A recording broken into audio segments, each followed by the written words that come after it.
readers may find triggering or offensive. Your mental health matters. For a full list of the trigger warnings, kindly visit shor.by/xqee.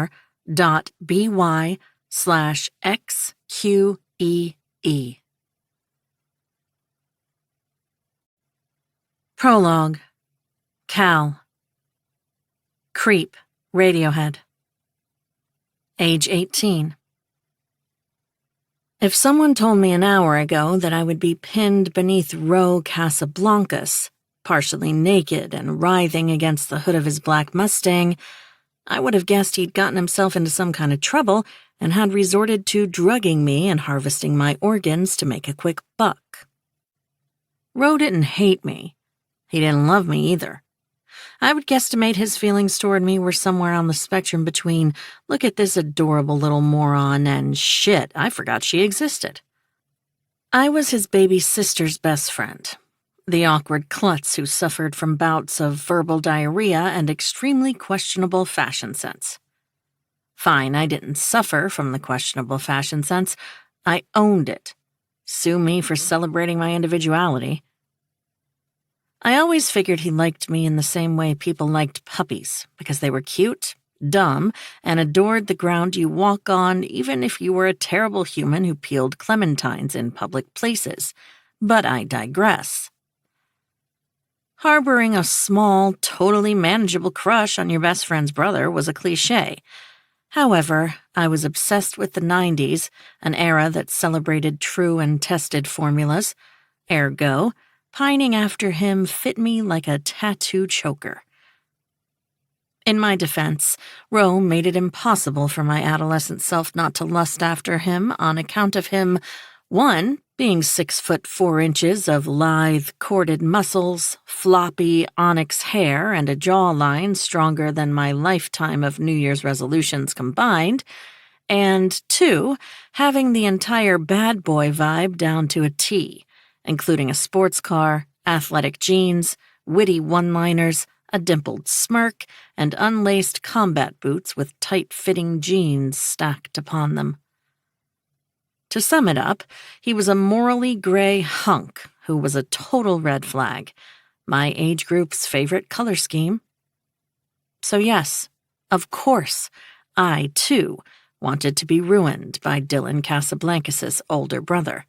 Who didn't? Our entire high school worshipped at his altar. Fenna McGee once even made a sticker that said, "I'm not saying that Ro Casablancas and God are the same person, but have you ever seen them in the same room?" Point was, Ro's tongue was currently shoved so far down my throat, we were playing tonsil hockey. His ballistic missile-sized erection pressed against the buttons of my yellow plaid skirt, threatening to snap them and send them past the Milky Way. And all I could think about was how I was doing Dylan dirty. Bile coated the back of my throat. Dylan hated it when her friends fell at her brother's feet. She'd make gagging sounds every time someone we knew flirted with him, which made what was happening right now completely inexcusable.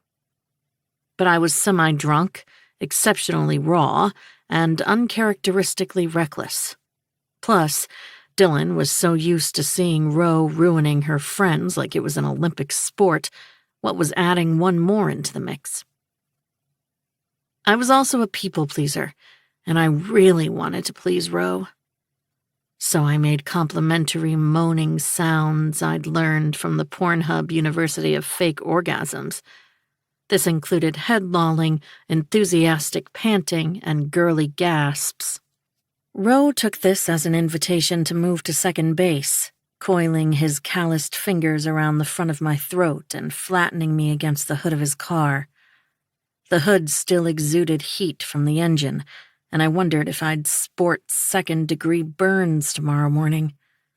My butt cheeks were squeezed together to accommodate his lean waist between my thighs, my heartbeat thrashing against my eyelids like an angry woodpecker. We were parked on a rocky cliff overlooking the glacial-tipped Maine mountains. The ocean stretched like a tight black sheet across the horizon. The briny scent floated into my nostrils, and goosebumps coated my arms. It felt so good and yet so wrong. I didn't know whether to burst into giggles, tears, or flames. "Stop this right now, Cal. Dylan is going to strangle you." Actually, my BFF was more the type to steal my clothes and go on a killing spree. Dylan Casablancas was creative, innovative, and delightfully hilarious. I loved her so much. She deserved better than this. Ro's hand snuck under my beige turtleneck and my yellow plaid vest, cupping my left boob as his mouth trailed along my jaw, leaving wet, hot kisses in its wake, making my spine tingle. His lips were sinful, his tousled hair as soft as silk between my greedy fingers. Damn it, I'm only human. We were grinding against each other, and I was in awe of how different his body was from mine. Hard to my soft, tall to my short, tan to my pale. He was doing everything right. The way he swirled his tongue over my sensitive spots, drawing happy whimpers from me.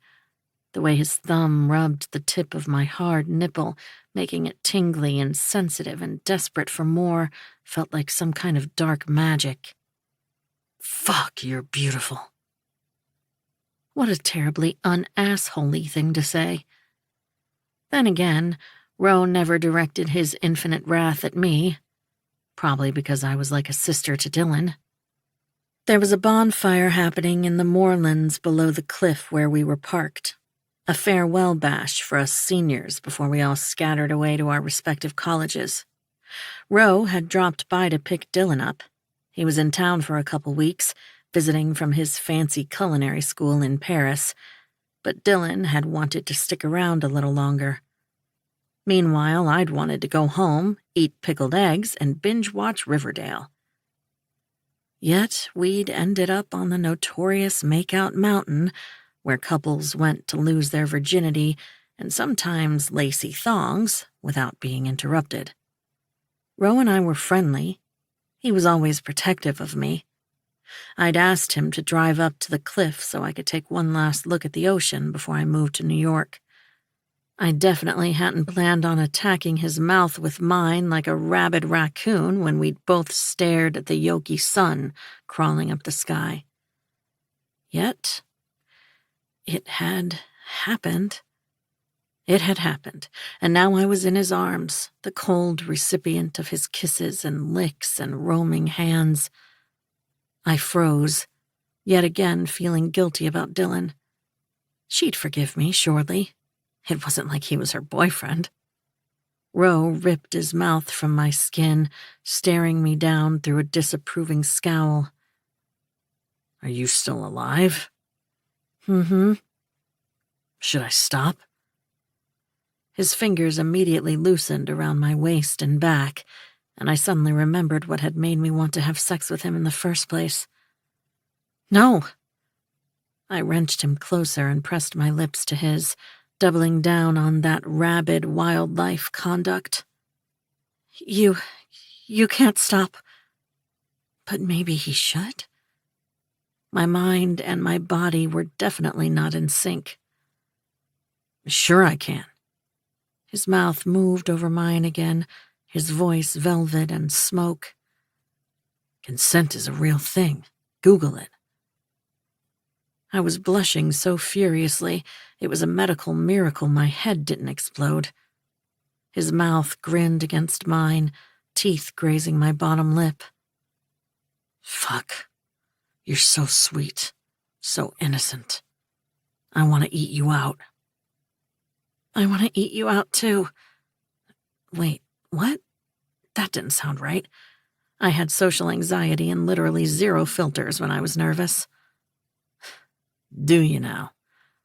I could hear the smirk in his smart-ass tone. "Damn it, Cal.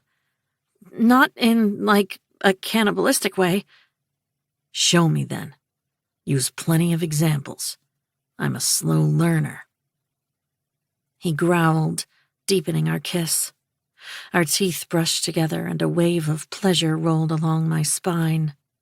My skin was cold, but my insides were ablaze. I pushed my palm against his groin over his black jeans. I couldn't believe I was touching him, really touching the guy who literally made women melt into a pool of hormones just by glancing at them. He ripped his mouth from mine, eyeballing me hard. We stared at each other, panting. I had no idea what I was doing. I kept my hand on his penis and rubbed a little, like I did when my cat Seamus asked for a head rub. His dick twitched, pushing against my palm appreciatively. Roe dropped his forehead to mine, letting loose a low grumble that reverberated inside my chest. Fuck, Dot. Your goddamn existence turns me on. Your mere breathing makes my balls tingle. Whoa. Men said crazy things to get laid. Did women know about this? We could have collectively prevented wars, gone on reckless shopping sprees at Target. There was something about the fact he called me Dot that sent pleasurable shivers up and down my back. Dylan had come up with the nickname because when we were little, 4 or 5, she couldn't remember the word freckle, so she'd named me after the galaxy of star-shaped dots peppered across my nose. The nickname had stuck. I unglued my hand from his groin, wrapping my fingers along the lapels of his leather jacket, pulling him to me. He smelled delicious. Of cedar, worn leather, and spices. Of an entire foreign land full of Michelin-starred restaurants, romantic chansons, glass chandeliers, and thick, dusty French books. And yet, strangely, also, like home. Ro? Yeah? As you know, I have, social anxiety from hell. A healthy aversion to strangers, he mumbled into my skin, biting the side of my jaw softly. Understandable. I'm not a fan of humans myself. He rubbed the sensitive spot behind my ear with his thumb. If you want to stop. No! I cried out. This was the first time I was actually having fun being with a guy. Well, it was kind of the only time I'd been with a guy since... I want you to take my virginity, I choked out, my lips latching onto his. I was shaking with panic, adrenaline, and the morning chill. Be my first. This wasn't planned in any way. I'd never dreamt of seducing Dylan's brother. But now that it was just the two of us, I couldn't think of anyone else I wanted to do it with. Dot. His fingers were buried in my hair as he ravaged me with his expert mouth. Without finesse, without game, without the untouchable coolness he normally carried himself with. Don't say shit you don't mean. I'd never seen Rose so authentic, so final, so out of control. He was usually unruffled and composed. I felt so drunk with power my head spun. Please, I croaked. I know what I want. And what is it that you want? You. He tore his mouth from mine, his hooded golden eyes of a ravening tiger studying me.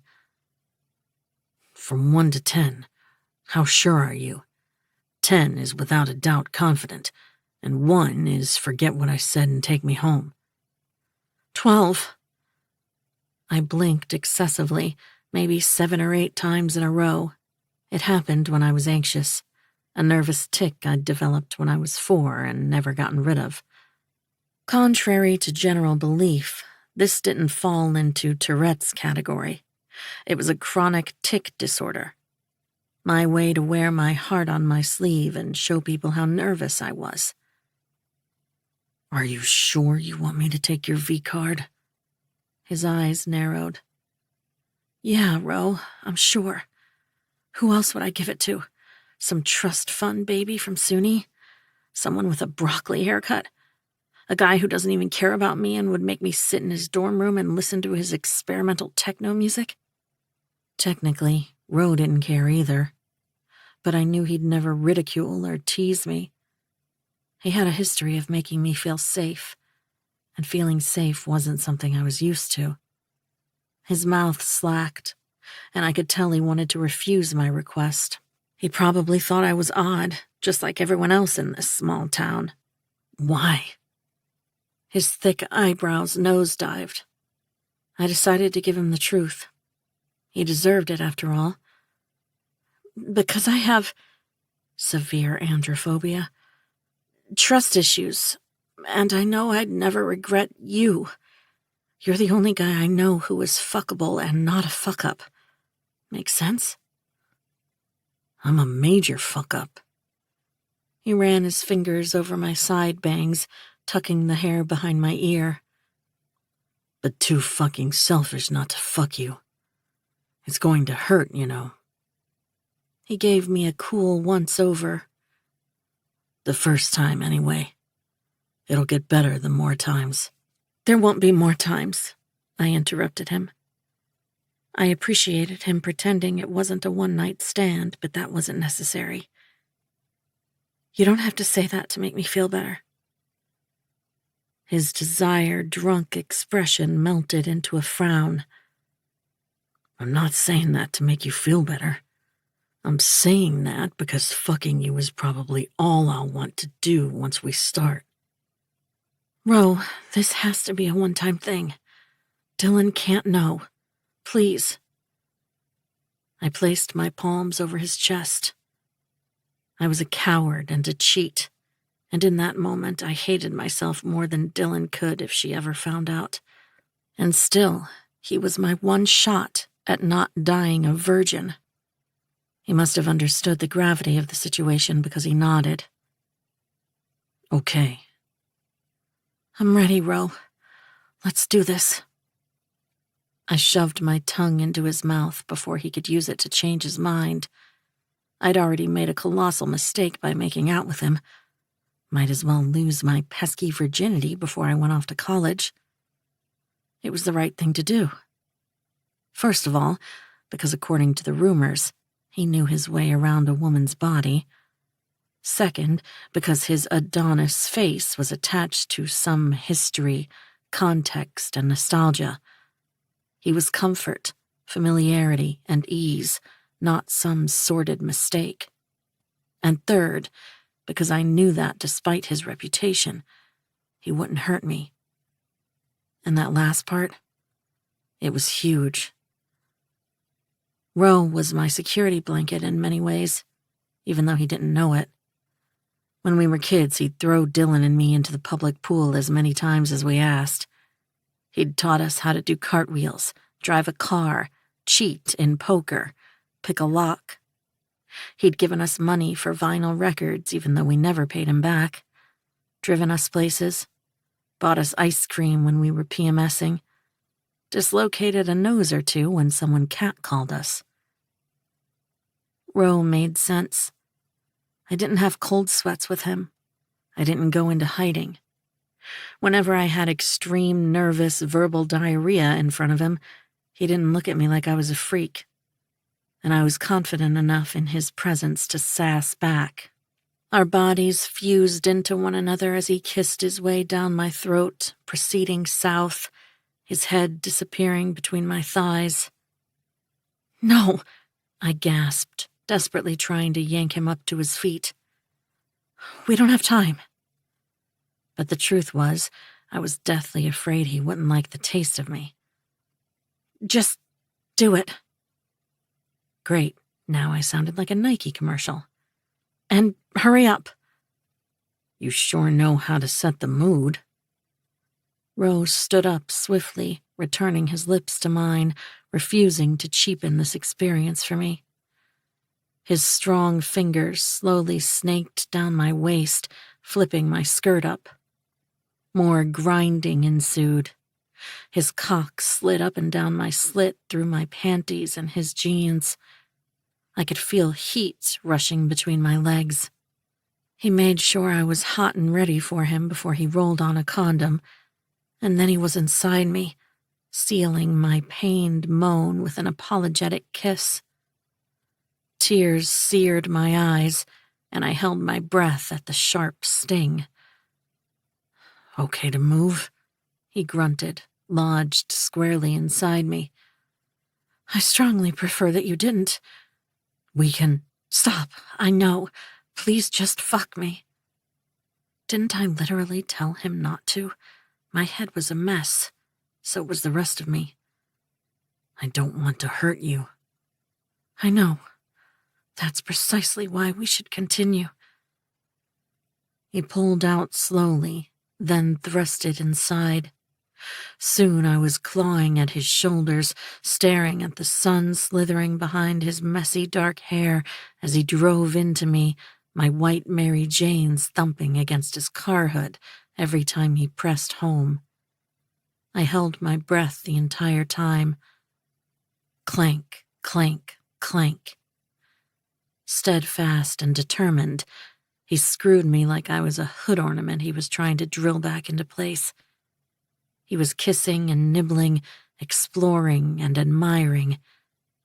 Didn't he know that on some level, all women lost their virginity alone? It was kissing your innocence goodbye. This was the point it stopped being great and started being taxing. I wasn't so turned on anymore. Truth was, it hurt. It burned. It sucked. All throughout, Roe whispered sweet nothings into my ear. Things I knew there was no way he truly believed.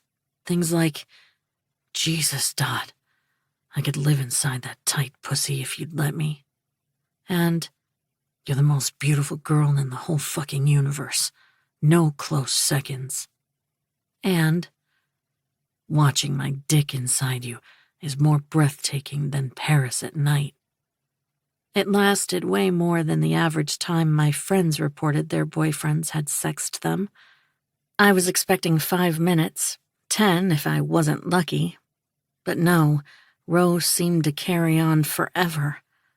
I was planning my 401k while he was in there, mercilessly stabbing my poor hymen with what appeared to be his 11-inch dick. He had tricks, too, with his tongue, his thumbs, his teeth. Tricks I could have admired had my mind not been stuck on how to explain to Dylan what had happened if she ever found out, then groveling into the next century in hopes she'd forgive me. Dylan was staying here, in Staindrop. She'd decided the student debt wasn't worth a liberal arts degree that would gain her 0 opportunities. "And anyway," she'd chuckled the last time I'd broached the subject, "it's not like I'm even good at anything.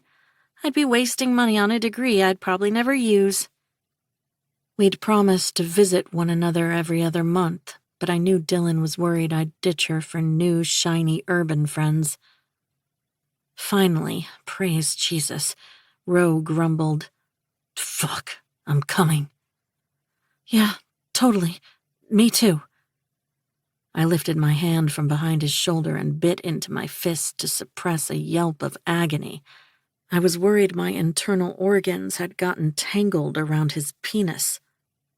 What if he pulled out and took my intestines with him? That thing between his legs was a health hazard. Roe was coming inside me when I heard the squeak of car wheels stopping abruptly to my right, followed by gravel crunching. Another couple coming to make out Mountain to get some action. The car door slammed behind my back. Then I heard the unmistakable voice of my best friend. "Somebody better hold my earrings." Dylan's tenor was like a pair of scissors cutting my heart into a Judas-shaped paper. "Because I'm about to murder a bitch." Shit. Roe lurched away from me like I was fire. His condomed penis materialized from my body 1 inch at a time, wet and entirely too big to be nestled inside anything that wasn't a lifeboat. He yanked off the condom, tying it and zipping himself up. Please tell me I'm suffering from a brain hemorrhage and not really seeing what I'm seeing. Dylan tramped her way to us, her neon-pink ankle boots chomping the pebbles beneath her. She wore a red leather skirt she'd borrowed from me, knee-length plaid socks, and a black sweater. She looked adorable. Also pissed off. Mostly pissed off. Way more pissed off than I'd anticipated, to be honest. Ro tossed his leather jacket over my torso, and that was when I remembered he'd removed my shirt and bra sometime during our sexcapade. Also, why wasn't I moving, talking, breathing? Oh, that's right, because my go-to during fight-or-flight situations was the third option, freeze. I'd simply turn to stone and play dead. Cal! Dylan stopped in front of me, her dark, upturned eyes glittering with tears. What the shit, dude? She tossed her arms in the air like they were boneless noodles before pointing at Ro. That's my brother! What do you think you're doing? That was a very fair question, to which I had no good answer. Dylan's face was devastating. Her full lower lip trembled, and her apple cheeks were stained pink. I had completely miscalculated how much she'd care about this. I peered behind her shoulder. I noticed Tucker, the beefy bully we both hated, sitting in the driver's seat of the car that had driven her here, pretending to read his insurance papers. Probably scared Ro would make a punching bag out of him if he realized he was here. What was Dylan doing with this douche canoe? Was she planning to make out with him here? Now was decidedly not a great time to interrogate her. Damn it, Dot! Say something! Dylan grabbed me by the arms and shook me hard, desperate and panicked. The leather jacket fell from my chest. I was now topless and anxious, so anxious I couldn't breathe. The flashbacks poured out. Naked, defenseless, attacked. That's enough, Dylan. Ro's voice was pure gravel. For the first time in my life, I witnessed my best friend ignoring her older brother. Usually she treated him with godlike respect, which was maybe why she was so pissed right now. There was no other way to explain it, since she looked ready to murder someone. Ideally me. Still, I was incapable of producing any sound, let alone words of apology. I was shell-shocked, caught red-handed doing something I shouldn't have, namely my best friend's older brother. I sifted through my mind for a plausible reason for what had just happened. He was my one chance to lose my virginity. I'm broken. I actually had a crush on him for ages. I never told you because I care so deeply about our friendship. I didn't even plan to do it. It just happened. But they all sounded dumb, even in my head. I had messed up, and I needed to pay for it. Stop this right now. Rose stepped between us, bunching Dylan's wrists behind her back and pulling her away from me. You can't kill her, he said dryly. Give me one good reason. She kicked the air manically, trying to break free and throw punches my way. For one thing, we can't afford the legal fees. We can always hide her body, she spat out, wiggling ferally in his arms. She had no idea how much her words triggered me. A scream clogged my throat. You can't even hide your birth control from Mom. Ro rolled his eyes. You're on birth control? I gasped. You never told me that. Chill. It's to regulate my hormones. You know I haven't even gone past second base. Dylan frowned, catching herself. Hold on a minute. Why am I explaining myself to you? We're not even friends anymore. What? Tears sprung into my eyes. Blistering white panic gave way to realization. I had slept with my best friend's older brother, and she'd caught me. Maybe I didn't think it was a big deal, but what did I know? I had no siblings, so I'd never had to deal with anything like this. Ro was leaving for Paris next week. I was leaving for New York tomorrow. And I had just thrown away 14 years of friendship for the dubious pleasure of being railed by a man with a rolling pin instead of a penis. It was my idea. Ro's voice sounded disinterested and aloof. I didn't know why he said that. It absolutely hadn't been. Don't protect her! Dylan finally broke free from Ro's grasp, pushing at her big brother's chest. Her tears flew sideways. He didn't even budge. Dude was built like a Marvel superhero. She's a selfish, mean, heartless bitch who betrayed me. I'm a selfish, mean, heartless asshole who did the same. His lips barely moved, but a muscle in his chiseled jaw jumped. Yet I don't see you plotting my murder. Well, you I have to put up with. She tossed her hands up exasperatedly. Your blood. But she is piss. Holy hell. I'd never heard Dylan speak to me that way. Not even close. I really was dead to her. Watch your mouth, he snarled, his face turning frosty, impassive. Whoa. Why was he defending me? She should watch her legs. Dylan flipped him off. While she's at it, she should probably get dressed before she gives Tuck a lap dance. Dylan. He pinned her with a look that made me shrivel into myself in fear. Dylan stared him down, and it looked like an entire conversation passed between them wordlessly. With a slow shake of her head, she let her shoulders sag, exhaling.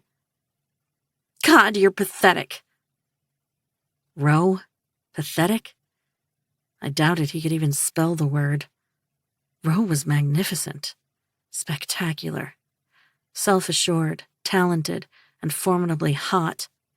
He'd always been bigger than life. Even as a kid, he had known he was destined to be a great chef.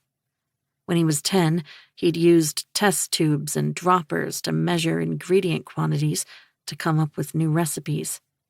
When I was 10, I had taught myself how to laminate my eyebrows using a glue stick and an eraser.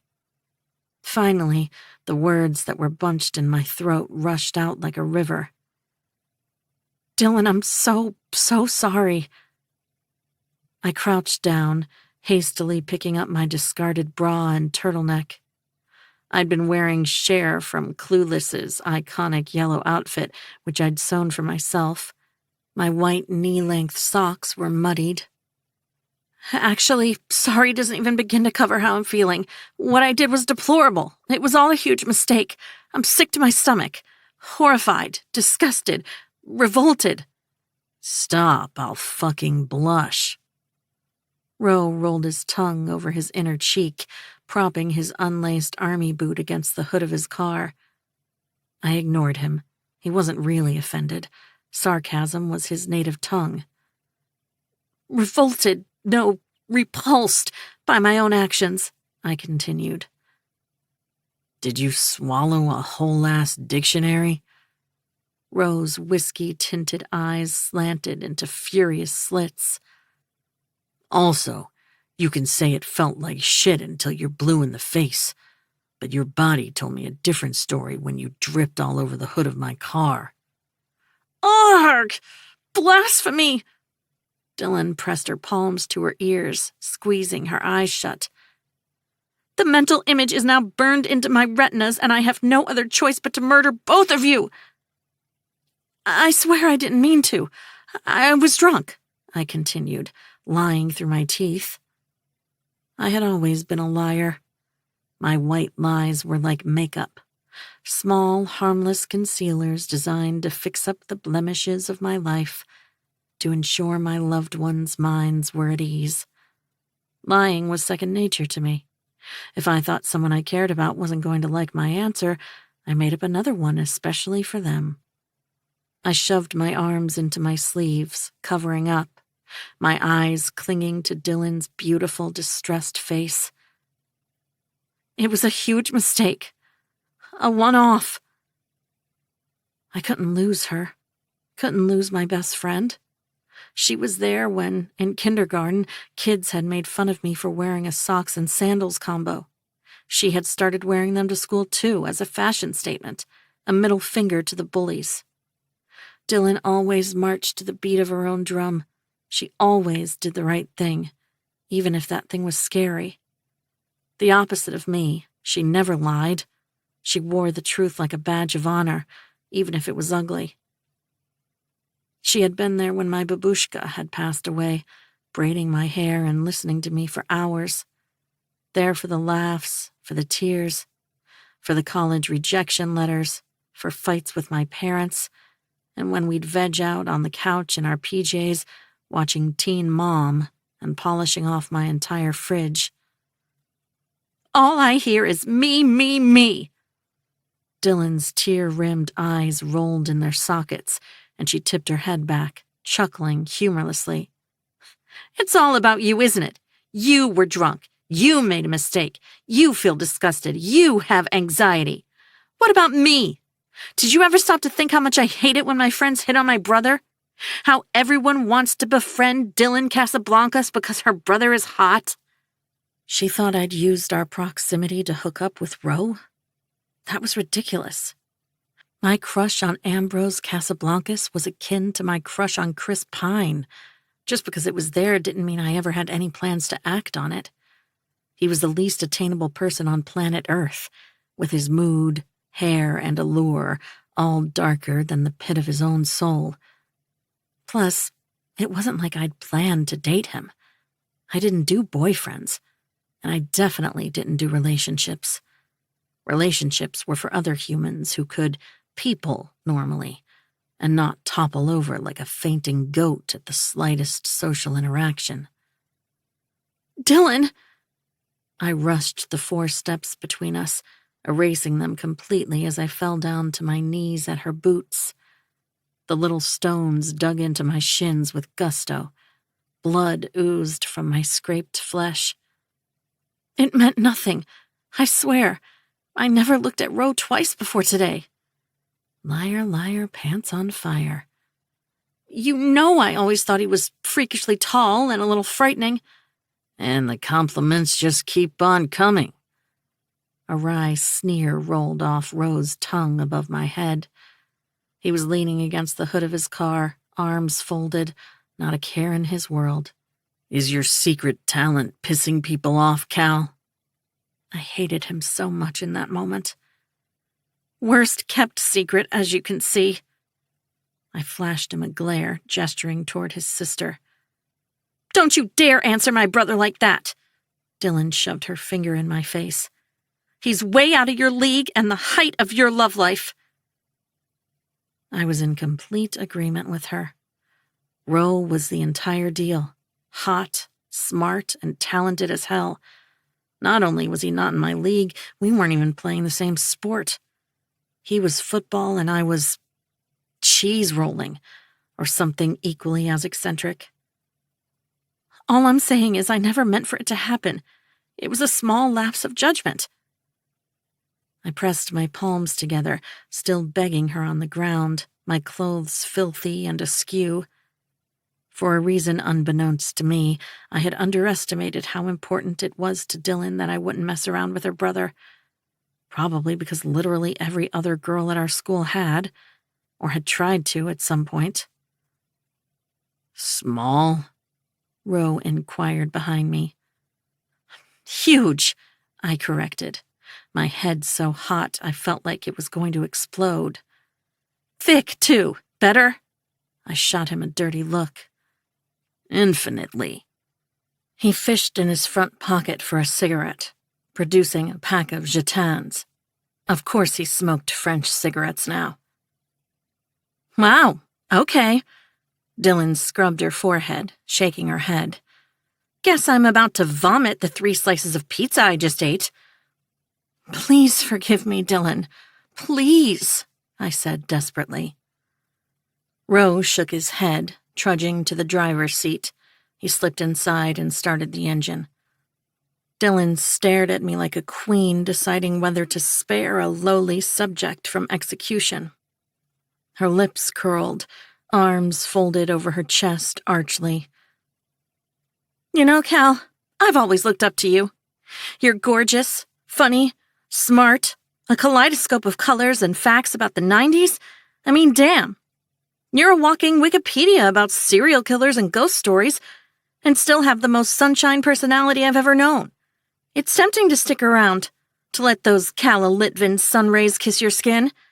But when you strip it all off, the playlists, the outfits, the good times, when you look inside and examine what kind of friend she is, she sucks. Dylan shook her head, her arms dropping to the sides of her body. Grow up, Dot, and do it far away from me because I never want to see your face again. She strutted back to Tuck's red truck, slid inside, and barked at him to drive. Shockingly, the guy who had spent the last 4 years stuffing cigarette ash and condoms into our lockers did as he was told. I stayed on my knees in the freezing cold, mulling over her words. My fingertips numbed at the edges. Chill draped across my shoulders like an oversized cloak. I tilted my head sideways at Roe's headlights. He flicked them on and off, his silent way of telling me to get inside before he changed his mind about not leaving me to walk home and catch pneumonia. He was stone-faced, the same standoffish version of himself he gave anyone who wasn't Dylan and his mom, and sometimes me. Cocky, calculated, corrupt to the bone. Humiliated, I pushed my palms against the ground, staggering up to my feet. I began limping toward his car, icy mud falling off my knees in clumps. Behind the windshield, Roe's expression was flippant. I tried to see myself through his eyes, this pitiful, crumpled creature, mangled and stained, like a discarded supermarket list at the bottom of a cart. A beautiful girl, the townsfolk all agreed behind my back, but so very odd, just like her father. Tucking myself in the passenger seat, I shut the door and hung my head low and fingered the friendship bracelet Dylan had given me. At least I still had it. My finger caught in the elastic string and, as if on cue, it snapped and broke, the beads raining down my seat and onto the floor. I hastily tried scooping them, but I couldn't feel my fingers. That went well. He flicked the bottom of a jetan with his finger. Another cigarette popped from the pack, and he clasped his teeth around it, lighting it like a movie star. I'm such an idiot. I flicked mud from my knees, banging the back of my head against my seat. I didn't let my tears loose, even though it was near impossible. I traded my best friend for a fling. For all she knows, this could be the romance of the century. He rolled his window down, a cloud of smoke drifting past his lips. I shook my head. Dylan knows the score. She knows I can't fall in love.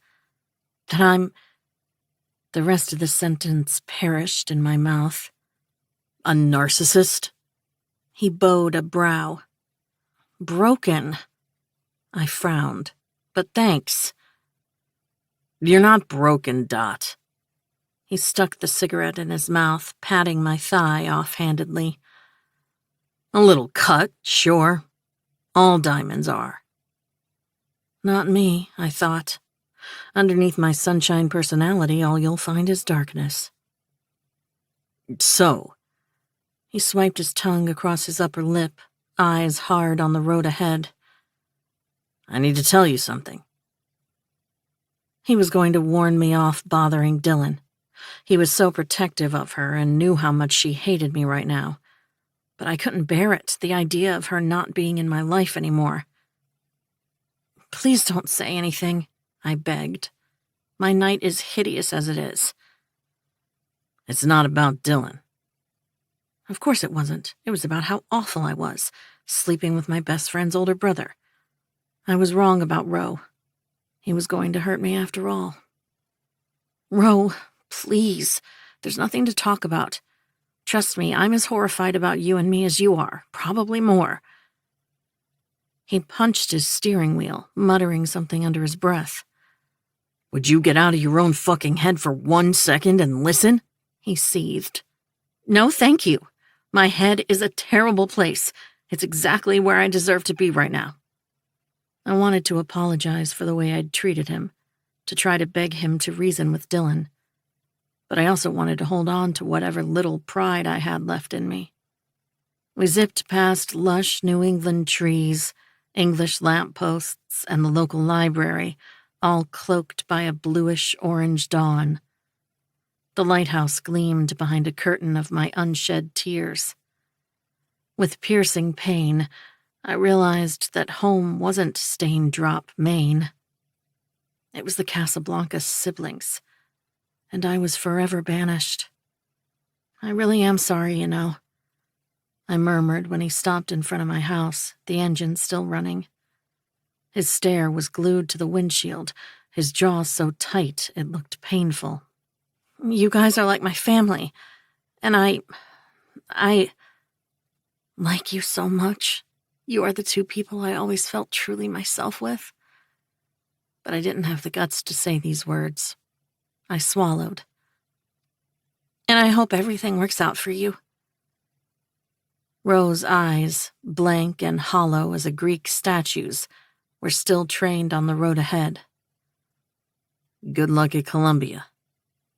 "Good luck in Paris." "Don't need luck. Got talent."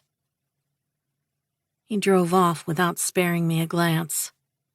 I stared at my clapboard stilt house, the color of strawberry ice cream, with the wraparound porch, pastel potted plants, and knitted sweaters Mom wrapped the tree trunks in, kooky, like its occupants. And I knew it would be a long time before I saw it again. I never wanted to set foot back in Staindrop. Not if my life depended on it. Chapter 1, Cal. End of the road, Boys to Men. 5 years later. As it turned out, it was death that brought me back to Staindrop. My father's death, to be exact. "So, where did y'all bury Artem?" Melinda Fitch, our middle-aged neighbor, clutched her pearls in my parents' living room, rearranging them across her heavy cleavage. "Mom's favorite vase." I gestured in the direction of the mantel above our fireplace. The urn was a beautiful piece, a 19th century silver and enamel samovar my babushka had brought to the U.S. when the Soviet Union collapsed. Melinda barked out a high-pitched laugh. When she realized I wasn't joking, she paled, pressing her lipsticked mouth to her cup of tea. "Wait, he got cremated?" She whispered the last word like it was a swear word. "No, we just pushed him in there. It's really not that difficult when you squeeze someone one limb at a time," I deadpanned. Verbal diarrhea, 1. My flimsy reputation, -30. Melinda looked ready to bolt through our wall like a cartoon character. Her eyes were the size of derby hats. Most people weren't accustomed to my zero-filter train of thoughts. Over the years, my coworkers and peers had learned how to ignore my foot-in-mouth nervous blabbering. Mostly, anyway. Melinda brought another biscuit to her lips, nibbling on its edges demurely. "May I ask, why you chose cremation?" He was an atheist. He didn't believe in God, religious rituals, or the afterlife. A sharp stab of emptiness impaled my stomach when I spoke about him. He told us cremation was less burdensome on the ecosystem. I could tell my words flew right over Melinda's hair-sprayed dew. She probably thought Ecosystem was our AC brand. My dad had stood out in the quaint small town of Staindrop, Maine like a dildo in a church. He had taught physics at the local high school until the last month of his life, and enjoyed chess, mental math, and volunteering twice a week at the local reservoir, collecting litter. He was ruthlessly pragmatic, yet an oddly optimistic creature. His stage 4 cancer had bitten at his existence a chunk at a time, but hadn't stopped him from making every moment count. Dad had been alive, not just living, until his very last breath in hospice. Only 3 days ago, we were still hunched over a game of chess, bickering over which hospice food was the most depressing. The porridge, hands down, no matter how much he loathed the Jell-O. Now my living room was full of people I once knew offering their condolences. Everybody had brought a beet-based dish, Dad's favorite root vegetable, and yes, he ranked them. Casseroles, cakes, au gratin beets, all in different shades of purple. I went through the motions, hugging people, answering mind-numbing questions. How is New York? Cold and pricey. What are you doing there? Waiting tables and mustering the courage to launch my own true crime podcast. When are you planning on moving back? Never seems like a good time frame. What shocked me the most was how easily I slipped back into the familiarity of this house I hadn't set foot in for years. How it wrapped around me like an old dress. How drenched these walls were with timeless memories. The only difference was that now Dad wouldn't materialize from the kitchen, a newspaper tucked under his armpit and a cup of honeyed tea in his hand, saying, "Tell me something good, Kalichka." Spotting Mom on the other side of the living room, I cut through the mass of black sheathed shoulders and rested a hand over her arm. She was squinting at a dessert tray, pretending to give it great thought. "Hanging in there, Mom?" I brushed a wayward lock of hair from her eye. She nodded, pressing her lips together. I was her mini-me. Same almond brown hair piled up in tight curls atop our heads, giant azure eyes and petite frames. "It's just—" She shook her head, waving a frantic hand at her face to keep her tears at bay. "What?" I rubbed her shoulder. "Tell me." She sliced a piece of sponge cake with her fork. "I feel lighter, like I can breathe again. Is that terrible?" "Mom, no. Dad was sick for 16 months, and he suffered every second of it. His relief is your relief. It's hard watching someone you love hating their own existence. Dad had been sick of being sick. I had been in the room when he passed away. I had held his hand, stroked the thick blue veins running up and down the back of his palm. I'd sung his favorite song, California Dreamin' by the Mamas and the Papas. I had sung it, fighting the tears and the lump in my throat. I'd envisioned him as a small boy, tucked in his cot in Leningrad, dreaming about golden beaches and tall palm trees. He must have imagined it too, because he'd smiled. Smiled as his systems began shutting down. Smiled as a lifetime of educating kids, uncoiling my mother's yarn in precise increments when she knitted mittens, and stealing tea cakes from the cookie jar above the fridge when no one was looking, had flashed before his eyes. Dad had smiled through it all, because he knew that his happiness was my favorite view. His hand had still been warm when he'd flatlined. The nurse had come in and squeezed my shoulder. "I'm so sorry for your loss," she'd said. But I had gained so much over the years. Love, resilience, and endless memories. Mom rubbed her forehead, frowning. "Maybe I'm just in denial. It's all going to dawn on me once you go back to New York and I stay here by myself. That's when reality always kicks in, isn't it?" She pressed a fist to her lips.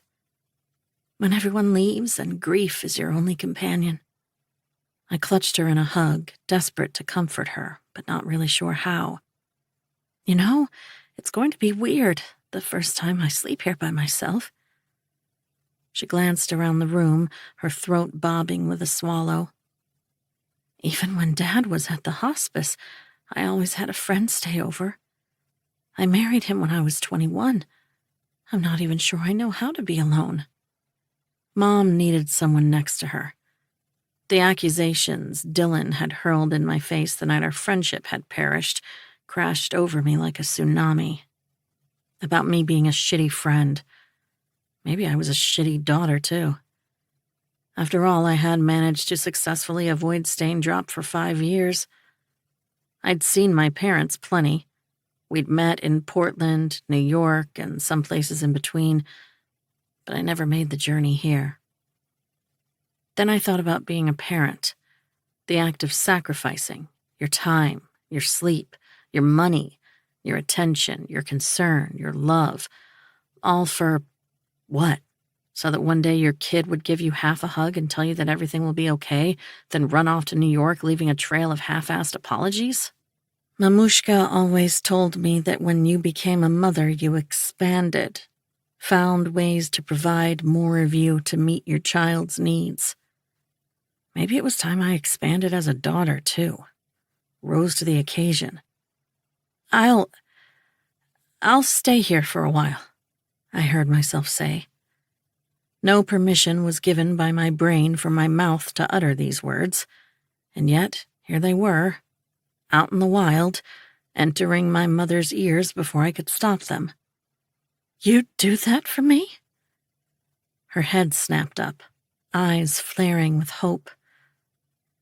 "This woman changed your diapers, band-aided your boo-boos, paid for your utterly useless degree. You are not going to bail on her just because you are frightened of Dylan Casablancas." And that was what it boiled down to. Dylan. Roe was long gone now. He became a world-famous bad boy chef, restaurateur, reality TV judge, and Michelin-starred prince. Over the years, he had graced my television screen in frightening quantities, smiling his dimpled smirk during morning shows before Thanksgiving to teach viewers how to make the perfect moist stuffed turkey, opening a new restaurant in a trendy European location on E! News, a Victoria's Secret model draped on his arm, or as a grumpy judge on a low-stakes Netflix reality TV show, scowling at fancy dishes and barking obscenities at hopeful chefs. An entertainment columnist had once written, "Ambrose Casablancas is what happens when Gordon Ramsay and James Dean have a secret child." I felt the entire sentence in my bones. "Yep, I'm here for you." I wrapped an arm around Mom's scrawny shoulders. "We'll make comfort food, watch movies, catch up. I'll stay until January 1st. How does that sound?" Let me tell you how that sounded to me. Terrible. January 1st was 8 weeks from now. That meant I'd bump into Dylan at some point, into other people I wanted to see even less. "Oh, Cal!" Mom patted her nose with a crumpling piece of tissue, mustering a grateful smile. "If it isn't too much trouble." "Not at all. I missed you. I want to spend time together." If my bank account could speak, I was sure it'd tell me I was high. I couldn't simply take time off. I still needed to work in order to pay for my Williamsburg apartment. And by apartment, I meant shoebox. A terribly expensive shoebox. I had to figure out a way to make money in stain drop, and God knew the answer wasn't going to be through my pipe dream, my unrecorded true crime podcast, Hot Girl Bummer.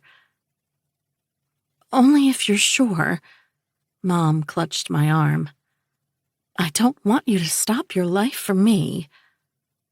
"Don't worry, there's literally no life for me to stop." I pulled her into another all-consuming hug, pressing a kiss to her cheek.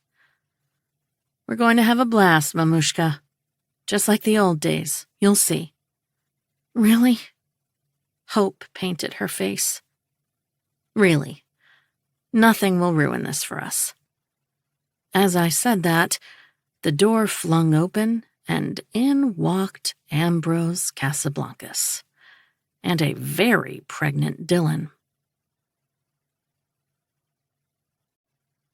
Chapter 2. Cal. I'd do anything for love, but I won't do that. Meatloaf. Dylan was pregnant. 18 months pregnant by the look of it. With triplets. Holy shit, her belly was huge. Who was the father, Hodor? When had she gotten married? How come no one had told me? Mom! I whisper-shouted, tugging on her sleeve, feeling the full weight of the entire continent pressing against my sternum. Why didn't you tell me Dylan got married? Terror laced through my veins. I was entirely unequipped to face the Casablancas siblings, especially Dylan, who had ripped my heart out of my chest the last time we'd spoken and stomped on it until it had dispersed into dust. And what was Ro doing here anyway? Didn't he have a reality TV contestant to yell at about their stew tasting like a diarrhea puddle? Because that had actually happened. I remembered watching that episode in horror and thinking, I had this man's salami stuck in my canal. Mom dazedly stirred her gaze from her sponge cake to the door, where people clamored around a ridiculously glowing Dylan. Married? She frowned, her mouth clamping around an airy piece of buttery cake. No, Kalichka, Dylan didn't get married. She's pregnant. I gestured to my ex-best friend as though this fact couldn't be detected from Neptune. I knew I sounded judgmental. Plenty of people had children out of wedlock. This wasn't the 40s. But Dylan had always wanted a grand wedding, with a golden carriage and unicorns and white doves and 5 different dresses. She'd had ripped-out Vogue pages folded neatly inside her underwear drawer with flower decoration inspiration, like Pinterest didn't exist. That's right, Kalichka. But the wedding ceremony isn't how babies are made. I thought you knew that. She frowned, cocking her head. We never discussed the birds and the bees, did we? Whose baby? I looked around us frantically. She stared at me like I was insane. Why, Tucker Reed's, of course. Who else? Who else? Good question. Maybe anyone who didn't threaten to wedgie us all throughout high school? Were they together now? When had it started? The night she'd caught me and Ro? And how had Ro even agreed to this? He was very trigger-happy when it came to guys he deemed unworthy of his sister, which was every human alive, by the way. I was pretty sure Tucker's nose and Ro's fist were intimately acquainted. Also, Dylan had sex with Tucker Reed? He was a shithead, but kind of hot? I wanted to dissect that piece of juicy information immediately and at length. Problem was, it was Dylan I wanted to discuss it with. Tucker freaking Reed. I couldn't get over the revelation. He was our bully. Well, I guess now, technically, he was only my bully. Evidence suggested he no longer unpinned the Goosebumps pinback buttons from Dylan's JanSport and accidentally sneezed into the food on her tray at the cafeteria. As if sensing our presence, Ro and Dylan turned their heads in unison, catching sight of me and Mom. Forever a responsible, sensible adult, I decided now was a good time to swivel toward the person behind me and launch into an avalanche of incoherent words to appear busy and unaffected. I didn't want either of them to know how terrified I was of a showdown with them. My poor victim was Lyle Cooper, a tiny carpenter in his 70s who used to have fish and chips with Dad every Sunday over beer. Lyle, wow, haven't seen you in a long time. Let's catch up.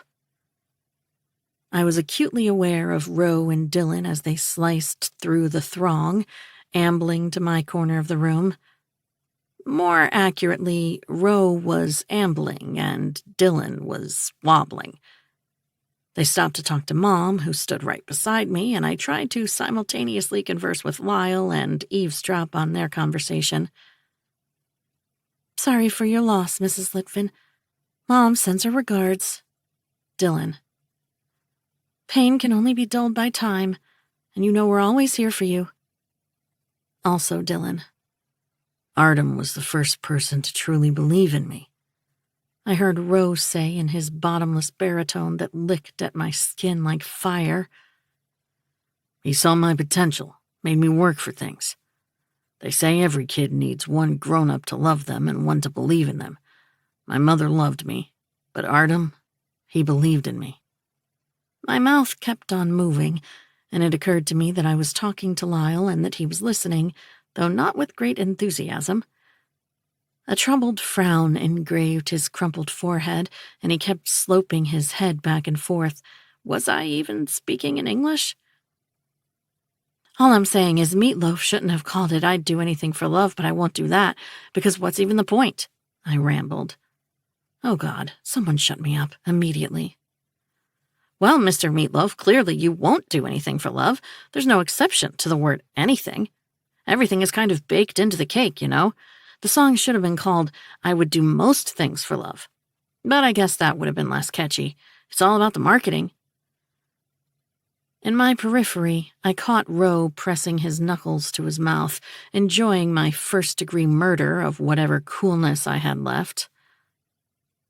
You know, I was never a big Meatloaf fan. Lyle took a pull of his Coors, his eyes searching for an escape route from the conversation. The dish? Sure. Not so much the artist. Springsteen fan myself. His eyes crinkled with affection, like I was a 6-year-old trying to spell a new word. Don't worry, Calla. He patted my arm, and I forced myself not to wince and jerk away. You don't need to be smart. You're mighty pretty, just like your ma. Dylan chose that moment to unzip her colorful, wet windbreaker and shake it in my general direction. Raindrops caught my dress and peppered my eyes. Oops, clumsy me, Dylan sing-songed, no trace of regret in her airy tone. It's been raining like a bitch today, huh? So much for giving me a break because I'm newly fatherless. I turned around, coming face to face with my former best friend. Her face alone made me want to cry again. She was so Dylan. Her skin smooth to the point she looked like an AI figure, every feature perfectly proportioned and Apollo-like, with a wide, dimpled Julia Roberts smile and the long, spidery legs of a runway model. She had that Eva Mendes glow that made her look sexy doing anything, including staring me down like I had just battered a baby panda with its own bamboo stick. My gut pretzeled into itself 100 times over. I missed her, and I still wanted her forgiveness, her love, acceptance, and quirky jokes. Not a problem. Mistakes happen. My eyes twitched 4, 5, 6 times. Not even 10 seconds had passed, and I already had a tic. I extended a hand for her to shake. Thank you for coming. Ro was standing next to her, but I had yet to muster up the courage to look directly at him. Dylan rolled her eyes, not taking my hand. Ugh! She looked disgusted with herself for even looking at me. Come here, you annoying piece of Cal. Using my outstretched hand, she tugged me forward. I crashed against her belly. She gave me a crush-your-bones hug full of reassurance. It felt like she'd put an oxygen mask to my face, breathing life into me. I'm still mad, but I'm also in pieces for you. She mumbled into my hair, stroking it softly, the touch achingly familiar and comforting. Artem was our bestie. Remember when he let us practice our makeup skills on him? Yes, I choked out, the memories flooding me like a river. We weren't even that young anymore. 13, right? Totally past the cute stage. The man could rock a winged blue eyeliner like nobody's business. So true. My chin wobbled. It really made his eyes pop. The waterworks officially began. I'm talking Bellagio fountain show. My eyeballs were leaking as she rubbed circles on my back. She smelled like old Dylan. Libre by YSL, bubblegum, and that scent that always lingered at the Casablancas' household of hearty Italian food. Dylan, I gasped, melting into her hug, breaking into a million pieces and knowing somehow she'd hold me together. It hurts so bad. I know. She kissed my ear, wet with salty tears. I lost my dad 3 years ago. Doug Casablancas had died, and I hadn't been there to comfort her? I pulled away, wiping my face quickly. What? I'm so sorry. I had no idea. Mom and Dad, no one said a thing to me. I would have dropped everything. It's me. She stepped back, and it seemed like we both sobered up from that hug. I asked them not to. It fell on your second semester finals. Who cares? I asked, horrified. I'd have dropped everything to be there for you, no questions asked. I cared. One of us had to do something productive with her life, even though... Her eyes swept over me. Looks like neither of us did. What happened to your fancy degree? Ouch. I chewed my inner cheek. Working on a game plan right now. You always needed a little push in the right direction. A small smile tugged at the corners of her lips. Admit it, Dot. My pep talks were your fuel. Yeah, well, I was short on those in the past 5 years. My nose twitched. There was an awkward pause. My mother drifted to a nearby group of people to give us some privacy. Whatever, you know. Dylan blew out air. I mean, you were a shitbag for screwing my brother, but maybe the timing was convenient for me too. How do you mean? I frowned. It was a great excuse to cut ties with you before you cut ties with me. Dylan stared down at her Adidas superstars, biting hard on her lower lip. Once you realized the big city was full of super cool people you could hang out with, I didn't want to deal with the rejection. Didn't want to feel like I wasn't good enough for you anymore. She was crazy if she thought anyone I'd met in NYC could rival the awesomeness of her, but I could tell she didn't want to talk about us. I grabbed her hands. They were limp against my own. It was time to change the subject. You're pregnant, I announced. She looked up, her face awash with mockery. Whoa, what gave it away? I chewed on the side of my lip. Tucker's? She nodded sheepishly before awarding me with her signature eye roll. It's lobster season, so he's away on the boat for 3 to 4 weeks, depending on the catch. Tucker is a fisherman? My eyebrows jumped to my hairline. I was so far out of the loop. Well, NASA reached out for the aerospace surgeon position, but he said the Texas weather didn't agree with him. She waved her hand to her face, fighting her pregnancy sweat. Damn it, I'd missed her sense of humor. I mean, he's a hunk, but not the brightest bulb in the chandelier. I'm pretty sure half the lobsters he catches are smarter than him. I'm sorry, I blurted out. Don't be. She ran a hand over her belly. Remember we did those exams in 9th grade? My IQ is above average, so I think the baby will be fine.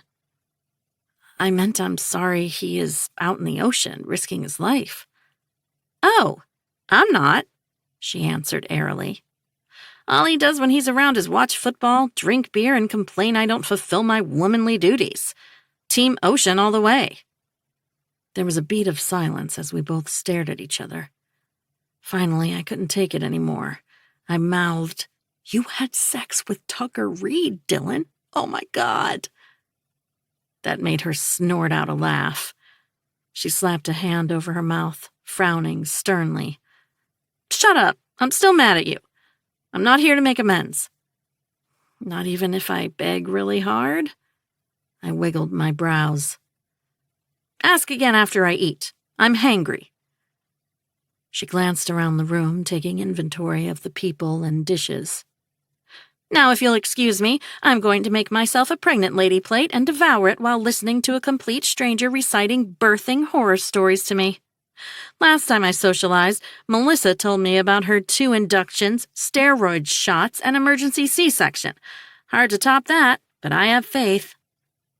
She sauntered away, leaving me with my heart in my throat and a pathetic determination to make things right between us. I had let her down once, but I wasn't going to do it again. A Dylan-less life was unthinkable now that I had another taste of her presence in my universe. Dot. A husky voice drifted straight into my bloodstream, and I knew exactly who it belonged to. My sincere condolences. Reluctantly, I sloped my head all the way up, extending my neck to stare Roe in the eye. He was nearly a foot taller than me. Nausea twisted my stomach upside down. He was so gorgeous. I was so screwed. Roe Casablancas had always been a showstopper, but this was the face of my feminism leaving my body permanently, buying a one-way ticket to Bora Bora. The chiseled planes of his jawline, the dent in the center of his lower lip, the crinkles fanning his heavily lashed eyes. What business did he have being so attractive? His lips moved, and that was when I realized he was talking to me while I was imagining myself writing that mouth like the future of the nation depended on it. Can you say that again? I cleared my throat, thunderstruck by his features. Sorry about Artem, he drawled in a tone normally used to announce first-degree murder verdicts. My aversion to his daughter aside, he was truly one of a kind. We were definitely not on the same page. I wanted to climb this man like a tree, and he wanted me to fall from one and break my spine. It was obvious he wanted to be polite and move on. His body was already half tilted to give me his back and walk off. My eyes ticked. Yeah, I slipped my hair behind my ear. I agree. That's not even a sentence, Cal, just a collection of filler words. He turned around, about to walk off and leave me there. Something compelled me not to leave it at that. Guilt, maybe? Do you remember much about him? I blurted out. Everyone who graduated from Stain Drop High knew Dad. He was that teacher, with the checked shirts, 9 pens in his breast pocket, and a fanny pack he'd gotten for free from his insurance company. But Dad had never discussed his relationships with other students with me. He'd cared about their privacy just as much as he had about his own. All the good parts. His eyes crinkled. Physics and chemistry were my favorite subjects in high school. I didn't know that. This was awful, looking at his face and trying to English properly at the same time. On second thought, it was time to wrap it up. Well, thanks for coming. I visited him the day before he passed. He had? I hadn't even known he was in town. How had Mom failed to mention that?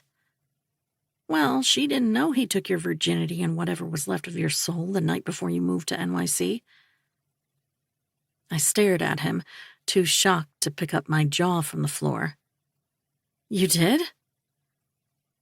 He asked if I was going to attend his real fun.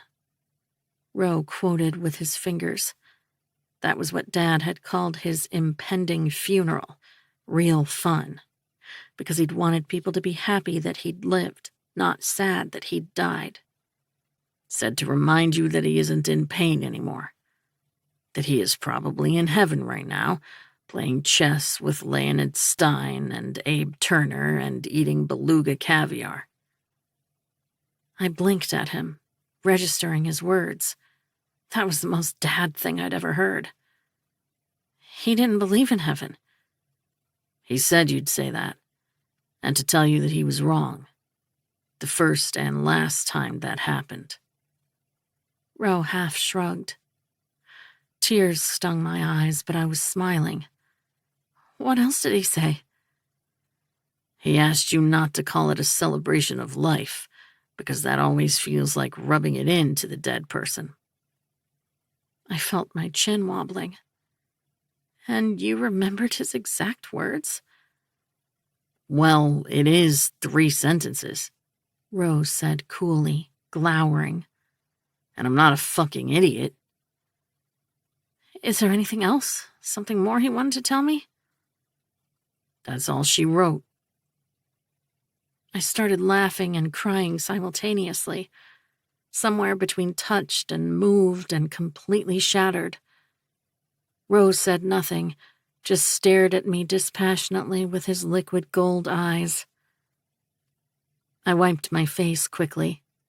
I hated that every encounter with this man involved me looking and acting like a hot mess. He twisted again, about to walk off and leave me. Man, he couldn't stand me. I was going to keep him here and talk to him just to piss him off. How dare he? He took my virginity, and it was my dad's funeral. He was going to be nice to me if it was the last thing he did in his life. So how's Paris? I sniffled, wiping at my eyes. He stopped mid-step, growled in dissatisfaction, turned to look at me. Don't know. Ask someone who lives there. He spun to pluck a clean plate from a stack on the table, piling it with food. He was downright Arctic. Whatever grace he might have given me as a teenager did not extend to my adulthood. I asked you. I tried peering into his face, dread blooming in the pit of my stomach. Because you live there. Wikipedia says so it must be right. It's right, right? Great, another stalker. He scowled, stabbing a piece of prosciutto with a plastic fork, loading it onto his plate. Another? How many were there? You're famous and I grew up with you. Of course I jealously Googled you. It's not like I stole your sperm. And hey, I actually had the chance. I really needed to shut up. The sooner the better. 20 minutes ago would have been ideal. I live in Staindrop now, came the reluctant answer. Though live is an exaggeration. This place doesn't even have a fucking Whole Foods. We were going to be neighbors? Lovely. Things just kept getting worse for me. And I'd spent this morning picking up my father's ashes from a crematorium. Sliding over a clean plate, I joined him, pretending to examine the options I myself had arranged there only an hour ago. I wanted to make amends with Dylan.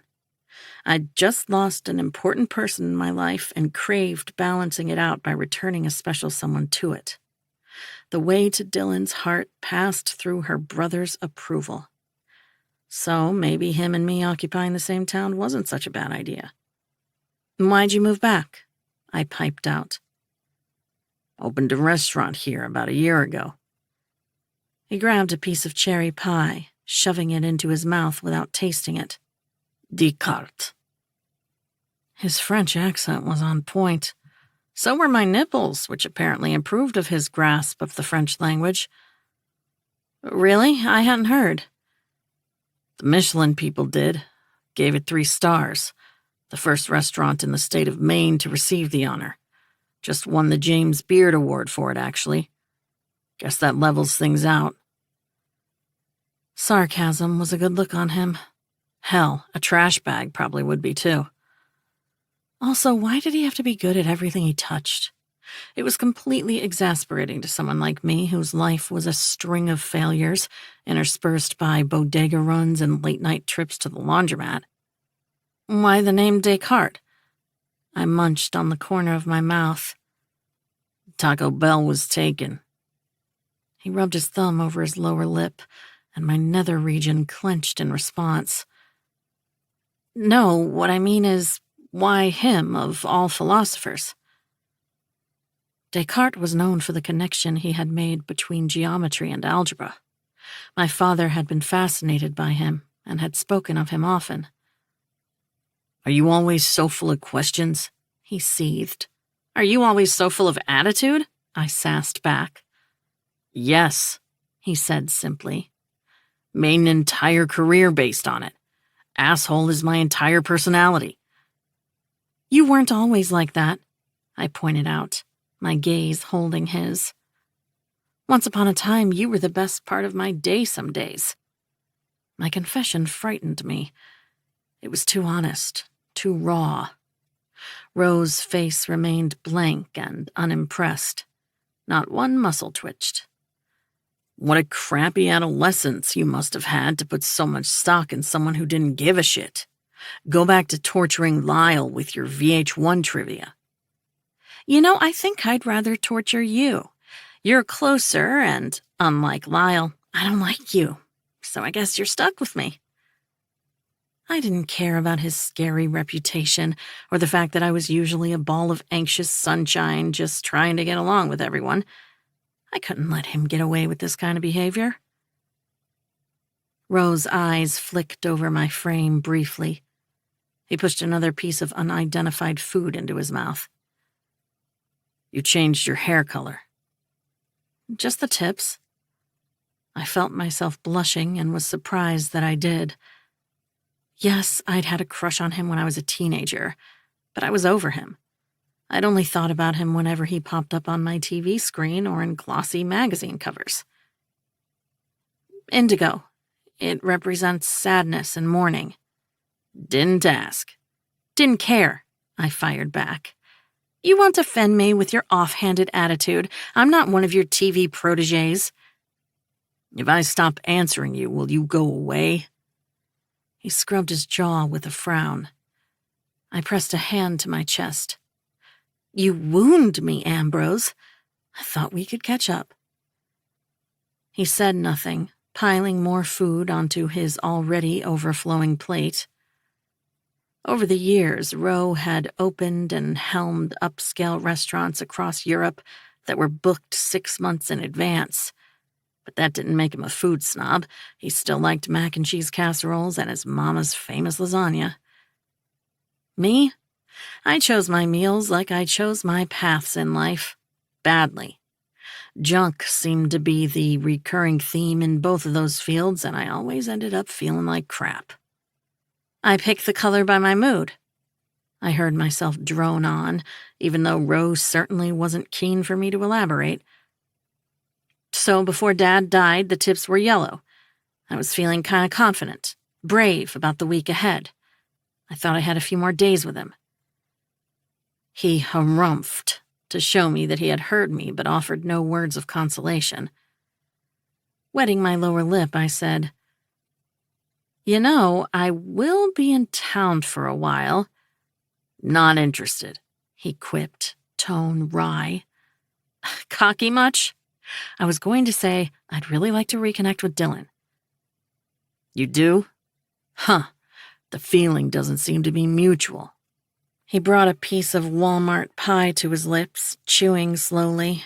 If he found the flavor lacking, he didn't show it. He stared at me indifferently. "She despises you." "All thanks to you, slimeball." Fine, that wasn't fair. I took full responsibility for what happened. I'd played that night hundreds of times in my head over the past few years, and the only excuse I could come up with was a moment of sheer madness. It was like gambling away your entire life savings at the casino. She might forgive me. I slammed a bread roll onto my plate. "I might become a space cowboy." "No, you won't." "My chances are better than yours, though," he replied flippantly, popping a piece of cheese between his lips. "If Dylan's forgiveness is what you're after." "You seem to be taking a lot of pleasure in my misery over my fallout with your sister." I squinted at him. "A lot? No. A very modest amount. Sure, I'll stand behind that." Lyle and Randy, the owner of the local food mart, whooshed past us in the cluttered living room, cutting the line to the quiches.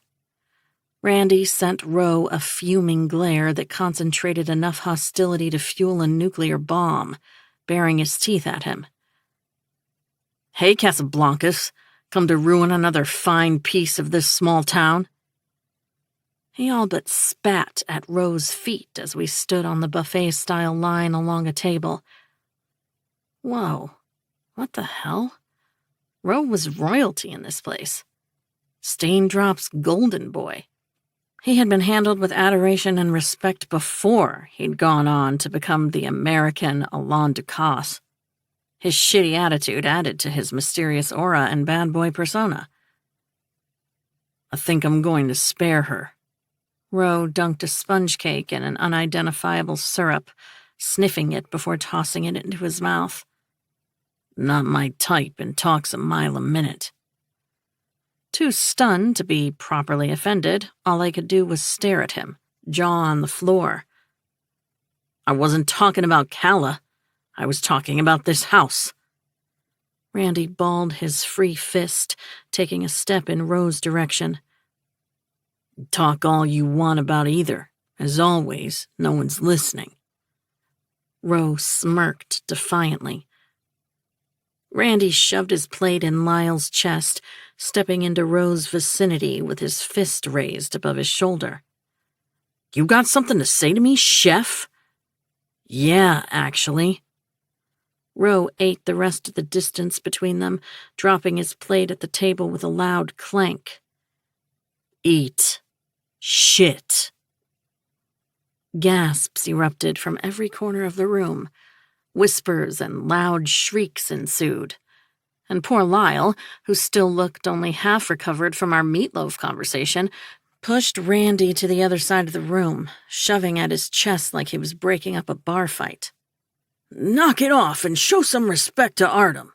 Now's not the time to discuss such things." Lyle hushed his friend, and the two were immediately swallowed by a human flock of gossipers. Everybody's eyes hung on Roe's face, and nobody came to his defense. "What things?" I turned to look at Roe, awestruck. "What did you do to make Lyle and Randy, two of the sweetest people on planet Earth, mad?" He turned to glower at me. "Why don't you ask them?" Wasn't it obvious? Because I'm incapable of starting a conversation without turning it into a love fest for everything 90s related, and I will probably give both of them a 10-minute lecture about the origin of Kiss from a Rose by Seal, which, by the way, is one of the greatest songs of all time. Ask anyone with ears. "You can't help yourself, can you?" He gave me an exasperated look, shaking his head. "Well, I think I'm gonna let you brew in the unknown a little longer." What an ass. You know, I had the same thought when I walked into this place and you had your back to me. Are you flirting with me or ridiculing me? I stomped. Actually stomped. The man was insufferable. Neither. He picked up his plate and resumed his feast. Just fact stating is all. Tapping my finger over my mouth, I asked, "How come you didn't kick Tuck's butt for getting together with Dylan?" "Who says I didn't? Relocated his nose the first time they got together. Then closed the trunk door on his fingers, breaking 4 out of 5 after their post-pregnancy test breakup." Pause. "Accidentally, of course." "No, you didn't." A somber nod. "He'll never be able to jerk off again. His fingers look like deep-fried Cheetos." Also, no, he didn't. I cupped my mouth, realizing Tucker had tried to weasel his way out of taking responsibility for that pregnancy. Tried to. Whoa. My eyes nearly bulged out of their sockets. Ballsy. That was the next item on my list of bodily organs to destroy if he didn't man up. Are they together now? I was thirsty for tidbits about Dylan's life. Why don't you ask Dylan? Oh, that's right. He snapped his fingers, nodding. Because she hates your guts. That was it. I'd had enough of his behavior. That she hates my guts, I understand completely considering the circumstances. I tossed my plate into the trash can under the tableclothed table in fury. It wasn't like I had an appetite anyway. But why do you loathe me? What did I ever do to you? I gave you the greatest gift of all.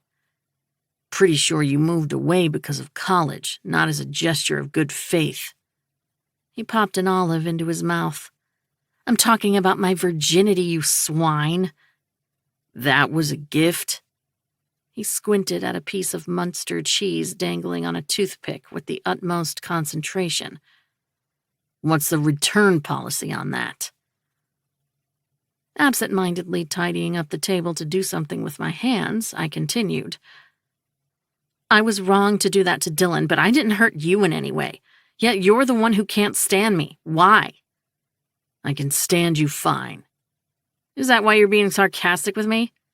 I'm being sarcastic with everyone, Dot. Ain't nothing special about you. You weren't sarcastic with me back when I was a kid. Spared you then. He turned to tap my nose, his grin unbearably patronizing. New rules now. You're a commoner like everyone else. What? Why? Did he just Meghan Markle me? You really want to know? Yes. His jaw locked, and he appeared to be grinding his molars to dust. Still, through the tension, I detected some pensiveness, too, like he was contemplating giving me a real, non-sarcastic answer. I held my breath. I was in dire need of some truth bombs.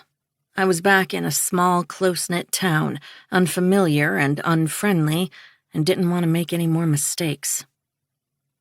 Ro opened his mouth to say something. As soon as he did, my mother announced loud enough to wake the dead, "All right, I'm tired and my favorite K-drama is about to start. Everyone can leave now." Pregnant silence. Other than Calla, I suppose.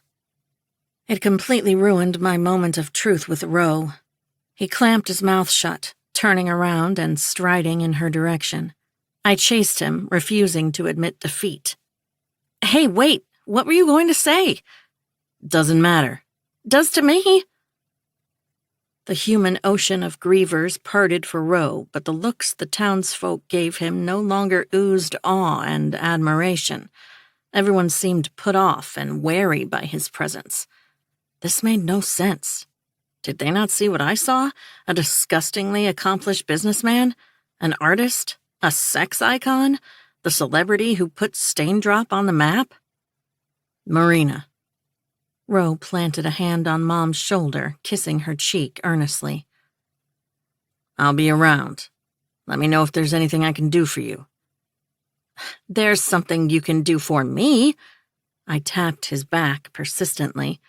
Answer my damn question. Mom melted under Ro's touch, patting his hand on her shoulder. "Oh, Ambrose, you sweet boy. Tell your mother I send her my regards." Sorry she couldn't make it. Still down with the flu.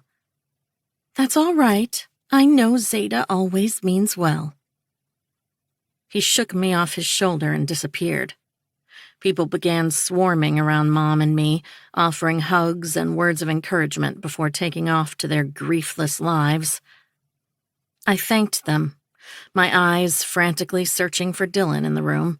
She was nowhere to be found, nor was her colorful windbreaker. She had probably taken off with Ro. Did she still live at her parents' old house? Surely Mom would know.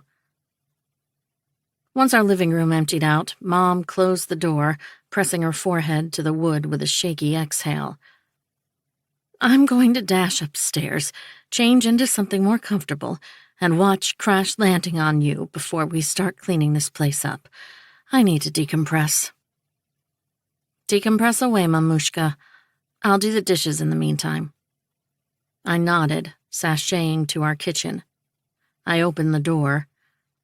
Our kitchen was a charming thing, with slim shaker cabinets, copper pot rails, geometric blue wallpaper, and a farmhouse sink. It was quaint, lovely and cozy.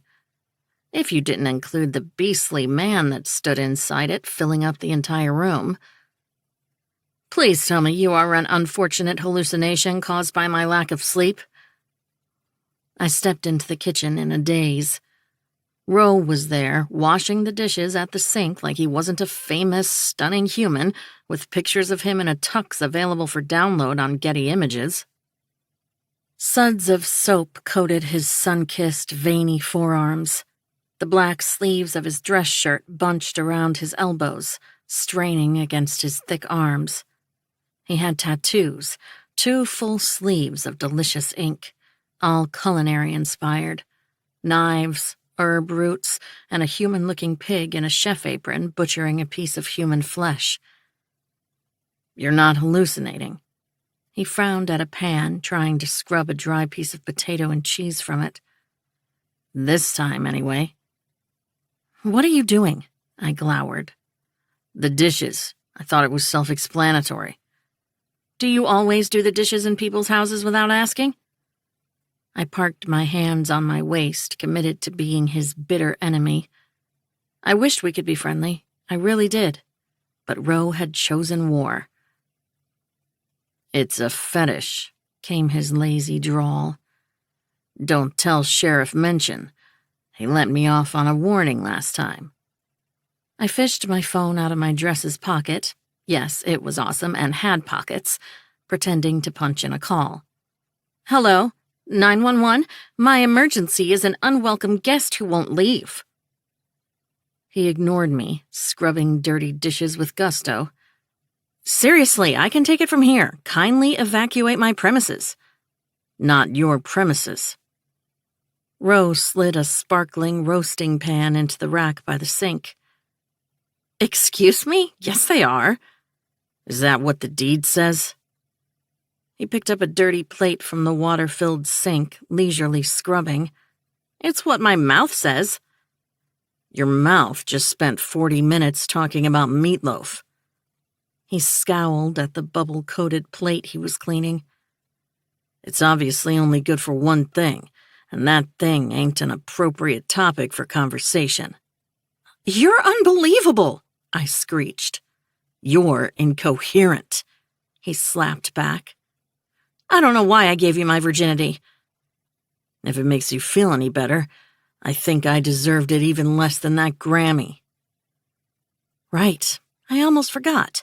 Ro had managed to win a Grammy for rapping for 5 seconds in a song by a famous artist. Screw him and his rock star lifestyle. The most glamorous place I'd ever been to was the first-class lavatory on a plane to Dallas, and even that was because I'd had to bypass the angry flight attendant to projectile vomit. Leaning against the wall, I folded my arms over my chest. I see Staindrop has caught up with your personality finally. He grunted in response, too busy wrestling a lasagna stain from the plate to pay attention to me. What did you do? I demanded. You'll catch up. Catch me up. He shot me a disinterested look before sliding the plate onto the rack. Nah, that would require speaking to you, which is low on my to-do list. I was livid. Livid because we were both about to occupy the same town, because my stomach still felt funny around him, and my stomach never felt funny, unless I had kidney beans, which I knew better than to eat, other than that airplane incident, but mostly because being next to him made my eye tick less prominent for some reason. I stood there, watching him being sexy and helpful and sarcastic, and just couldn't take it. He had no right being all those things under my roof, in my house. It was time to assert power and control over the situation. Please leave, I said one more time. Please shut up. He picked up another plate to clean. I jumped on his back, lacing both my legs over his waist from behind, seizing his neck in a chokehold. That, at least, was the plan, but I had miscalculated it gravely, because his huge muscular shoulders got in the way of choking him. Embarrassingly, Even as I was wrapped around him, he continued doing the dishes, like a fly had just landed on his back, as opposed to an entire human. His whole body was stone hard, warm, and delicious. "Go away!" I screeched into his ear. "You're unwelcome here!" "Anyone ever told you that you sound like the ignorant, angry townsfolk in a Disney movie?" "Don't patronize me!" I squeezed my fingers around his neck, which was the width of an ancient oak tree, grunting from the physical effort. "Leave!" I commanded. When my pleas didn't achieve the desired effect, I began poking at his eyes with my fingers. Now that made him stop. Probably because I got his eyeball once or twice. "Cut it out." He turned off the tap and shoved the clean plate into the rack, trying to swat my hands away from his face. Soap bubbles landed on the tips of our noses and eyes. "What are you, 2?" 24. And he was 27. Birthday was May 16th. I remembered because he had total Taurus vibes. He clasped my wrists, prying me away as he staggered back from the kitchen sink. Ha! Being a stage 5 clinger had its advantages. He couldn't get rid of me. Roe reversed all the way to the wall, where he plastered my back against it, prying my arms off. I clung tighter, octopussing around his body. "Don't want to hurt you," he warned solemnly. "Newsflash, you already did." I knotted my legs over his torso from behind. "When we had sex." "You asked me to have sex with you." He slid us both down to the floor, where he leaned his back onto my body, then flipped himself over so we were missionary style, him on top of me. "You came onto me." "I was drunk," I lied, swinging my fists toward his face. He dodged me effortlessly, hemming me in between those Thor arms and the floor. "No, you weren't." His lips thinned, and he looked genuinely pissed off now. "You didn't have more than one drink in you that night. I know you drunk. I know you sober. I know you in every fucking state. Besides, I thought you didn't want... What was it again?" He looked up, squinting as he tried to remember that night. "A broccoli-haired trust fund baby who makes experimental techno music to take your V-card." "I was young and impressionable." I writhed beneath him, twisting and thrusting, our bodies touching everywhere. My heart hammered, and not from fear for a change. "Why'd you listen to me?" "Because you were a willing woman of legal age, and I was 23 with a pulse." I wormed to the right, attempting to roll under him, but he was quicker. He pinned me to the wooden planks by thrusting his nether region to trap my legs against the floor, and just like that I came sex to sex with his massive erection. He bracketed me between his thighs and nailed my wrists together above my head. My nipples brushed his chest each time I panted. My eyes narrowed. "Let me go."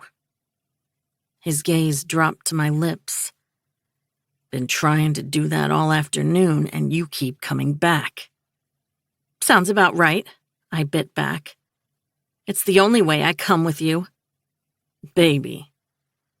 He released a slow, taunting smirk that made me melt into a puddle, constricting his grip on my wrists a smidge.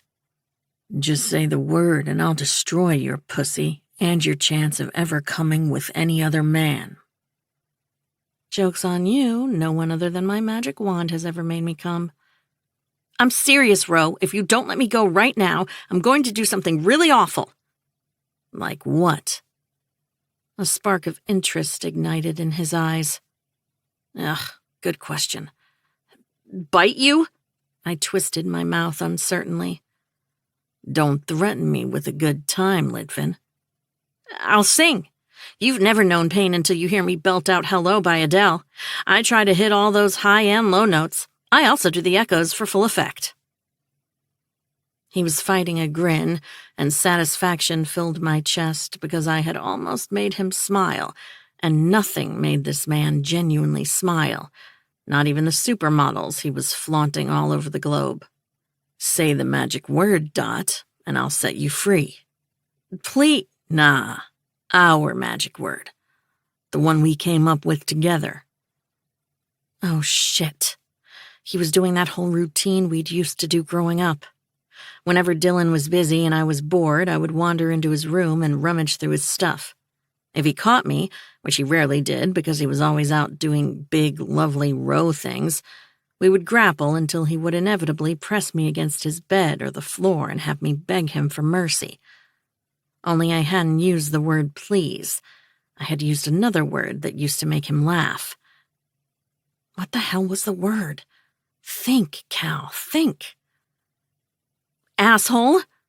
I let loose a snarky smile. I knew what would happen if I didn't say the word. He exhaled somberly, like a disappointed teacher. Not the first hole I have in mind, but I'll take it. 2 more shots. Banana? I remembered it was some type of fruit, or maybe a vegetable. It was definitely food-related. He shook his head again. Nope, but I see where your mind is going, and I'm not mad about it. His dick twitched between my legs. Okay, yeah, this was definitely one hell of a welcome back. Also, I wasn't half as freaked out about what was happening right now as I should have been. Give me a clue, I demanded, wriggling. Is it a fruit or a vegetable? Fruit, he said stoically. Pear? Passion fruit? Guava? Give me another clue. The weight of him was delicious, to the point my mouth watered, my nipples puckered, and I was 99% sure I was on the verge of a mini orgasm. Nice try. You didn't deserve the first one. Fair point. Too bad we were chafing everywhere and an insistent, tingly pressure mounted in my core. Something that horrifyingly resembled the Big O, and I'm not talking about Queen Oprah. One more chance to get it right, Dot. What's our magic word? Mango! I tossed the word in his face, flustered. Wrong answer. His voice was calm, flat, and resolute. The word you were looking for was tomato. You said it was a fruit. Tomato is a fruit. How can it be a fruit if you put it in salads? Fruits are fun. So is payback, Rode deadpanned. Enjoy.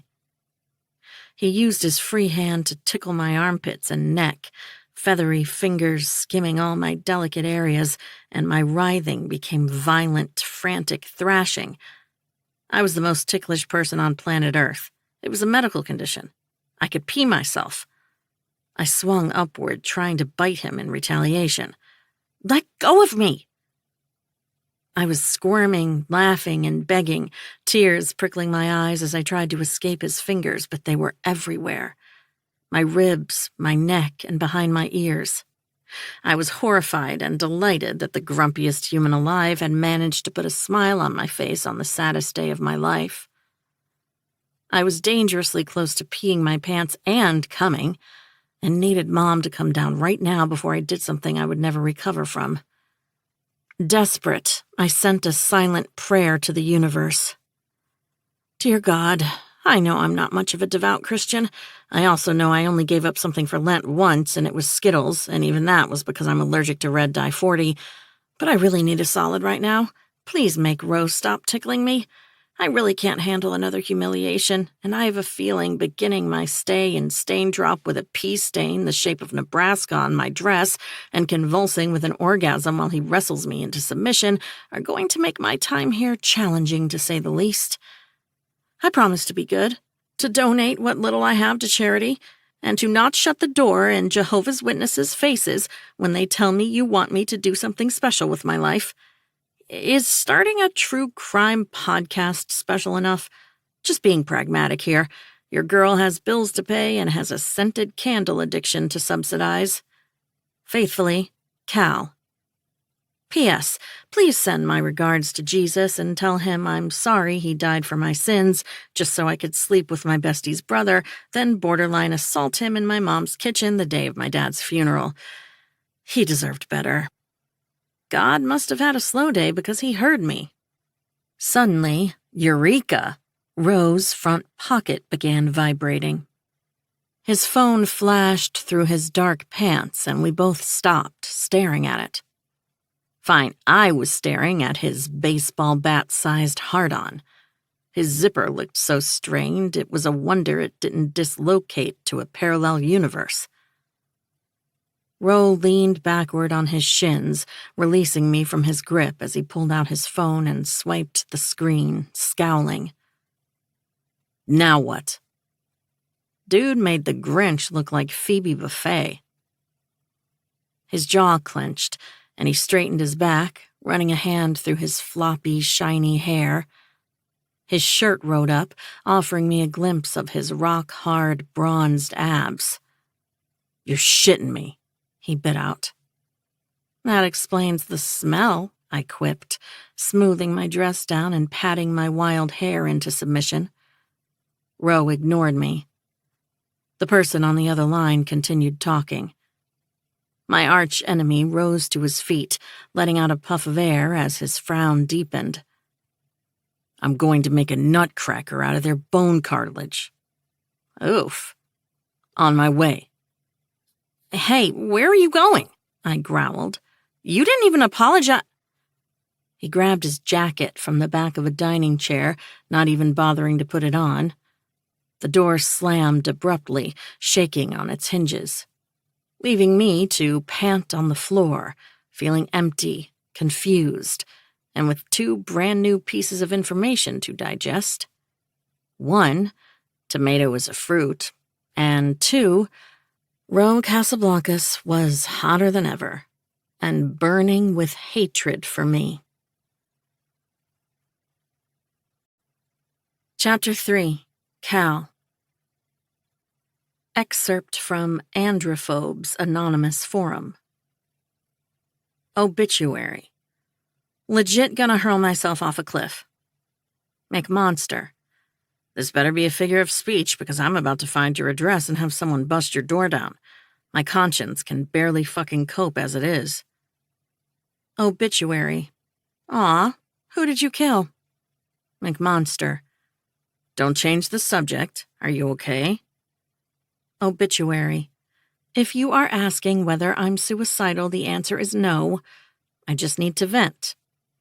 McMonster. Vent away. Obituary.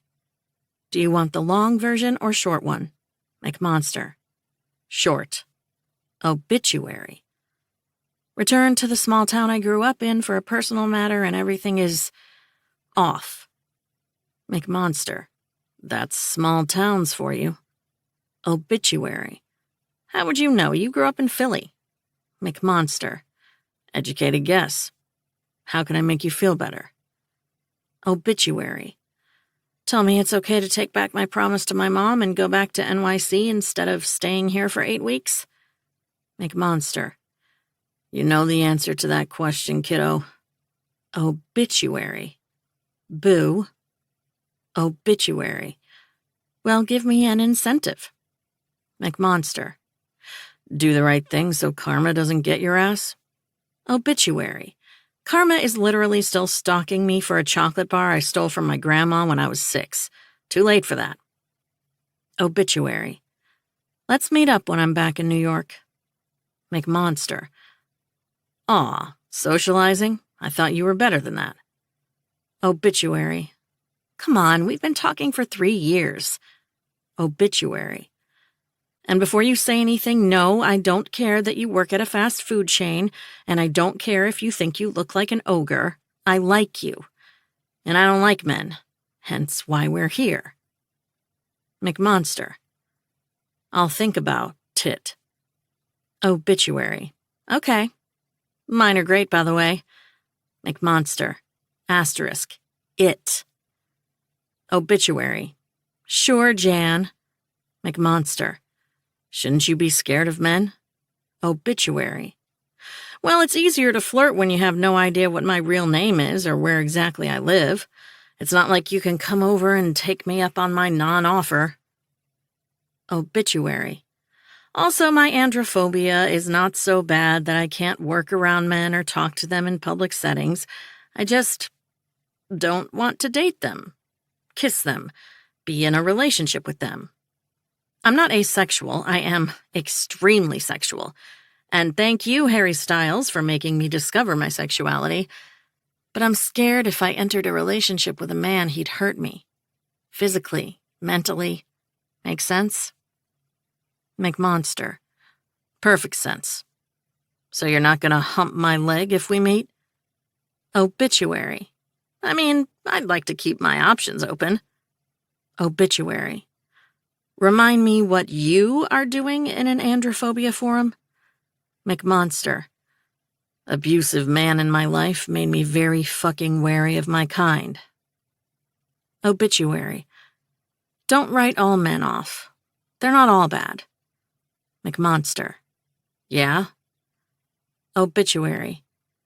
Yeah. There are also people like you. Chapter 4. Row. What do you mean they resigned by text?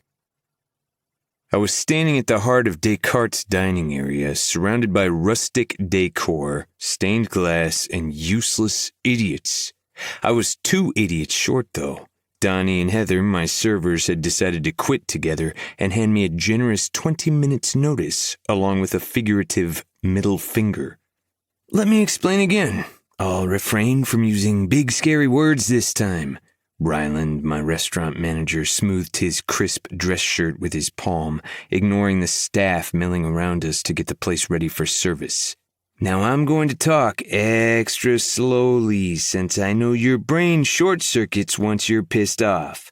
So, Donnie took out his phone, typed out a text saying he and Heather weren't going to show up for service today, and hit the send button. I suggest you get to the point before your balls make it to tonight's entree specials, I said, cutting him off and glancing at my De Bethune watch. You have 5 minutes. Use them wisely. First of all, work on your people skills. You're about as personable as an STD test. Ryland sucked his teeth, shaking his head. He looked like a fucking Hugo Boss model in a suit. At 6'4" with a blonde Charlie Hunnam man bun and a 5 workouts a week physique, he distracted 99% of my employees. Second, you're gonna have to tone it down. We live in an era where employees have rights and shit. I can guarantee you their rights don't include fucking me over with a 10-foot pole at 20 minutes notice. I turned my ring on my pinky finger, imagining I was wringing someone's neck.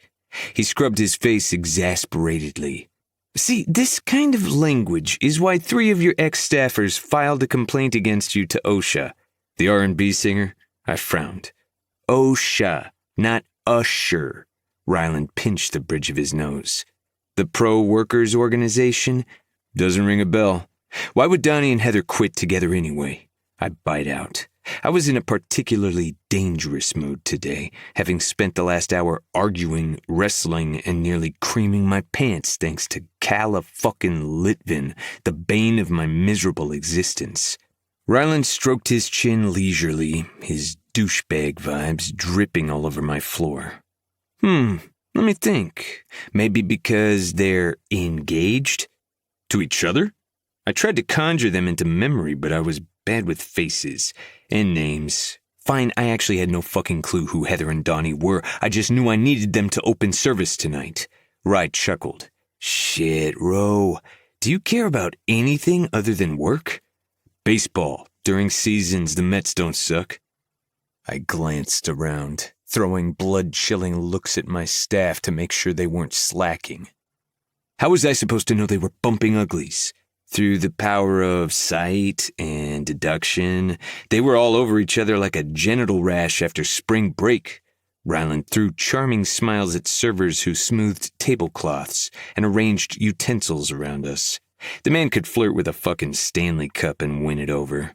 You kicked them out of the meat fridge the other day, remember? Told Donnie next time you saw his meat in that fridge, you'd make dumpling stuffing out of his intestines? That did sound like something I'd say. Besides, being my restaurant manager, Ryland Coltridge was also my best friend. He'd been my wingman since I graduated from Le Cordon Bleu and called him up to supervise my restaurant in Paris. Ryland was a boyfriend for hire by trade, a PC title for what really was de facto a male escort, but I'd convinced him to work with me through a fat paycheck, good food, and a limitless amount of pussy. That last selling point was his favorite. He'd yet to find a hole he didn't want to shove his dick into. Descartes was our last hurrah together, though. Rye wanted to be a full-time pretend boyfriend in the Big Apple after blazing through most of the willing women in Western Europe. The money was excellent, the hours measly in comparison to running a Michelin-starred restaurant, and one of his filthy rich clients had bought him a condo in Manhattan as a birthday gift. Therefore, 3 weeks ago, he'd informed me he was done with the customer service field. The only customers I want to service are millionaire women who pay me hourly for longingly staring into their eyes during family functions and telling their relatives and jealous ex-husbands how much I love them, had been his exact words. You really don't pay attention to anyone other than yourself in your kitchen, huh? Rye's green eyes narrowed. That wasn't completely true. I did notice one person. She had blue-tipped Rachel green hair, wore overalls unironically, and possessed the ability to be klutzy without looking like a complete moron. And I wanted to stay as far away from her as humanly possible. This wouldn't be a problem, though. I had the uncanny ability to cut people off, and Calla Litvin had been plucked from my life 5 years ago, straight from the root. She was squarely on my shit list. Let's get to the solution portion of this conversation. I tapped my cigarette pack on my thigh, eager for a smoke. How are we solving our staff problem? It was going to be a bitch to hire and train 2 new employees, if I could even find them in this godforsaken town. The citizens of Staindrop weren't exactly fans of mine, and Descartes was booked to the max until its closing date, the day before Christmas. January 1st couldn't come soon enough. That was when my one-way ticket to London was scheduled for. New restaurant, new adventure, 0 baggage. Become a tolerable, relatable human being and stop scaring off everyone around you? Ryland sauntered over to the bar, crouched down to throw the fridge open, and popped open a bottle of Kronenberg 1664 by banging the cap against the edge of the bar. Thanks for the tip. My nostrils flared. Any other ideas that fit our time constraint?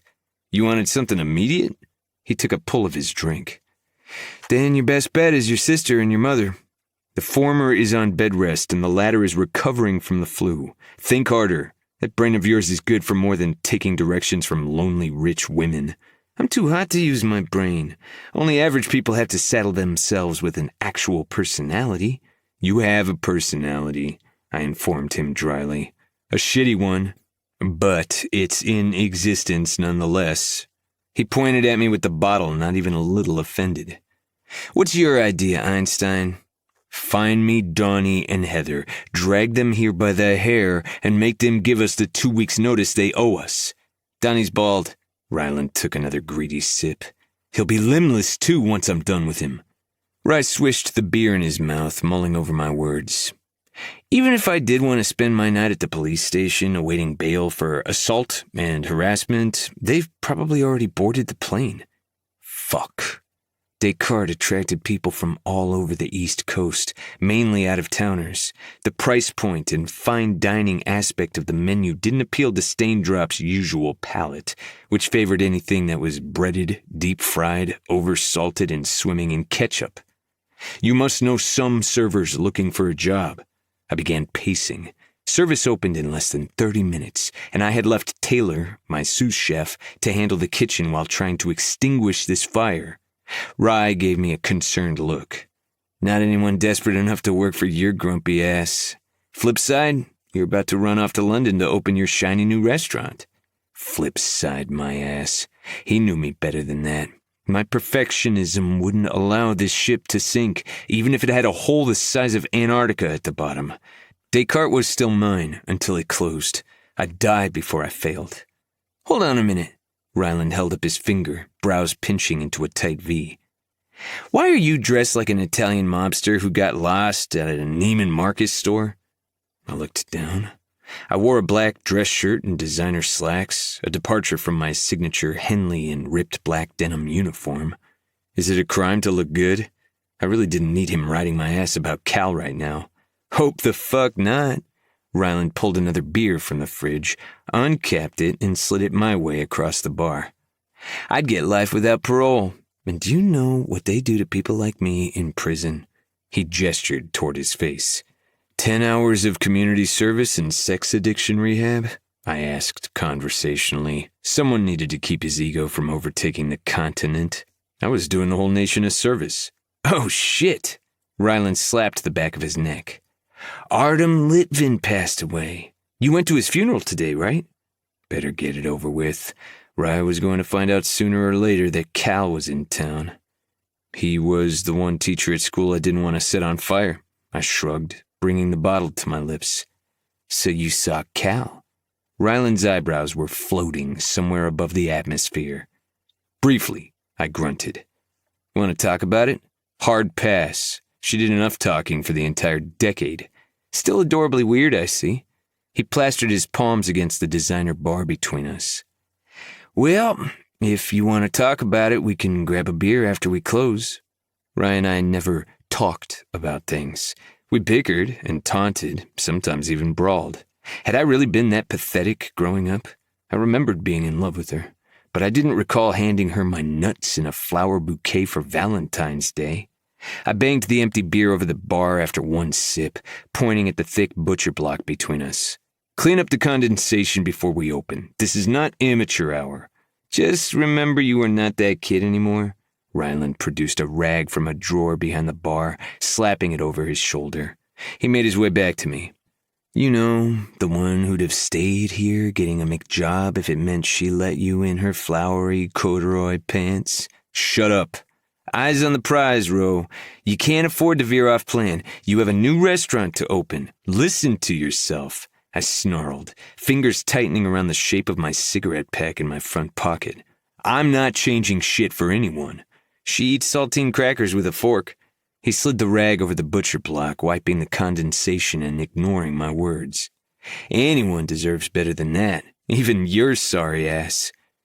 I still remembered Cal sitting with those saltines at my kitchen table, acting a fool because she didn't like the way the salt clung to her fingers. Rye was right. The woman was barely civilized. I had no business thinking about her, let alone pining after her. Was she even a woman? She was still acting like a child. She needed a babysitter, not a boyfriend, and I wasn't interested in either position. Enough, I barked out. I'm at no risk of liking Calla Litvin again. Not from afar and definitely not up close. You're wasting your breath talking about her. You have 24 hours to find us 2 new servers. I rapped my knuckles on the bar. Get your ass in gear. Ryland downed the rest of his beer, heaving out a sigh. Denial ain't just a river in Egypt. I flipped him the bird, trekking my way to the kitchen. No fraternizing with the patrons, I called out, as I did every night. No promises, he called back, as he did every night too. The evening couldn't get worse if a meteor landed directly on my fucking head. I was wrong. The evening got worse. Exponentially so, and at a plane crashing speed. Hot mess would be putting it mildly. On the outside, it looked normal. Expensive utensils clinked in harmony. Chatter rustled through the aromatic air.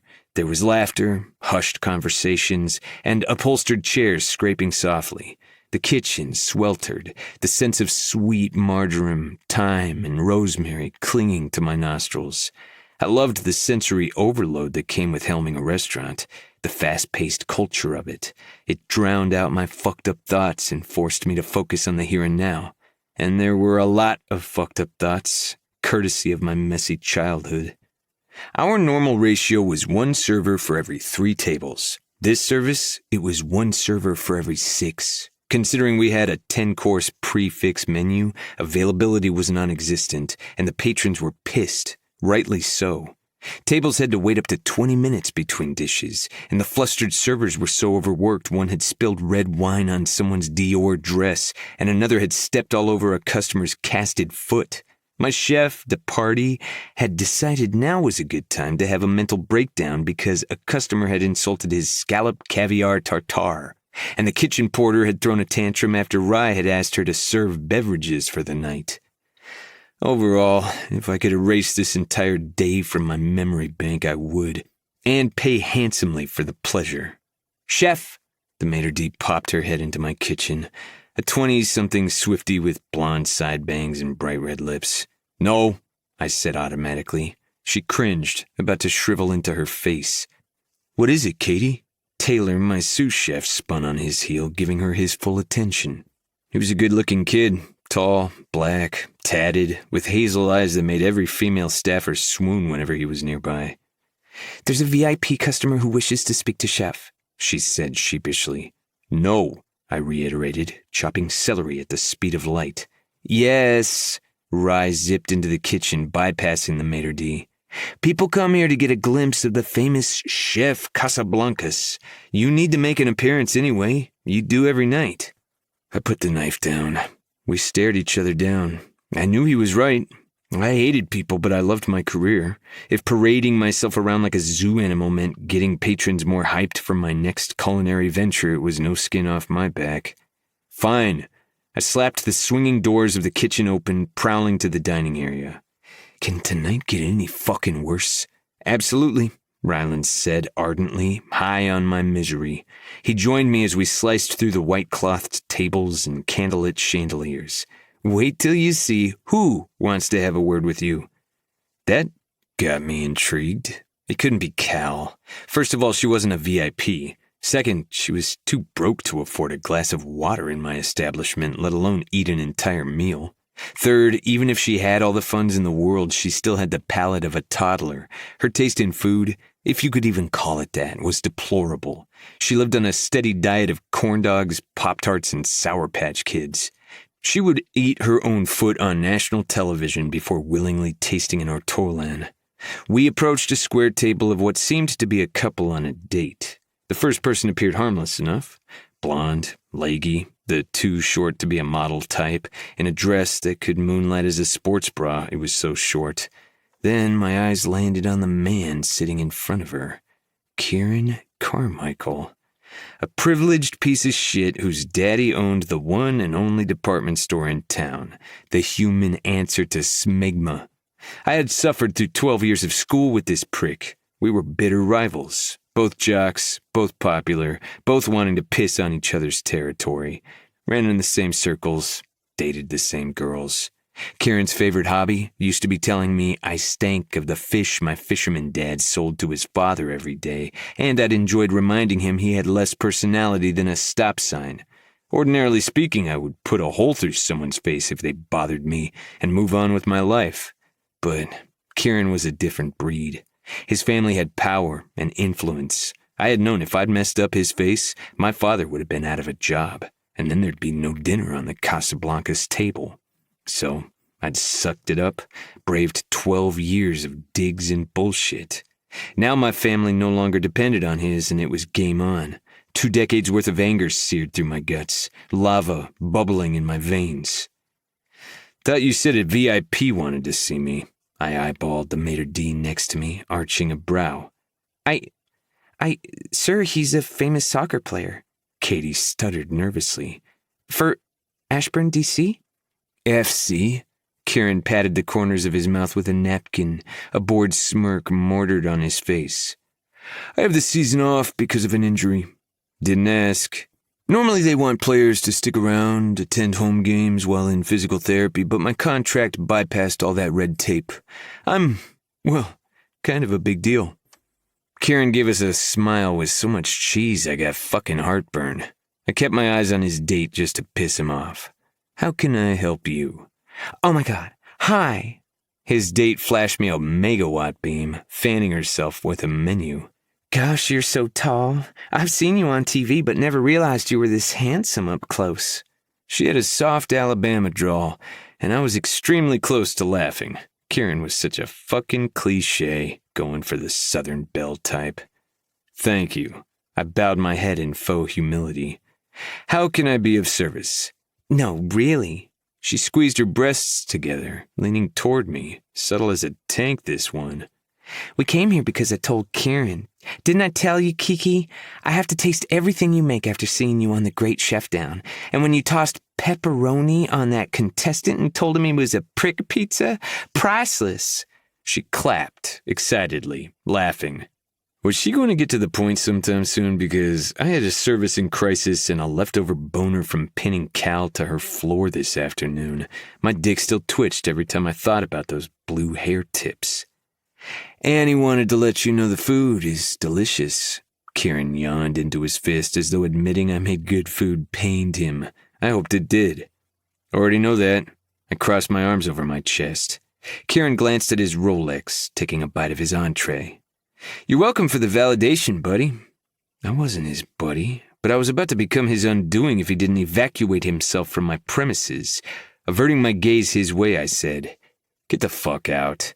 Excuse me? He tilted one brow, calm and collected.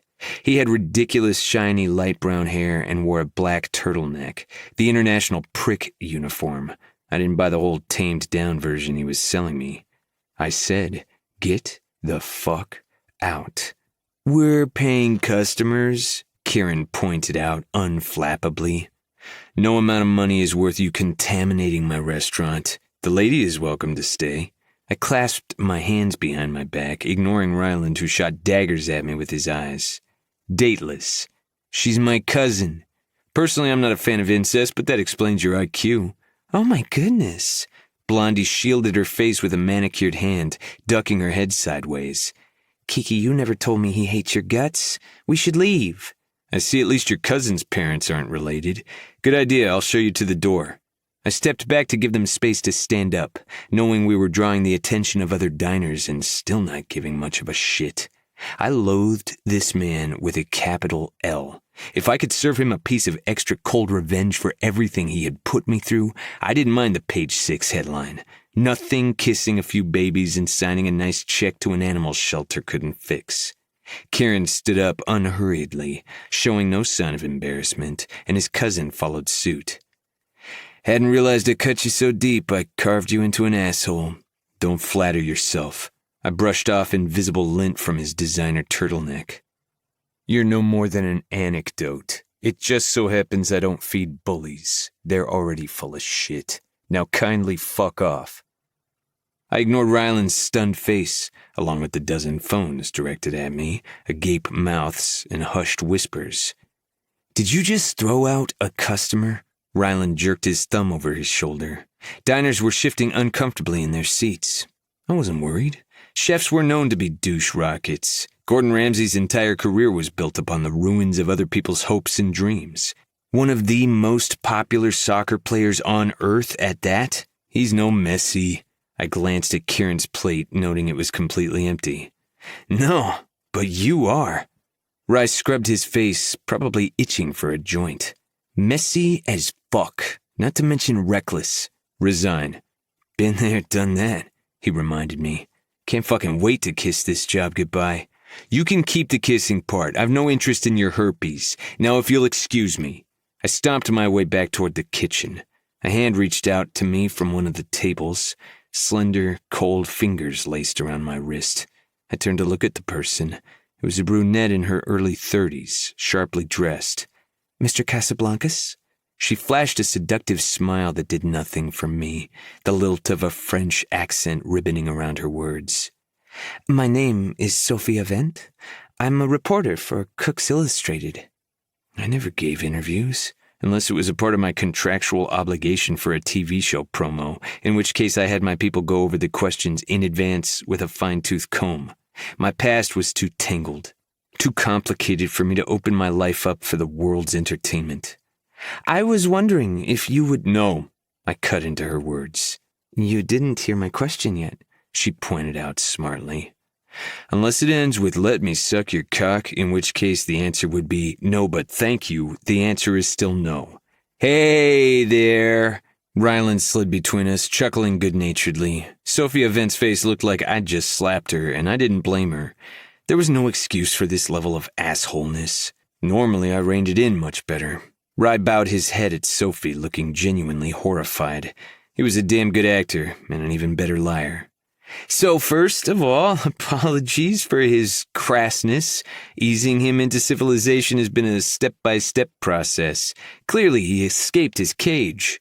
Ryland rearranged the utensils on her table, his heart-throb smile working extra hours. Second, your dinner is on the house and will be accompanied by a lovely 1998 Chateau Lafite Rothschild and an exclusive 10-minute interview. That wine was close to $1,700, and my time was priceless. Nonetheless, Sophie's expression remained unimpressed. Did he just... I wish I could tell you he didn't, but we have an audience, so let's focus on how to remedy the situation and make you happy. She curved an eyebrow. You can make me happy, I'm sure. The suggestion had been clear. Consider it done, sweetheart. Now, Rye patted her shoulder, his American Psycho smile still intact. Please allow me to direct all my attention toward my volatile genius boss. Be right back to take your order. And number. He winked. He slapped a hand over my back and led me to the kitchen, his face turning from pleasant to murderous. What the hell was that? He punched a wall as soon as we closed the door and were out of sight. The whole building rattled. He pointed at the door. Every single person in that restaurant was staring at you like you were crazy. Know why? I had a feeling I did, but waited for him to confirm it. Ryland opened his arms wide. Because you are crazy. Kieran made my life hell in high school. I perched against my station, picking up a Georgia peach and having it with my knife. I tossed it into a pan along with a spoonful of lemon juice and some sugared rum, tipped the pan down and let it flame and caramelize. The fire danced in yellows and oranges between me and Rye, who rested his fists on my counter.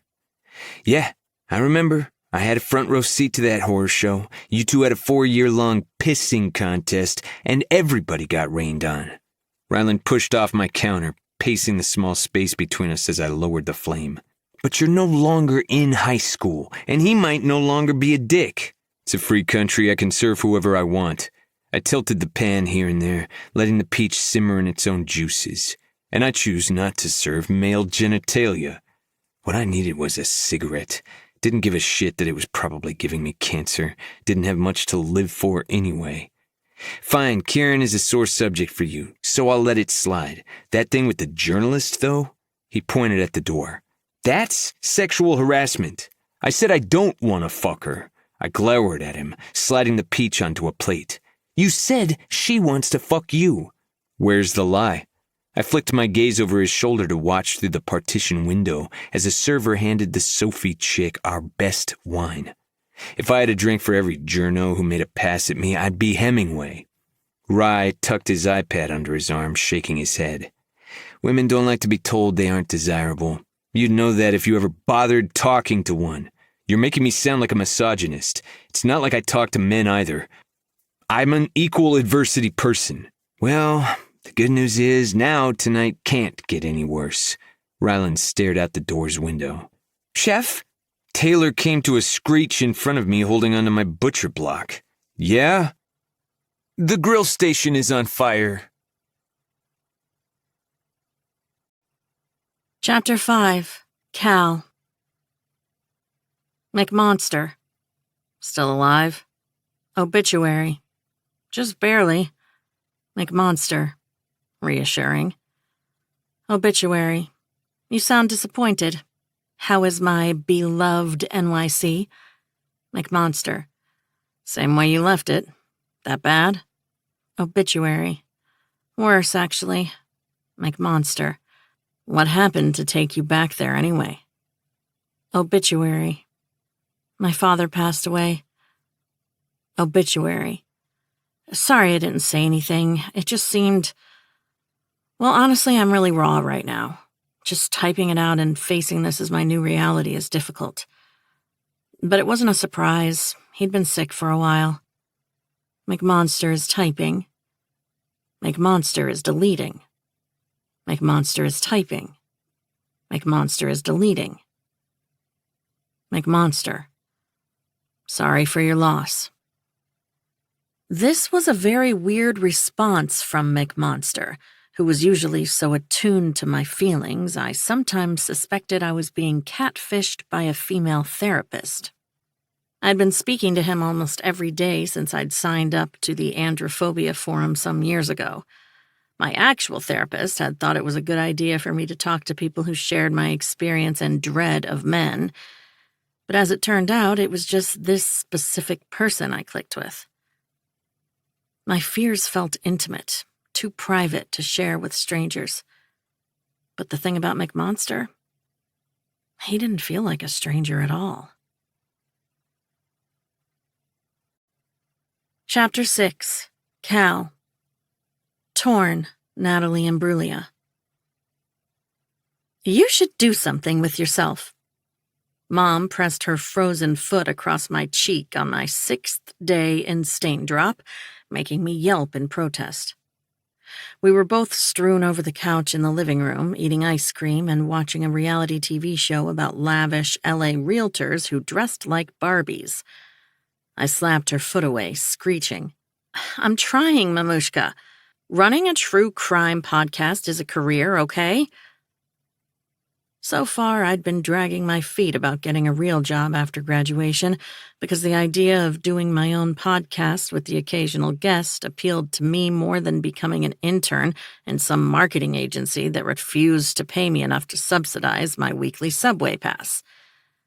I'd even gone as far as writing a few episodes on my laptop, but always ended up canning them for being too long, too graphic, too informative, too quirky, and just too me.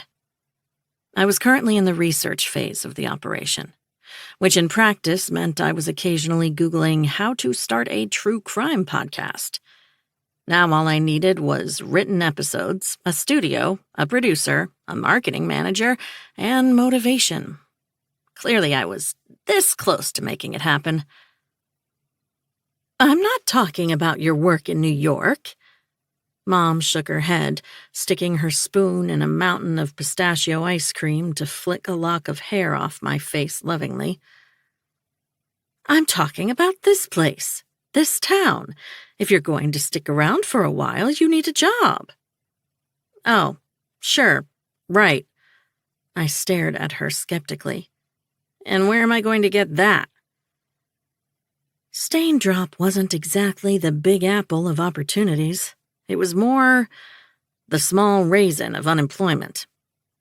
I knew she was right. I did need a job. I'd just figured that job was going to be selling my internal organs on the black market, or being a phone sex operator for old married men. Let me tell you where you're not going to get it. This couch. I'll get a job. I waved her off airily, with confidence I definitely did not feel. You better, because I don't want it on my conscience if you lose your New York apartment. It's rent-controlled. Don't worry. I diverted my attention to my cookie dough ice cream to avoid eye contact. I'll figure something out. And you need to start reconnecting with people, too. Mom was on a roll, poking me with her elbow. I know how much you miss Dylan. I'm not sure what happened between you two, honey, but what you had is sure worth fixing. I tried. Along the years I'd sent letters, text messages, birthday presents, telepathic pleas. I'd have tried smoke signals if I didn't know she was borderline asthmatic. She had never replied to any of them. Try harder. Do you want me to stalk her? I stabbed the spoon into my ice cream, losing my appetite. Aggressively court her, Mom corrected. Your generation is so touchy about personal space. Mamushka. I felt my nostrils flare. I don't think she wants anything to do with me. I'd hate to be a pest. But I wasn't so sure after Dylan's behavior last I saw her. Then again, it was literally my father's funeral. Maybe she cut me some slack because it was a special occasion.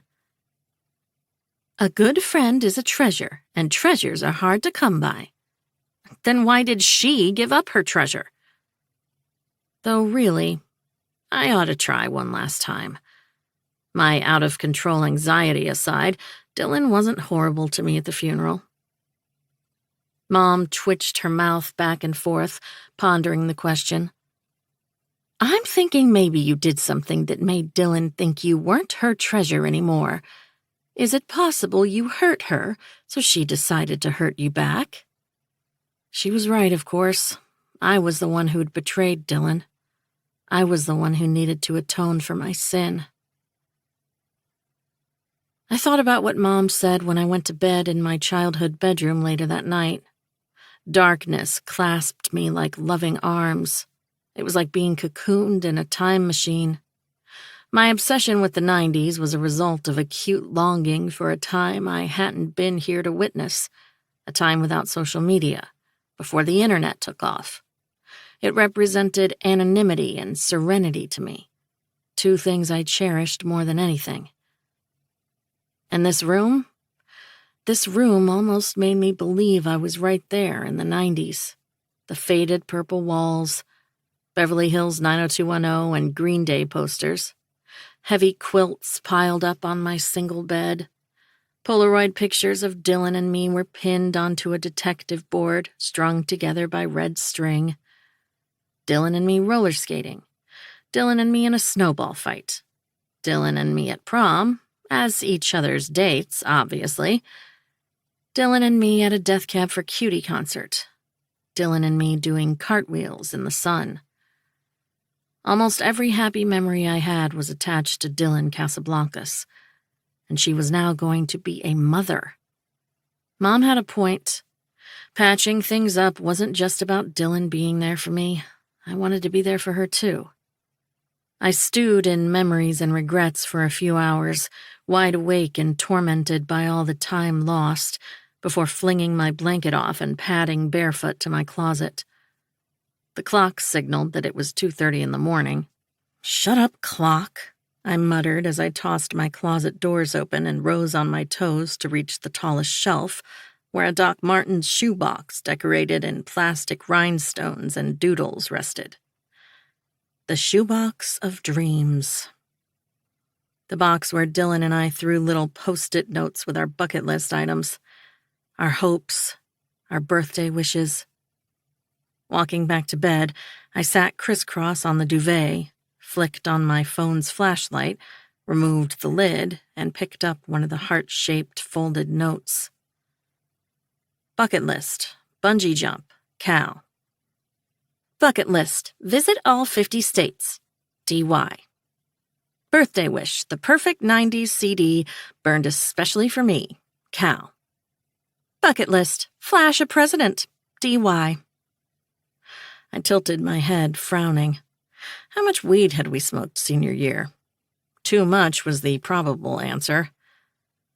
Birthday wish, make me the best dessert ever using only ingredients that start with an M, DY. I went through the box the entire night, alternating between giggling and sobbing. Bucket list, kiss Stephen Henry, and Kyle Cohen, and Ray Moringer. Cal. A miserable smile slashed my face. Teenage Cal had pretended to be boy crazy. I didn't even remember these boys' faces and definitely hadn't wanted to kiss them for real. But I had longed to appear normal like other girls. Dylan had been privy to all of my made-up crushes during high school. I'd fed her lies about who I liked, who I wanted to kiss and date. No wonder she hated that I'd hooked up with Ro. She thought her brother was just another notch in my belt. Birthday wish. Cake made out of something gross like broccoli or cauliflower so I can force everyone to celebrate with me by eating it. Cal. This last one made my heart stop in my chest. 3 years ago, on my birthday, I had gotten a special delivery of a gross cake during a shift at the restaurant where I had been working. It had had broccoli, cream cheese, rhubarb, and a few other cake-looking ingredients and had actually been surprisingly decent. It had tasted like a veggie casserole. I had figured it was a joke my mom had played on me and hadn't worried too much when she'd vehemently denied sending it. Could Dylan be the one who had sent it? Was that her way of reaching out to me? Had I missed this crucial sign? Well, I wasn't missing any more of them. I was going to win Dylan's friendship back. As soon as the sun pierced through the clouds, I started working. Chapter 7. Cal. Obituary. I think I'm going to make a move. McMonster. Like, ask a guy out? Obituary. OMFG, no. I'm going to try to win my old best friend back. McMonster. Sweet. McMonster. What made you grow apart? Obituary. Ugh, I did something stupid. McMonster. Question mark. Obituary. Her brother. McMonster. Question mark, question mark. Obituary. JK, he is not stupid, just scary, and hot, and scary. We slept together. McMonster. Is he why you are afraid of men? Obituary. Actually, no. In fact, he is the only person I've managed to be intimate with since I got scared off in the first place. McMonster. Sounds like a nice guy. Obituary. Nice? No. Good? Yes. There's a difference between the two. He taught me the hard way. Chapter 8. Cal. Basket case, Green Day. It was a humbling experience standing in the pissing rain on Dylan's doorstep, with a baking dish swathed in foil shivering in my ladybug rain boots as Zeta Casablancas regarded me with the suspicion of a prison guard. Calla, cucciolota, I am so sorry for your loss. She sniffled through the tiny crack in the door. Not sorry enough to let me in, I thought uncharitably. Is she waiting for you? She peered beyond my shoulder, still blocking the entryway. Mrs. Casablancas was a distrustful woman, though I had a nagging feeling she hadn't always been this way. Zeta was as tall as treetops and as glamorous as the sun. She had given up her career in Milan to move here with Dylan's late father Doug, after meeting him on a night out in New York. Someone who up and left their entire world to enter someone else's couldn't be a person with trust issues, right? Something had made her the way she was today. I couldn't recall one time I'd seen her happy. Growing up, I'd always assumed she missed her family in Italy. Well, not exactly. I shivered, drenched to the bone. Mrs. Casablancas made no move to let me in. It stung, because she used to love me like a daughter, used to braid my hair and laugh at things I said. Most of them weren't jokes, but still. Dylan is pregnant. It's not good for her to get too excited, Zeta explained. I just want to apologize. I bent my knees, not above begging. For what? Screwing your son? Our misunderstanding 5 years ago. Her gaze lingered on my face, fingernails drumming on the old wood, their sound pleasant but unnerving. She sighed. I'll go check if she's accepting visitors. Thank you. If I don't come back in 3 minutes, leave. Yes, ma'am. I promise. The door slammed in my face. I proceeded to dance in place in an attempt to dodge the rain. Spoiler alert, it did not work. The Casablancas' house was a 20-minute walk from mine, nestled at the foot of the tree-covered mountains. The place was a far cry from the pastel-colored historic structures of the street my family resided on. This felt more like a cabin in the middle of the forest. A great spot for a murder mystery plot. Pacing, I wondered if there was even a point in sticking around. I knew my former best friend. If holding a grudge was an Olympic sport, Dylan's neck would break from all the medals. A minute passed, then 2. 5 minutes melted into 7. The rain fell down harder, in thick sheets. God, what was I doing here? Soaked to the bone, pining for a childhood friendship that had collapsed in a spectacular fashion? This was silly. It had been 5 years. It was time to let go. Not yet, Kalichka, Dad chided in my head. Have faith. Shut up, Dad. You were an atheist. 7 minutes passed, then 10, then 20. 20 whole minutes. Sorry, Dad. She isn't coming out, I murmured. I took one last look at the Casablancas' cottage, dilapidated, the rotten wood wet and sagging, yellowish windows and a rickety front porch. I tried, Dylan. I really did. I put the dish down on the first step, turned around, and walked away. A screeching sound assaulted my ears, an old window cracking open. Calla Litvin, you are such a quitter! Dylan's head popped through the window in her attic. Her dark locks danced in the wind, thick and glossy. She was waving a white shirt in her fist. A white flag. It's like that time we went to the regional hockey finals and you bailed 10 minutes in because there weren't any hot players. Hey, I yelled back. No one on that rink was over a 6 and you know it. I stabbed a finger in the air in her direction. I remembered that day. I had left because Dylan was clearly PMSing and needed cake, not eye candy. Whatever, Dot. We were 15. It's not like you were going to reproduce with one of them. Did you stare at me through your window to see how long it'd take me to break? I squinted, somehow still unable to be mad at her. She mimicked zipping her lips and throwing the key out the window. I pretended to catch the imaginary key and tossed it back to her pointedly. She unlocked her lips and sighed in defeat. Ugh, fine, yes. But in my defense, I hardly have any source of entertainment these days. I've watched everything worth consuming on Netflix. I pressed my lips together, fighting a smile. May I come in? She rolled her eyes. Guess so. It's high time you say your piece. Actually, I am pissed. You let me stand in the rain for 20 minutes and watched? My mouth hung open in disbelief. Hey, you let me have sex with Tucker Reed, she pointed at me. I would never.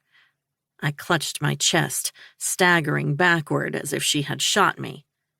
You shunned me from your life, so I couldn't be there to remind you that you were all that and a bag of chips and deserved so much better. You betrayed both of us. Not me, my vagina. Dylan Maria Casablancas, her mother roared from downstairs. Watch it before I wash your mouth out with soap. What about your betrayal? Dylan demanded, ignoring her mom. Which part of your body was in charge the night you... I regret that night every single day of my life. A lie. I didn't regret it, even though I should have. I only regretted getting caught. Roe was the only man other than my dad who made me feel safe. Whoa, Dylan puffed her cheeks. Was he really that bad? Not bad. Not at all. I pretzeled inside my soaked clothes. Great. Now I had offended her beloved brother. He was great. Wonderful. She made a gagging sound. But he is, gifted. Like, talented? Like, the length of my height? Dylan, my goodness, I'm coming out there with a broom, Zeta threatened from inside the house. China crashed noisily in the kitchen, followed by more cursing in Italian. I spilled all my minestrone. God forgive both of you girls because my ears never will." Dylan and I stared at each other before dissolving into deranged laughter. I grabbed the foiled dish and made a beeline for the door. She opened it before I could knock, and we were face to face, flushed, panting, shaking with exhilaration, and me possibly also with hypothermia.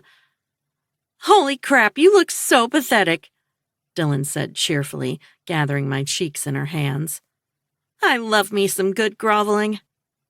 Inside, the house looked totally different from how I remembered it. Growing up, nobody in this town had a lot of money, but the Casablancas took the blue-collar cake. Doug had been a solo fisherman with a rickety old boat, and Zeta was a homemaker. Some days, especially at the end of each month, the electricity hadn't worked, and they'd rationed cans of food. Until Ro had started working when he was a teenager and turned things around.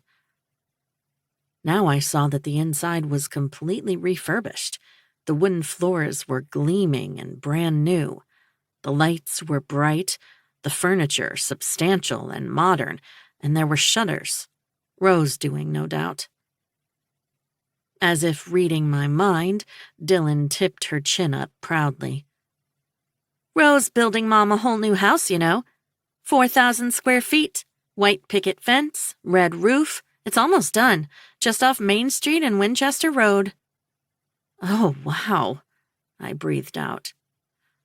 Ro was a total pain in the butt, but no one could deny he loved his family something fierce.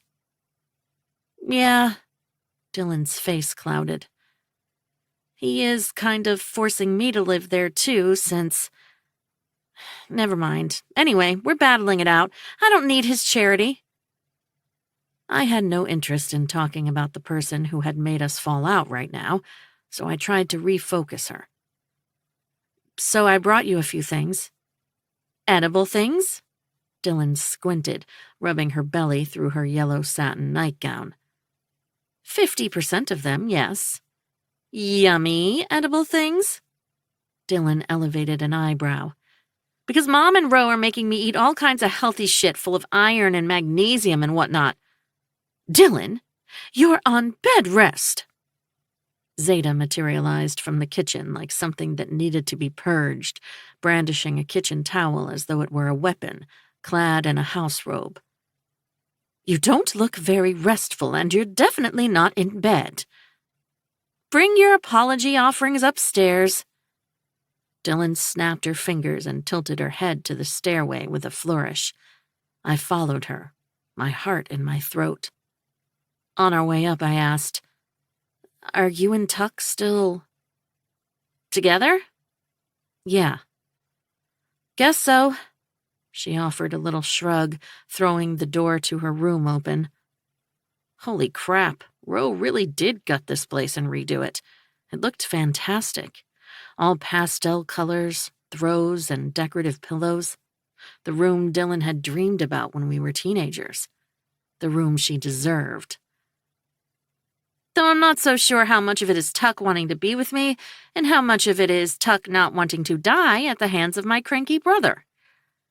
"Your brother is frightening," I admitted, looking around in astonishment. "But I don't know anyone who'd agree to spend the rest of their life with someone they don't love just because they're afraid to get punched in the face." "You haven't met Ro's punches. Tucker has, and he is not a fan." "Still, this must be exciting for you." I mustered a smile. I was excited about her having a baby. I was not excited that she was still with Tucker. "The new construction is supposed to house Tuck, me, and the baby." Dylan fell to her bed, sighing miserably. "The deed is going to be in Mom's name so Tuck won't get any greedy ideas after we get married. Guess Ro wanted all of us together somewhere pretty and new so he wouldn't have a guilt trip when he leaves again." "You're getting married?" I whispered. Dylan nodded miserably. Tuck popped the question. "Aw." "After Ro almost popped his knees." "Oh, that's... sweet?" I remained standing, waiting for an invitation to sit down. If Tuck had 2 brain cells to rub together, he knew Dylan was eons above his league. Unfortunately, I seriously doubted those 2 cells were in existence. I mean, you're engaged, having a baby, getting a new house. I threw one hand up excitedly, hoping my fake enthusiasm was contagious. My only achievement in the last 5 years is staying alive, and even that was purely accidental. Thing is, I'm not sure I want to share this magnificent new house with him, or if I want to share anything with him at all. Other than the baby, of course, which I don't have a choice about. We've been together for 5 years. 5 years. Sweet Jesus.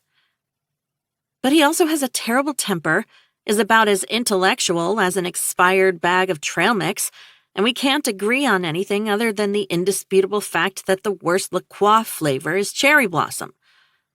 Heavy silence fell between us before she added, Plus, what if I don't want to live in a big fancy house in Staindrop? What if I want to live in a small, cool apartment in Boston, or go back to being a PA in Greenwich? I didn't even know that had happened. I feel like all my decisions were made for me the minute I got pregnant. People who are trying to take care of me are actually suffocating me. She was making a snow angel over her unmade bed, staring at the ceiling hollowly. Is Tucker really that bad? I whispered. Dude, the worst. He has no sense of humor either. Before he went off lobster hunting, we attended a 24-week ultrasound checkup, and when we were in an elevator full of people on our way to the sonographer, I asked him very loudly, So when are you going to tell your wife about us? And you know what he did? I pressed my lips together, stifling a laugh. Dylan was so fantastically herself, it sometimes took my breath away. Peed his pants cackling as he should? You'd think so, right? But no, he got all mad and started yelling at me that I was immature and too much to handle. What does that even mean? Her eyes, a shade darker than rose, sparkled with unshed tears. Shouldn't the person you love be the perfect amount for you? Well, I'm no expert in love, but I think that if someone loves you the way you deserve to be loved, they could never get enough of you. Rage scorched through my body. Dylan was clearly unhappy, and that made me want to use Tucker's arteries as shoelaces. The jerk. Dylan, I cleared my throat. You should do what makes you happy. I know. She worried her lip, sitting upright. But Chris Hemsworth is married and lives in Australia. I'm not built for long distance, Dot. That made both of us laugh somberly. Hey, at least you got a baby out of it. I reached to rub her belly with my free hand, which looked like a prosthetic glued onto a supermodel's body. You've always wanted a baby, and you gotta admit, this is so much better than stealing one. Not if you have to push it out of your body. Plus, if I steal one, I can have my pick. She pouted. I pinched at my puckered lips. You have a point. If only kidnapping children weren't illegal and stuff. Oh, Cal, what have I done? Dylan moaned, throwing an arm over her eyes. Tuck and I are the least compatible people on Earth. We both come from families of giants. I'm only 31 weeks along and the baby is already like 5 pounds. It's going to come out your size. Hey, I've been told I'm pocket-sized. I swatted her knee. For an adult. That's a very big word for what I am. I was torn between being devastated for her and happy for myself that we seemed to be friends again. So, why were you with him? Before the pregnancy, I mean. Boredom? Loneliness? Temporary insanity? She hitched one shoulder up, drawing circles over her nightgown with her fingernail. Everyone left for college. You all lived your cosmopolitan lives. I stayed behind to take care of Mom. My universe was small and insignificant. I bussed tables every day, got back home, ate my frozen dinner in front of Netflix, slept, rinsed, repeated. Tuck was there, making a good buck and easy to boss around. He took me to nice restaurants, weekend getaways, movies. He was a great distraction. She paused. Oh, and he really loves giving oral. Like, I'm talking 30-minute sessions and multiple orgasms. Wow, he really didn't strike me as the giving type. I know, right? I've met plastic utensils more charitable. She popped her head up from her pillow, patting an empty space on her bed. It's probably an ego thing, but at the time I did not complain. But enough about my life. Let's see what you brought over. It better be good. Oh, it's the best. I inched toward her with my offerings. First, I put the foil-covered cupcake pan on her nightstand, unpeeling the edge for easy access. Found our shoebox last night. You mean the one that you stole from me? She gave me the stink eye. I didn't steal it. We had joint custody over it, remember? Giving it back was never an option because you were mad at me. Anyway, I started going through our notes. One of your birthday wishes was a dessert made out of M-lettered ingredients. I did my best. I had made her marshmallow cupcakes with milk, M&Ms, and Maltesers. Yeah, I'd had to cheat and use eggs, butter, and flour, but overall I had brought my M game. Looky here. She removed the foil, bringing one of the cupcakes to her lips and taking a bite. It looked moist and soft on the inside. My heart swelled with pride. Damn, she murmured, mouth full. I don't know if it's amazing or if I'm just not used to eating junk anymore. It is amazing. I flipped my hair, black-tipped for obvious morbid reasons. And there's more of them coming, including foot massages and doing your nails if you forgive me and take me back as your BFF. A foot massage can get you into premature labor. Dylan's eyes widened in horror. Hard no to that one. Guess I'll have to fan you with a palm leaf and tell you how pretty you are. I stuck my finger into the frosting of one cupcake, popping it into my mouth. Well, Dylan licked the frosting off her thumb sulkily. I am very pretty.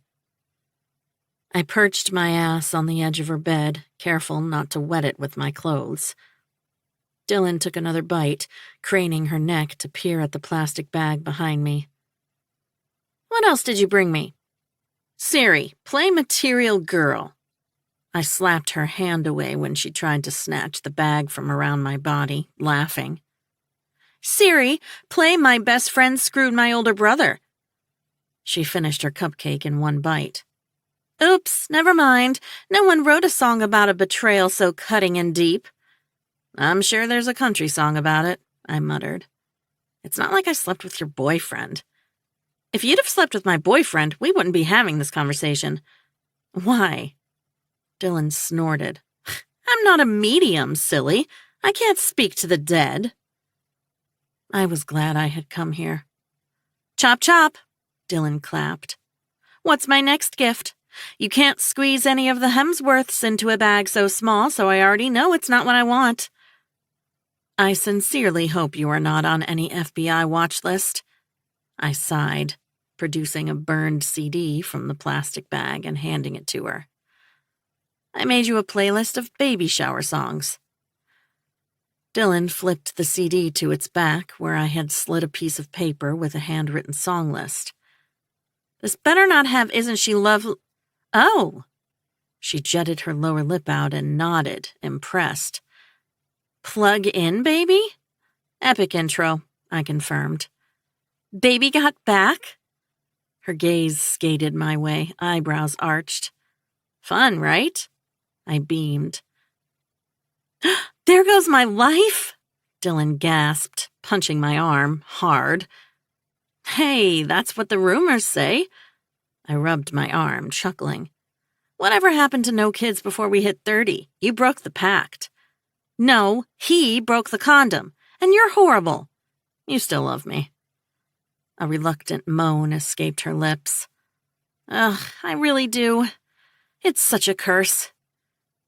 I kicked off my boots, crossing my legs over her bed, my heart galloping happily in my throat. I pulled her nightstand drawer open, knowing tiny hairbands were waiting for me in a small tin box, and patted my thigh. Begrudgingly, she rested her head on said thigh, staring up at me, blinking at her ceiling. "So I have a question," I said. "No, you cannot be the godmother." "Shush, of course I'll be the godmother." I began parting her hair into neat sections, getting ready to Dutch braid it. "I wanted to ask if you sent me a broccoli cake for my 19th birthday." Her eyebrows shot up. "That's random, but true." I peered into her face, brushing each piece of her hair with my fingers. "No, the only thing I wanted to send you over the years was anthrax, and I was too scared to get caught." Dylan shook her head. "Not me. Sorry, Dot." "I'm asking because you're the only person who knew about my gross cake wish," I explained, even more confused than I was before. If it wasn't Dylan, who was it? "Oh, Christ." She rolled her eyes as I began braiding her satin-soft hair.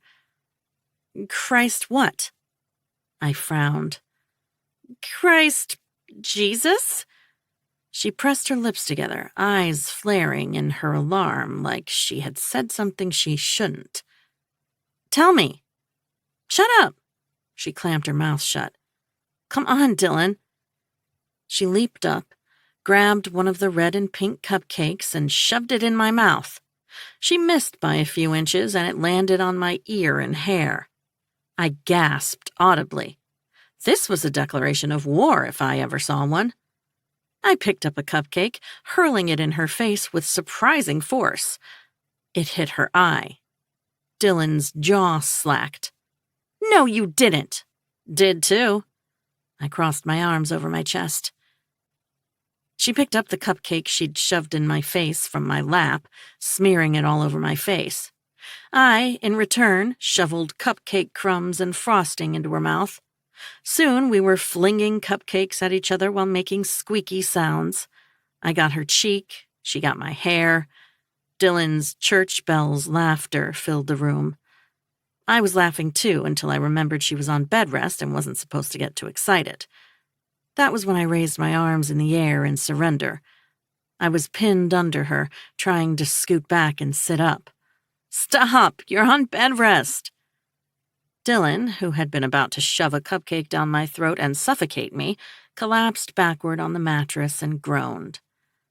"Oh, right. I have to take it easy." "Why are you on bed rest anyway?" I straightened up onto my elbows, peering at her frosting-covered face. "They scheduled me a C-section. They think the baby's gonna come out the size of a St. Bernard, like 10 pounds big. I'm the poster child for safe sex, Dot." We stared at each other silently. Pieces of cupcake dangled from our hair and lashes. Her face was a red and pink mess, and I guessed mine looked much worse. We both started laughing, toppling over in her bed. I didn't even know why we were laughing, just that we needed that laugh very much, even if for different reasons. Me, because I missed Dad, the only man in my life I'd ever loved, and because my fear of men stopped me from pursuing my other dreams like the podcast. Her, because she was with a man she didn't like, on a journey she hadn't chosen. We were laughing like there was no tomorrow, a never-ending giggling sound, when the front door slammed downstairs, and I heard the voice of the man who had nearly made me come in my dress on my kitchen floor a few days ago. "Where's Dylan?" Oh, shit. Chapter 9. Cal. McMonster. Had a hellish day at work. Obituary. Hey, at least you have a job, show off. McMonster. Didn't you say you worked in the food industry yourself? McMonster. Oh shit, you're unemployed now, aren't you? Obituary. Thanks for reminding me. McMonster. Hey, always happy to be of help. Obituary. I'm super broke. Might lose my apartment if I don't find something soon. McMonster. I'm sure something will come up. Obituary. In the small town of Staindrop? Fat chance. McMonster. You should have more faith in yourself. Obituary. Why? McMonster. Because you're you. Chapter 10. Cal. Why can't we be friends? Smashmouth. Great. Now we'll have to sage the whole fucking house. Ro was glaring at me like I'd just crawled from a sinkhole to suck the soul out of his mouth. Standing next to him was his BFF Ryland, who I remembered as sex on legs with a dry sense of humor. Ry was wearing black cargo pants, designer sneakers, and a white V-neck. Ro was wearing a gray Henley, dark jeans, and the expression of a man who'd love nothing more than to attend my funeral. That was my initial thought, Dylan said levelly, placing a reassuring hand on mine. But then she tried bribing her way into my good graces with treats and gifts. Dylan collected her hair into a crusty, cupcakey bun. I have no principles and a sweet tooth, so you can guess how that went. Ro and Ryland had run upstairs when they'd heard our breathless giggling. Ro had said we sounded like distressed seals trying to communicate carnage. What's on your face and hair? Ro demanded, his eyes swinging between us with a frown. He really ought to look less sexy. He made my hormones go wild. In fact, even though I thought he was a prick, I never feared him like I did most men. He rarely made my eyes tick either. Cupcake, Dylan answered airily. Dot brought me some sugar bombs. Then proceeded to bombard you with them?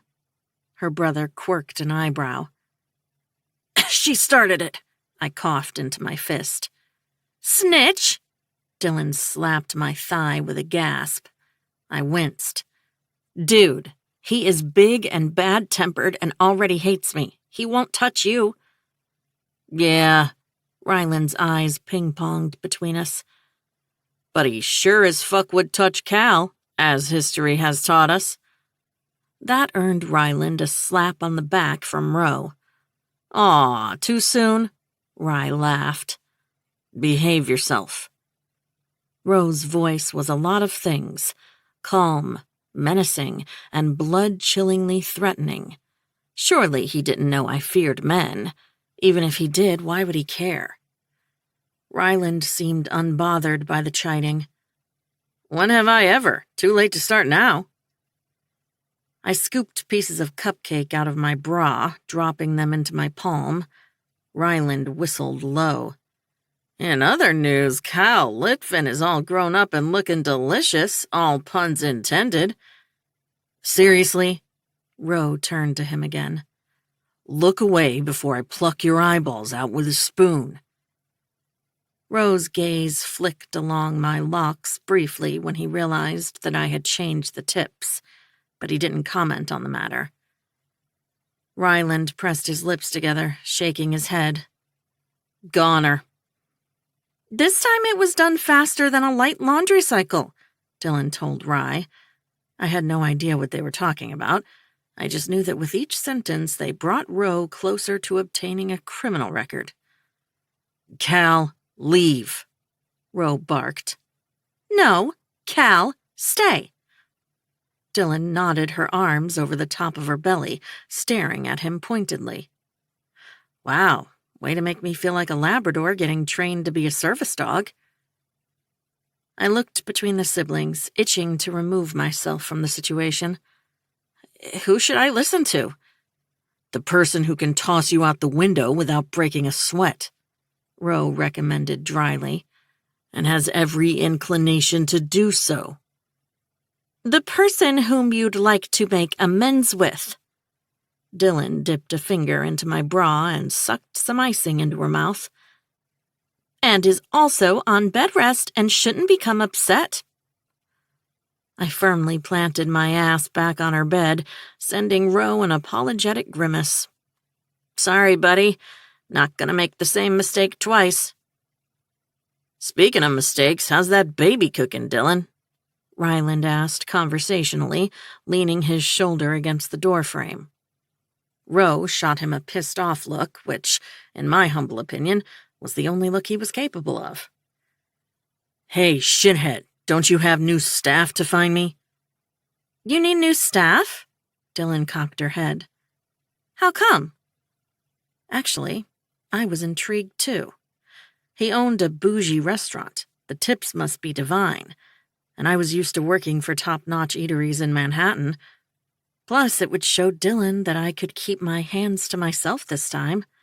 I was going to be platonic and professional with that mountain man. Also, did I mention that I needed to pay my New York rent and utilities and general existence? 2 of our waiters ran off to elope and do a coast-to-coast. Ryland lazily perched against a wall, popping a thick eyebrow up skeptically. His main job seemed to be leaning against sturdy objects and looking sensual, kind of like Jason Momoa, with better hair product. Ugh, so romantic. I fanned my eyeballs, feeling teary-eyed. Then I saw the look Ro gave me and quickly added, and irresponsible. Totally irresponsible. Especially with the time it takes to learn every ingredient on the menu and correct timings. I would never. I paused, then clarified. Leave without at least a month's notice, not get married. Although, judging by my love life, ain't nobody needs to save up for a wedding gift. My inability to exist without saying or doing something stupid never ceased to amaze me. They said the spotlight can either make you shine or melt. I knew where I was standing. My eyes ticked like crazy. Ryland gave me a once-over. Did you say timings? I nodded enthusiastically. Mom was right. Getting out of the house was a great way to find job leads. Yeah, I looked at Descartes online. You do a prefix menu, right? Rye took a step deeper into the room, in my direction, looking enchanted. Table d'hôte. Don't even think about it, Rye. Ro raised his finger to his best friend, and I swear that thing was thicker than an oak trunk. Don't even think about thinking about it. Too late. My mind was reeling. The money I would make could set me up not only with rent and utilities, but also with maybe renting out a little studio to record my podcast. Or perhaps just the equipment to set up in my own apartment. Ever worked as a high-end server, Cal? Ryland asked. I'd read on the Descartes website that he had a management position there. Growing up, Rye was to Ro what I was to Dylan, but I couldn't imagine him doing something so straight-laced. He was more the type to bull ride and axe throw, run away from a burning castle with a princess tossed over his shoulder.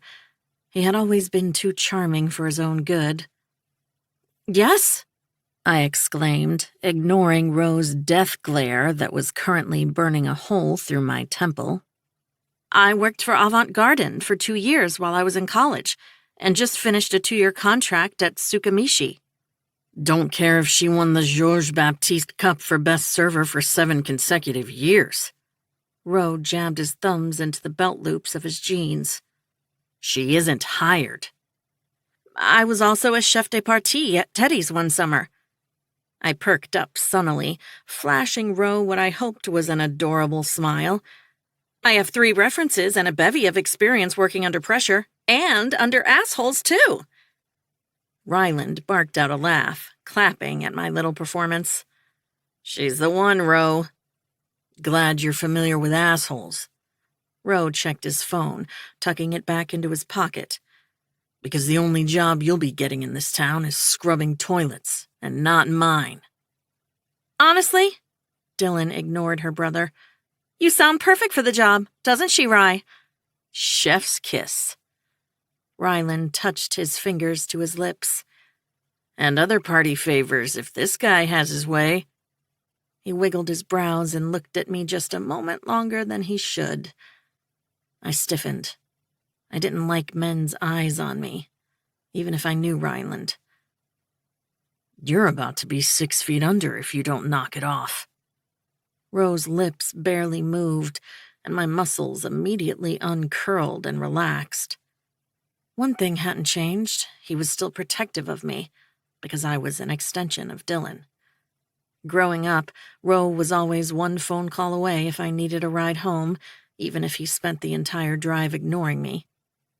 My interest in Cal is purely professional, Ryland drawled, and he wasn't only good-looking.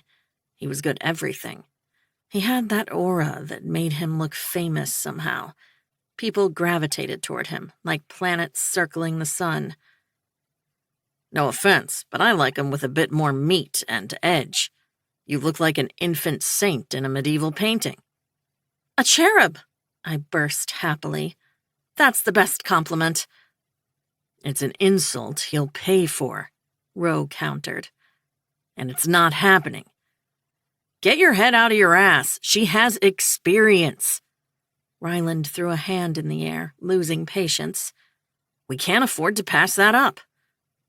Besides, she is the only person who would agree to work for you. Dylan laughed evilly. You're dead to everyone else in this town, and I'm too pregnant to pull doubles like yesteryear. Why was Dylan vouching for me? Did that mean our beef was officially squashed? Or was working for her brother her idea of a cruel punishment for me? He isn't dead to people here, but they're sure about to kill him, Ryland corrected with a smug smile. This reminds me. Ro, you do have life insurance, right? Ro opened his mouth, no doubt to give him one final warning before he broke his nose, when the door whined open. What's going on here? What's the commotion?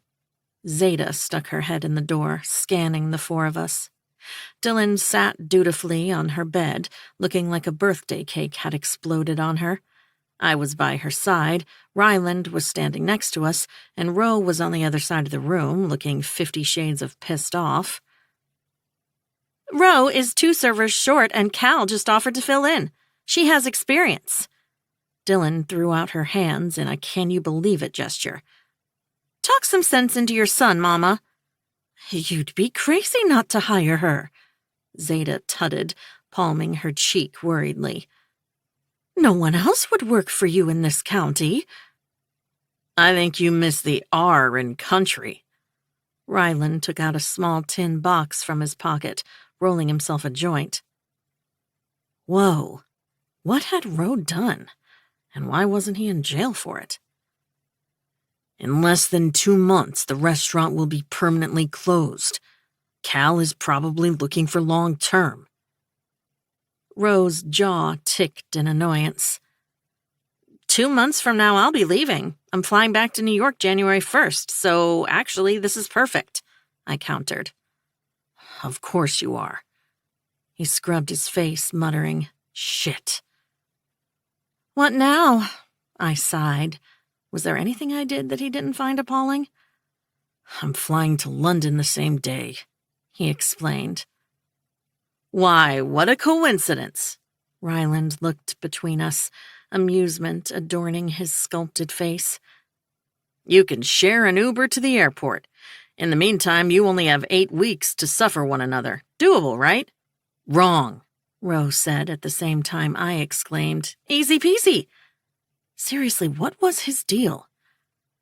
What happened to your faces and hair, girls? Zeta took us in for the first time, her grip on the doorknob loosening. Cupcake fight. Dylan pretended to flex her biceps, kissing her non-existent guns. I won. Zeta's eyes landed on my face. I see you played dirty and aimed for the eyes. Dylan laced her fingers under her chin and blinked innocently. What can I say? I fight like a girl, which means I always win. Something amazing happened after Dylan said that. Zeta's features softened for the first time since I'd known her. You're smiling again. Zeta's eyes glittered, her attention fixed on her daughter. Look at you.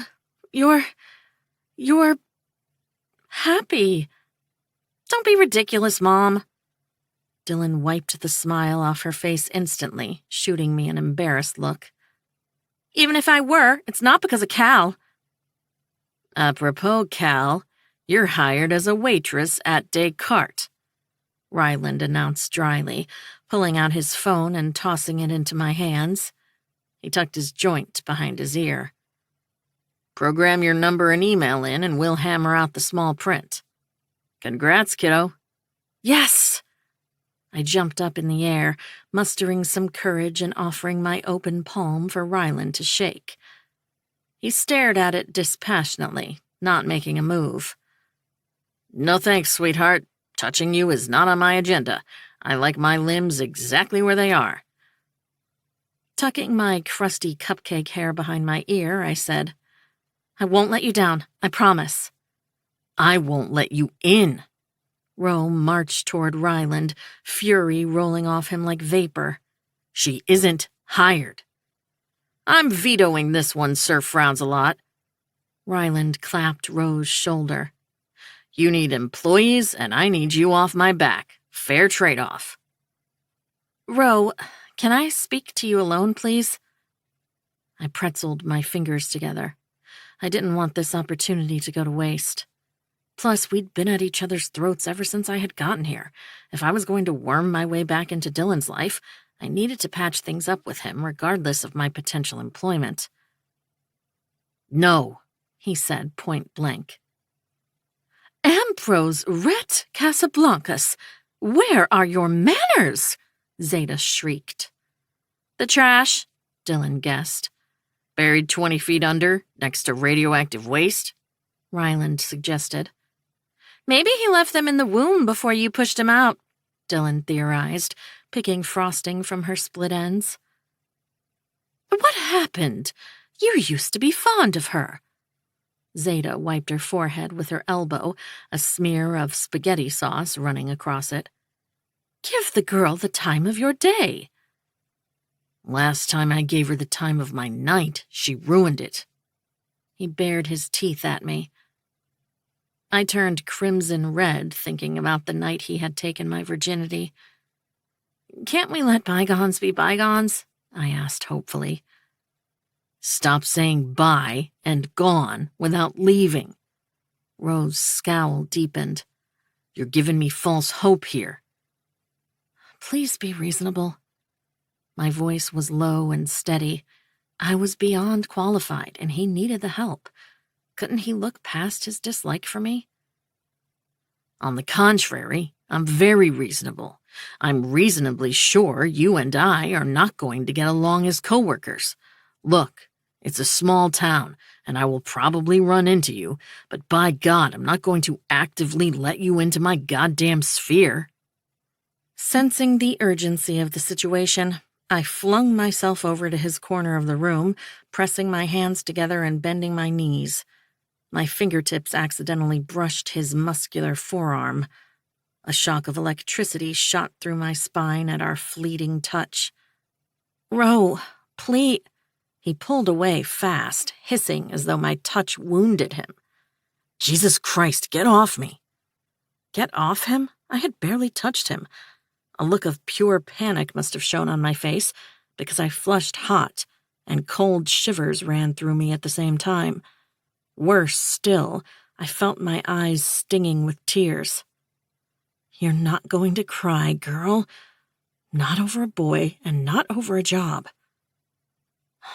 Fuck. His fingers caught the back of his hair, and he tugged roughly on the velvety strands. You're hired. He pulled away from me like I was literal fire, rubbing at the spot where we'd touched like he wanted to clean himself. Happy? You start tomorrow. Bring comfortable shoes and an entirely different personality. And don't, I repeat, do not get anywhere near me. The kitchen is off limits, you hear? Ambrose! Zeta put a hand to her heart. The overlapping chatter stopped, and everybody was staring at him as though witnessing something greatly tragic. You! Ro ignored her, turning to Ryland. Send her a contract and our menu to learn. If she fucks up once, she is gone. If she fucks up real bad, you pay out of pocket for whatever she breaks. Understand? Ryland saluted at him, using only his middle finger. I won't let you down. I cleared my throat, but Ro didn't hear me, still laser-focused on Ryland. If you come on to her, I will kill you. If you make me regret it, I will resuscitate you, then re-kill you. If she screws anything up, I'm killing both of you. I want her out of my sight, out of my mind, and out of my fucking way. Capiche? Ro continued. Ryland flipped him off with a smile, then curled his middle finger and gave him a thumbs up. Clumsy me. Yeah, got it. He turned to me now. No verbal diarrhea, no offensive attire, and no arguing. Got it? My attire is not I started protesting before thinking better of it. Right. Sure thing, boss. Isn't she a ball of sunshine? Ryland all but clapped with delight. He loved seeing Ro reining in his primal instinct to throttle me. Isn't he a bouquet of grumpiness? Dylan gestured to her brother. Ro raked his fingers along the back of his neck, fisting his hair. God damn it. He turned around and stomped out of the room. You won't regret it, I crooned after his descending back as he took the stairs down. Already fucking am. Chapter 11. Cal. Crush, Jennifer Page. 5 years ago.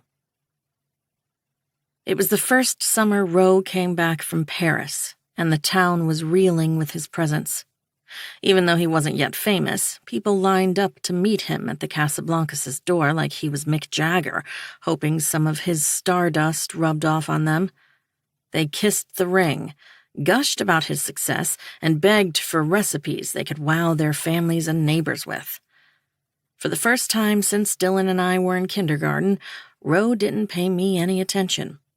Didn't tug my braid with a teasing smirk, sneak me the last piece of cherry pie, or give me a piggyback ride upstairs, purposefully banging me against the wall to make me laugh. Every time I visited my best friend and he was there, he'd award me with a silent nod and walk off. I was air, invisible and unnoteworthy. To make matters worse, my traitorous hormones decided to notice him. I'd always known Ro Casablancas was hot in the same way I always knew the sun was. You needed to be a moron not to recognize this simple fact of life. Yet that summer, he'd returned with a new foreign glow. An erotism my 17-year-old self simply couldn't ignore. It stunned me that I couldn't take my eyes off Ro because I didn't find guys attractive. Scary? Yes. Untrustworthy? Always. Their physical advantage unnerved me. But not Ro. Apparently Ro was in a different category than everyone else. Stop looking at my brother like that, Dylan warned me one day when we were lying on towels in her backyard working on our tans. Ro and Ryland were across the lawn by the edge of the forest, chopping wood for wintertime. They were both shirtless, sweat glazing their skin, Ro's golden cross necklace dangling between his sculpted pecs, glinting like the smooth surface of a sunlit lake. Thump. Like what? I pushed my sunglasses up my nose, feigning innocence. Like you're interested in his wood and not the kind he's chopping. She hiked up onto her elbows, ripping her sunglasses from her eyes to award me with a scowl. He can't be your next conquest, Cal, okay? Her words were ridiculous, but I only had myself to blame for the misconception. because I was a lying liar who lied and wanted to make sure everyone around me thought I led a normal, happy life. I was careful to tell Dylan I had crushes on boys and that I kissed them often. I didn't want her to know that, on top of being the one who blinked all the time and suffered from social anxiety, I also had a violently fearful reaction to men. So I occasionally told her I made out with guys. I was careful to swear her to secrecy so as not to start vicious rumors about other people. Dude, I'm only looking at him because he is blocking my view of Rye. Lie number 3,447,358 slipped past my lips. You are a terrible liar. Dylan took a slow sip of her iced tea. Quit ogling my brother, Dot. Unless, of course, you're catching feelings for him. Thump. Wood splinters flew sideways under Roe's axe. The scent of pine oil tinged my nostrils sharply. Roe's abs contracted with each movement. He looked like an Abercrombie & Fitch Super Bowl ad. I waited for the part where I wanted to run away from him to kick in, but it never did. Feelings? For Roe? Dude, no way. I sat up straight, horrified.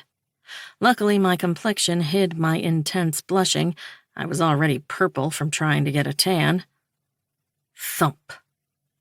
Dylan scrunched her nose. Wow, it's not that hard to believe, you know. He's a great guy. He is. Nonetheless, I'm not crushing on your brother. I lied. I was. Stalking his Instagram 200 times a day, even though he was too cool to be on top of his social media. Tormenting myself by imagining all the chic European girls he hooked up with. Thump, thump, thump. Roe's bronze deltoids and triceps bulged delectably under a thin coat of sweat. You better not be. Dylan jerked the straps of her bikini top down her shoulders to allow for an even tan. He deserves a fairy tale, not some meaningless hookup. I don't even do that many hookups, I protested weakly. 0 was the number of hookups I'd had in recent years. Even that was exaggerated. Still, you only do crushes, never relationships. Not in the mood to be reminded how Roe was way above my league, I picked up my Daisy Dukes from the lawn and hopped up, slipping them on. I better head home. Dad wants to teach me how to pickle eggs. Jesus, Cal. Ryland stuck his axe's blade in the ground, retying his man bun. Some of us want to eat in this century. Don't slam it before you try it, Rye. I winked, pretending that he didn't scare me. He did. A little. In a manageable way. Roe had his back to me, still chopping. He was pretty far away, but I could see the new tattoos snaking up and down his skin, swarming with colorful ink. I wanted him to turn around, to award me with his sleek, predatory gaze that turned me inside out. Fucking humidity is making it hot enough to scald a lizard. Ryland grabbed his shirt from the yellowed grass, slipped it on, then began rolling himself a joint. I'm tapping out. Cal, want to bum a ride? I did, but I also didn't like the idea of being alone with a guy who wasn't Dad or Roe. Thanks, but I'll drive her. Roe hurled his axe against the tree trunk he'd used to chop the wood, burying the blade inside. He picked up a kitchen towel and wiped off his hands. Gotta buy some ice anyway. Can't you just shave some off your heart? Oh, I don't want to burden you. I braided my hair over my shoulder awkwardly. Roe threw me a dry look. You're about a decade late and $1 short. Get your stuff, Dot. Hopping in the shower, then we're leaving. Don't let her proposition you. Dylan cupped her mouth, yelling to him. She made out with like 4 guys from our grade this year alone. Never know what she's carrying. I kicked her ribs lightly, a smile on my face. A sharp stab of guilt sliced my chest open. I hated lying to her. "Thanks, Ro." Dylan lingered in the backyard, working on her tan and flipping through a magazine. "Wait in the living room," Ro instructed, shouldering past me on his way up the stairs. I followed him with my eyes, waiting for the faint sound of the shower to hit my ears, accompanied by the whining of the rusty pipes behind the walls. I took the stairs up to his room on my tippy toes. I wanted to get a glimpse of Ro's universe, uninterrupted, something I'd never had a chance to do before. I didn't feel too bad about snooping. Ro never had given a crap about privacy. Once I entered the room, I breathed as shallowly as I could without losing consciousness to mask my presence there. I didn't know why I was feeling so self-conscious all of a sudden. It wasn't like I had a chance with him. Dude had fished chicken nuggets and queso from my hair when I drunk vomited into his toilet in the middle of the night 2 years ago after Dylan and I had stolen his dad's vodka and gotten shit-faced. He'd once caught Dylan popping a zit the size of Montana on my chin. There was no allure or mystery where I was concerned. Ro was taking his sweet time. The shower was still running, so I treated myself to a small tour of his room. In my defense, it was barely even his room anymore. Zeta had been using it as a makeshift pantry for all the sauces and olive oil she made and sold to the locals. I opened drawers, sifted through dilapidated vintage books, and rummaged through his closet. Most of his stuff was gone, sold or taken to Paris, but there was one drawer in his closet that seemed stuffed, full to the brim. It was jammed, so I had to yank it open using force. As soon as I did, huge stacks of paper greeted me. Documents, books, pictures? Yup, there were pictures there too. Funny, he didn't strike me as the sentimental type. I recognized one peeking out from the bottom of the mound of me and Dylan at a county fair and plucked it out with a smile. My beam collapsed when I realized he had cut me out of the picture, scissored a square where my face had been. What the... With trembling hands, I started going through the pictures in his drawer. There were dozens of them. All of them of me and Dylan, or just me. In all of them, my face had been cut out. What the hell? Why would he do this?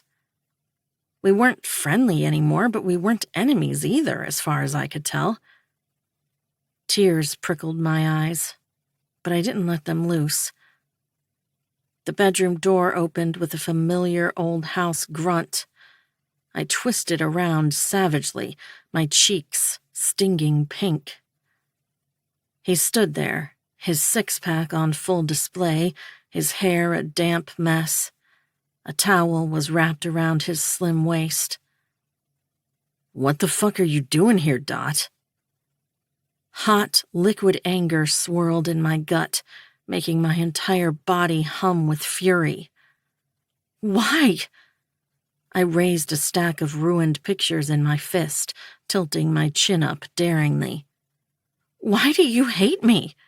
What did I ever do to you? There was no other way to explain the sudden change in his behavior. His eyes met mine across the room. Surely he couldn't break my heart before I gave it to him. He had no permission to do so.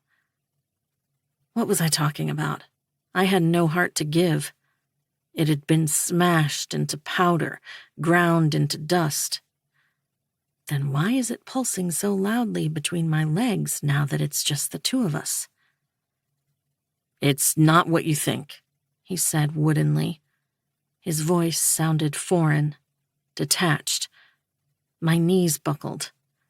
He didn't deny it. God, what excuse could he have for doing something this mean? This creepy? "You don't know what I think." A miserable smile slashed my face. "But tell me how it is anyway." "Can't." Face expressionless, eyes dead, muscles stiff. "Why?" "Reasons." Reasons? My neck and face heated further with rage. That's not even an answer. Of course it is. He ambled deeper into the room, unfastening his towel. I looked away, squeezing my eyes shut. Why was he a ruthless douchebag all of a sudden? What had I done to deserve this? I don't know you jack shit, Dot. You aren't my friend. Just my little sister's annoying sidekick. By the rustling coming from his direction, I gathered he was getting dressed. You used to like me, I heard myself say, and hated how childish and whiny I sounded. No, I used to tolerate you, he amended. Still do. My eyelids fluttered open, my pride overriding my fear. Luckily, he was already dressed in ripped jeans and a worn-out white Henley, the clothes clinging to his defined muscles like they were sewn onto him. Cutting my face out of all of Dylan's pictures is actively hating me, I breathed out. Maybe you're not as lovable as you think. He tucked a cigarette behind his ear, smirking at me. I stared at him, dumbfounded. I didn't deserve this. Either he was going to tell me what the hell I'd done, or he could take a hike. Know what? I grabbed my backpack from his floor, slinging it over my shoulder. I'll walk home. Thanks for sending Ryland off just so you could be a major dick to me. Speaking of dick, heard you've been getting lots of those recently. Yours is not going to be one of them, so if that's why you're bitter. I crouched down to tie my shoelaces. Hope you stew on that fun fact. I stormed out of his room, taking the stairs 2 at a time. My pulse was pounding between my ears. His parents weren't home, and Dylan was still outside, so there was no one to witness whatever shit show this was. I heard his feet pounding on the rotten wood of the Casablancas' stairs, and my heart dropped to the pit of my stomach. His hand caught me by the shoulder, spinning me around. He pinned me against the rails, panting hard like he was running. We were flush against each other when I noticed his hands caged me from either side, fingers curled over the banisters. Our faces were so close I could see the individual pieces of stubble on his face. My whole body drew in a breath, my nipples pebbling against my swimsuit, brushing the ragged fabric. Heat pulled beneath my navel, and I swore I could smell my own arousal. Could he too? Crap, I hoped not. Rose's jaw flexed. Don't do this, he warned. I waited for the fear to finally arrive, for the terror to kick in at our proximity, for my tics to make an appearance. But all I felt was burning desire and unbearable anger. Those two feelings danced together seamlessly, flooding the space between my thighs with heat. My breaths quickened, pulse pitter-pattering across my skin. Do what? Jump to conclusions. His throat bobbed, and he looked like he was struggling with something. His eyes dropped to my lips. I don't hate you. The alternative, that he liked me, had never occurred to me. Because even though Ambrose Casablancas always spared me his wrath, he was also too impossibly dazzling, popular, and gorgeous to notice me. He'd always had the most glamorous girls flung over his arm, and breaking hearts and noses were his official hobbies. There wasn't one woman in this town who wouldn't let him warm her bed. Why did you do this, Ro? I licked my lips, swallowing hard. I held his gaze, ignoring the confusion teeming inside me, the liquid honey that uncurled behind my belly button, and how empty I felt, how unsettled. Are you really that dumb? His lips hit my ear. The hair on my arms stood on end. Are you really that rude? I stomped on his foot. Just answer the damn question. He took a deep breath, closed his eyes, then opened them again. Remember the paper ring I gave you? I rummaged my memory bank for a paper ring but came up empty-handed. No. Roe's jawline was a hard, square line of annoyance, and he barely moved his mouth when he spoke. You were in first grade. Everybody fake married their classmates. Nobody offered for you, so I made you a paper ring to stop you from crying. You were a mess. I stared at him, shocked. He had. Now I remembered that he had. But back then he had just been Roe, Dylan's awkward big brother. And when you were in 9th grade and forgot your lunch? There was a desperate, determined zing in his eyes, like he wanted me to read between the lines. I drove to Wendy's to buy you some, skipping physics. What are you trying to say, that you were once nice to me, so now you have a free pass to be a douchebag? I thundered. No. His eyes crinkled with disappointment. Whatever I was supposed to understand, I didn't. I'm saying I don't hate you and never have. I just don't want to be around you, and you should fucking respect that. His breath smelled of spearmint and cigarettes, and I wanted to kiss him. Wanted to know if he tasted as good as he smelled. But why? Because you're temptation. He released the banisters, slamming his fists against them with a loud thud. I jumped a little. Look at you, with the sun on your skin, freckles everywhere, mouth red as a cherry.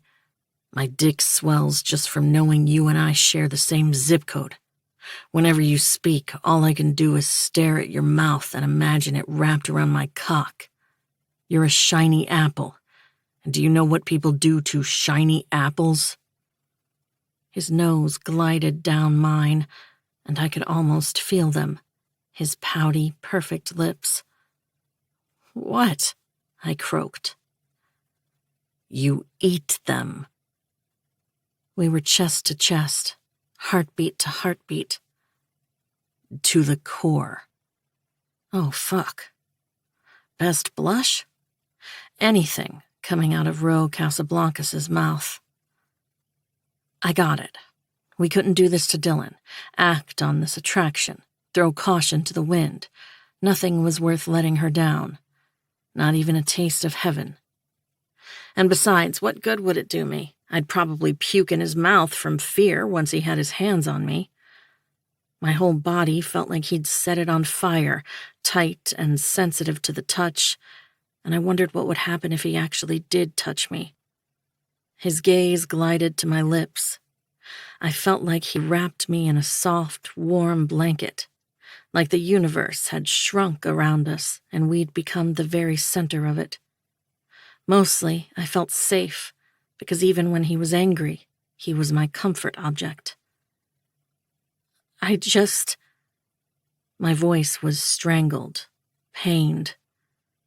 I just can't stand the idea that you hate me. I don't know why. I just can't.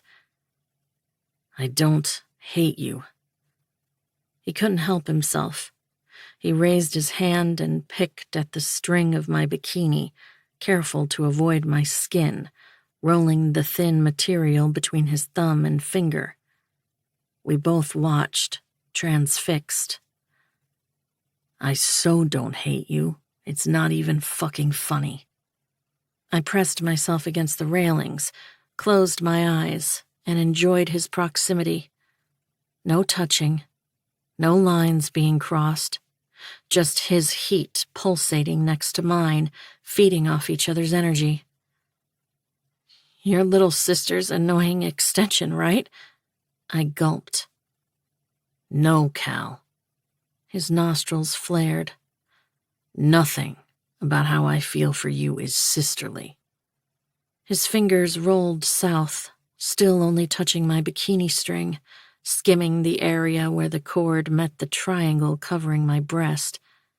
It was so obvious my nipples were hard. I opened my eyes and saw how his stare glided to my breasts. My own gaze slid down, and I found him hard behind his jeans, his dick nearly poking my center. On instinct, I arched my back from the banister, my pussy meeting his cock through our clothes. Neither of us breathed for a second. This was wrong. We were crossing a line now, and we both knew it. Ever wondered what it might feel like? He surprised me by asking. What? My voice was hoarse, my heart hammering its way out of my chest, cracking the bones embracing it, one beat at a time. Kissing each other. All the time? No. I shook my head, arching farther, my center meeting his, the imprint of his dick jamming the slit of my pussy through our clothes. So delicious, so empty. Never. Fuck, Dot. He gave my bikini string a rough tug, loosening its hold. The right triangle dislodged, falling slightly, exposing the plump mount of my breast and one pink nipple. You're always pretty, but especially when you lie. You think I'm pretty? I bloomed beneath his gaze like a flower opening its petals to welcome the sun's rays. His eyes were on my breast, and panic swirled through me. The forbiddance of it all turned me on. The idea that Dylan could walk in on us any minute now and catch us. It made me even wetter. I think you're a liar, too. His tongue traced his lower lip, eyes still on my nipple. I think you lie all the time to make people around you feel better. Don't you care about that? No. I struggled to swallow, feeling his dick pulsating, growing even harder and thicker between my thighs. Because now I think I know why you cut me out of all those pictures. I was bluffing, lying again, because it frightened me that he saw through me, through my act. He placed his rough, warm palm on the base of my neck, stepping back to remove his dick from my core, and tilted my head up so our eyes were locked in a war, releasing the most devastating words I'd ever heard in the English language.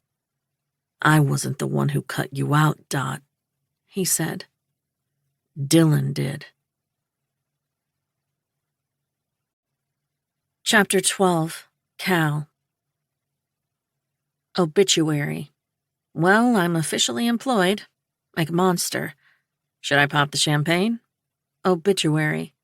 No, save it. I'll smash it on my new boss's head when I get desperate. McMonster. Promising start. Obituary. The man legit despises me, Mac. McMonster. I have a nickname now? Obituary. Focus. McMonster. Right, shitty boss. Why does he despise you? Obituary. I think because I once slept with him and it ended up with a lot of drama and 0 orgasms for me. He was my first, and, well, my last. Pathetic, right? McMonster. IDK. Maybe if he knew all that background, he wouldn't hate you. Obituary. LOL. If he knew all that background, he'd make fun of me until the cows came home. McMonster. What does it mean that you chose to sleep with him, even though men make you anxious? Obituary. That I have terrible judgment. McMonster. Or, playing devil's advocate here because that's apparently what he is, he doesn't make you feel threatened. Obituary. Don't take his side, Mac. McMonster. I'm not taking any sides. I'm just making you look at the big picture. Obituary. The picture is wonky and about to make me work my ass off. 10-hour shifts. McMonster. Suck it up, Buttercup. Chapter 13, Cal. There she goes, 6 pence none the richer. And then what happened? Mom chased her vodka shot with a pickle and some herring to take the bite off the alcohol. We were cocooned in our kitchen. I brought my shot of vodka to my lips and knocked it back with a pained groan. Seamus, a.k.a. my sociopathic cat, was sitting in my lap, doing his best rumbling engine impression, purring his life away. He'd been peeing inside my sneakers ever since I'd moved back home, putting the message across that he hadn't appreciated my 4-year absence. Then he said I was hired. I hiccuped. Well, actually, he might have said I was fired. It was hard to tell, seeing as he looked like he was going to kill me. Ro was always the dark and moody type. Mom let out a dreamy giggle. It's part of his charm. They don't make him like that anymore. What, murdery? I squeezed one eye shut, scrunching my nose. Alpha E. It's all about cinnamon rolls and consent these days. Yeah, consent. So gross, right? I pinned her with a pointed look. Mom laughed. Oh, you know what I mean. I didn't, but I had bigger fish to fry. Why does everyone hate him around here? What did he do? I sank my nails into the seam between Seamus's tail and back. He lifted his butt, eyeing the herring longingly while I massaged him. Oh, that nonsense. He's a scapegoat. I actually think he is trying to be helpful. Mom nibbled on a piece of raw onion. Small-town folks really know how to blow things out of proportion. Blow what out of proportion? Extracting information from my mother was like milking a shark. I moved to rub Seamus behind the ear, knowing full well he would try to bite off my finger whenever he decided he was done with my ass. Every pet had its own theme. Cat's trope was enemies to lovers, hands down. Cal, gossip is the lowest form of conversation. I don't engage in it. Mom kicked back in her chair, staring up at the kitchen ceiling. Especially about someone so... Don't you dare say nice, Mamushka. I was going to say brilliant. Nice is such a mediocre thing to be. Ro is extraordinary. Your father cared deeply about him. This was news to me. When I found out that Dad and Ro knew each other and cared about one another at the funeral, it gave me an unexplainably fuzzy feeling, like returning to a home-cooked meal after a shitty day at work. Anyway, I'm so happy you got a job. She reached to pat my knee. Seamus slapped her away. So am I murmured into a bite of my shuba salad. Happy wasn't a word I would use to describe my upcoming employment at Descartes, though. Terrified? Sure. I could also get behind worried, nervous, and vomity. Now that I grew out of my awkward kid phase and was just awkward, period, I was going to get the undiluted version of him. And judging by what I'd seen on TV, I was in for a world of pain. But enough about my glamorous career. Mental health check. How are you feeling, Mamushka? I reached to pat Mom's knee. It comes and goes. One moment I feel fine, normal even. The next I can't breathe. She paused pensively before adding, This morning I found a note Dad left me in my nightstand drawer. Nightstand drawers had been Dad's favorite format of communication. He had left us notes there frequently. He'd liked the surprise element of it. What did it say? I licked the shuba from my fork. He asked me for a favor, the cheeky man. She burst out laughing. Are we buying a yacht and cruising the Mediterranean? I asked hopefully. We could really use a vacation. Let me amend. He asked me for something that won't devastate me financially. Mom poured herself a third shot of homemade vodka with garlic, babushka's recipe. Something I've been wanting to do for a long time anyway. Sell your mittens? My eyes widened, my fingers finding Seamus's chin and neck for a little rub. Mom had made hundreds of pairs of mittens over the years, gifting them to anyone. NICU babies, friends of the family, and anyone else who was willing to take them. She nodded sheepishly. People like mittens, right? Mamushka, of course. What's not to like about mittens? They keep you warm, they're stylish, they rhyme with kittens. Can it get any better? I think not. Mittens are proof that God exists and that we're his children. She laughed. All right, I'll think about it. How do I even go about it? You open an Etsy shop and sell them online. Super easy. I can set it up for you. A beat of silence passed between us. He might have left you something too, she said. Oh, I wouldn't count on it with my luck. What are you talking about? She gasped. Honey, your luck is fine.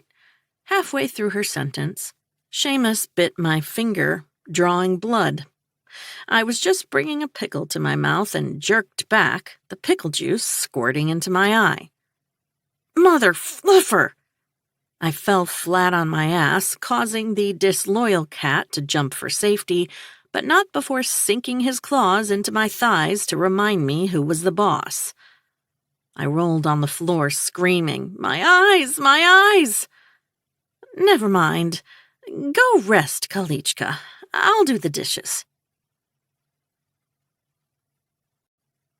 Chapter 14. Cow. Gold sounds, pavement. Before I went to bed, I glared at my nightstand. It was covered in green leopard print that was peeling and curly. I was afraid to open the drawer. What if Dad hadn't left me a request, a message, a keepsake to hold on to? I started making up excuses for him in my head. Why should he have left me a note? It wasn't like I still lived here. He'd had no way of knowing I'd end up staying home for any amount of time. And he had seemed so forgetful, so spacey the months before he'd moved into hospice. Just open it, Cal, you big stupid baby. My heart felt like a mangled piece of paper ready to be torn. Decisions, decisions. In the end, hope trumped fear. I pressed my eyes shut, curled my fingers around the knob, and pulled the drawer out inch by inch. I opened my eyes, holding my breath. There was a small USPS envelope resting inside it, neatly sealed atop a pile of decade-old nail polish. My body wilted with relief. It was so supremely Dad to use a USPS envelope. He liked free stuff. Our ideal dinner used to be Costco samples with their sundae for dessert. Padding over to my study area, I pulled a small metal ruler from my bleached denim pencil case and used it to rip the letter open. I tugged the single A4 page out along with a postcard, struggling for breath, knowing these were going to be the only new words I'd ever get from him. My eyes burned at the sight of his familiar handwriting. He had the most distinctive penmanship. Cursive and neat, it looked like it belonged in another century.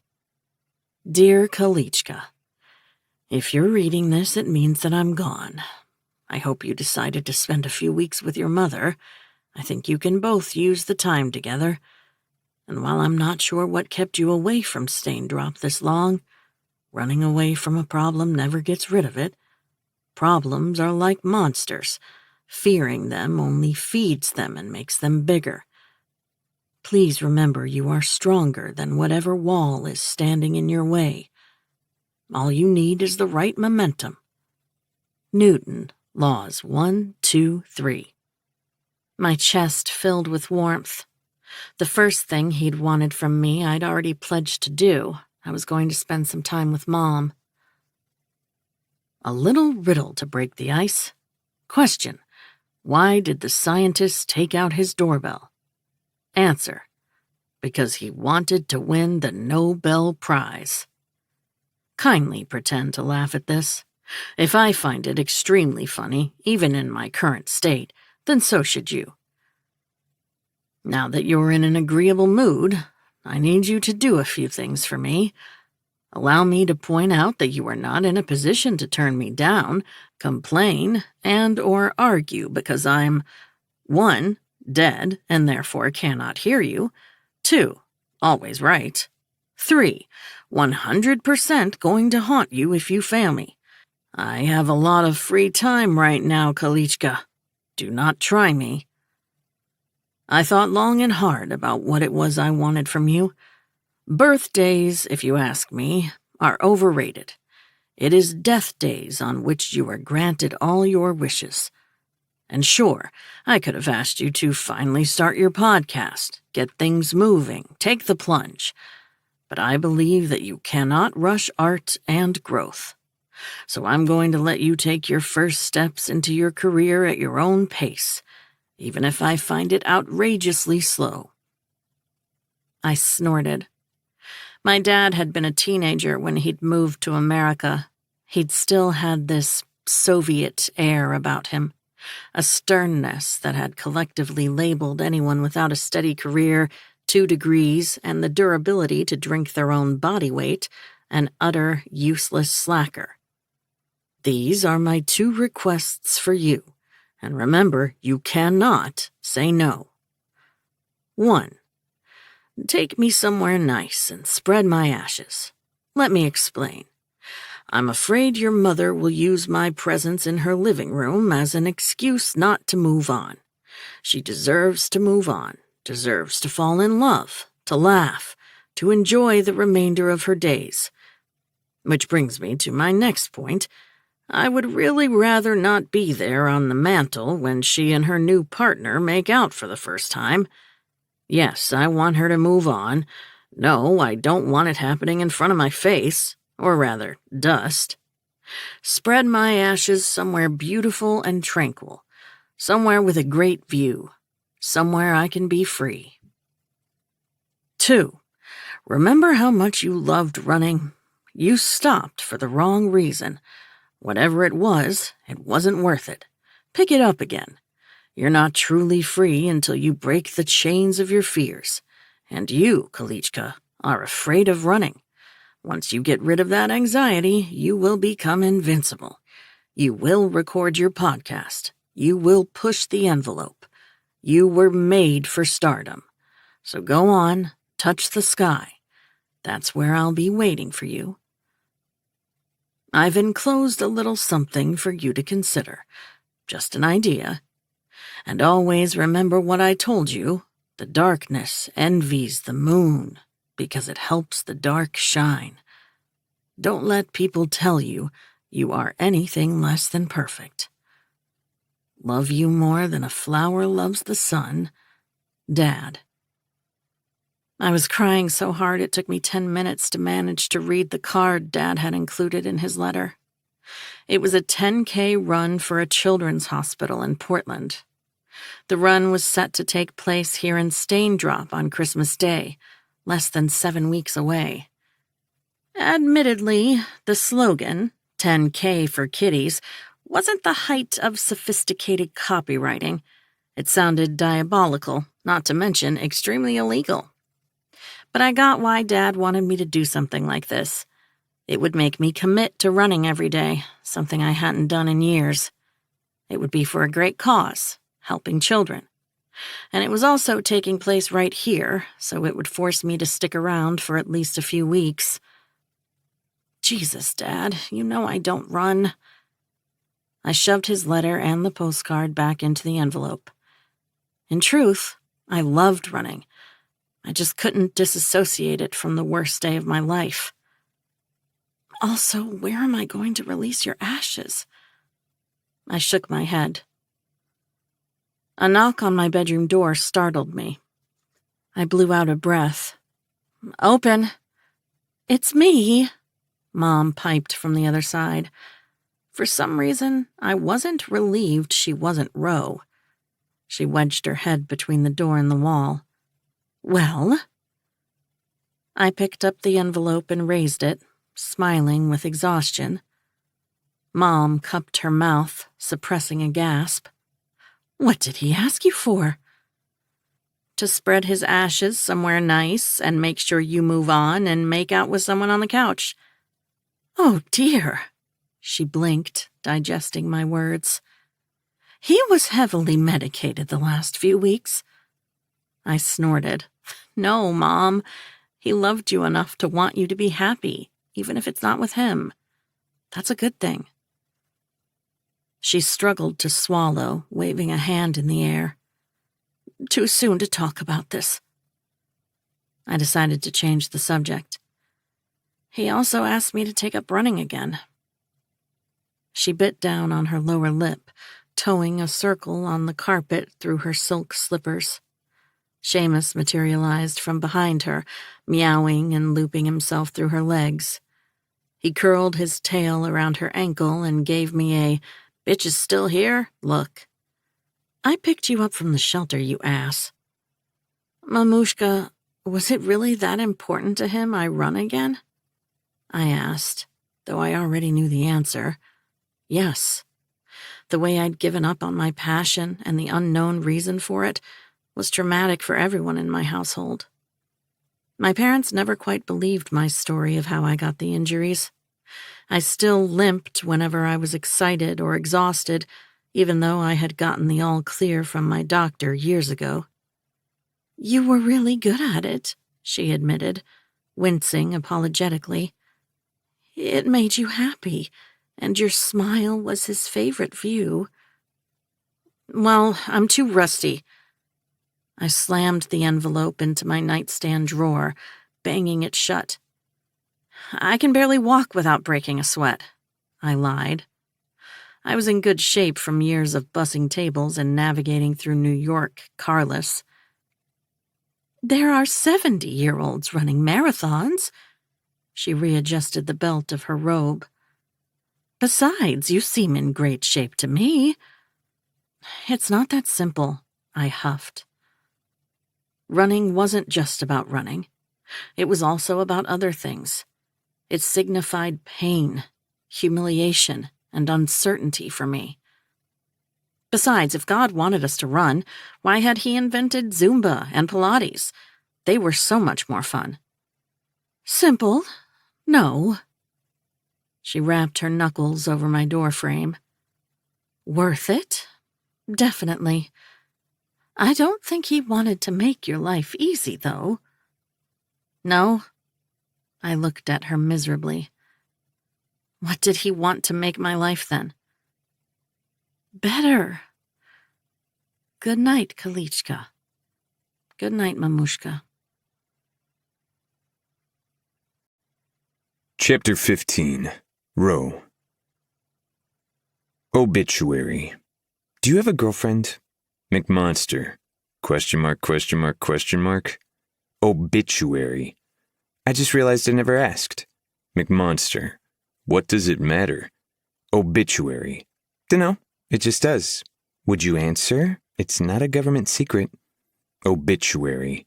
It isn't a government secret, right? Because I have the tendency to get myself into all sorts of unideal situations.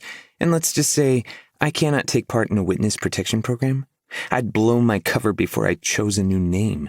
In fact, how can one choose a new name? It's going to take me forever. So many options. McMonster. I don't have a girlfriend. Obituary. Boyfriend? McMonster. No. Obituary. Any kind of sexual/intimate partner? McMonster. The answer is no. Obituary. Same for me. McMonster. I know. We've discussed it. Obituary. Why are you single? Haven't found the right girl yet?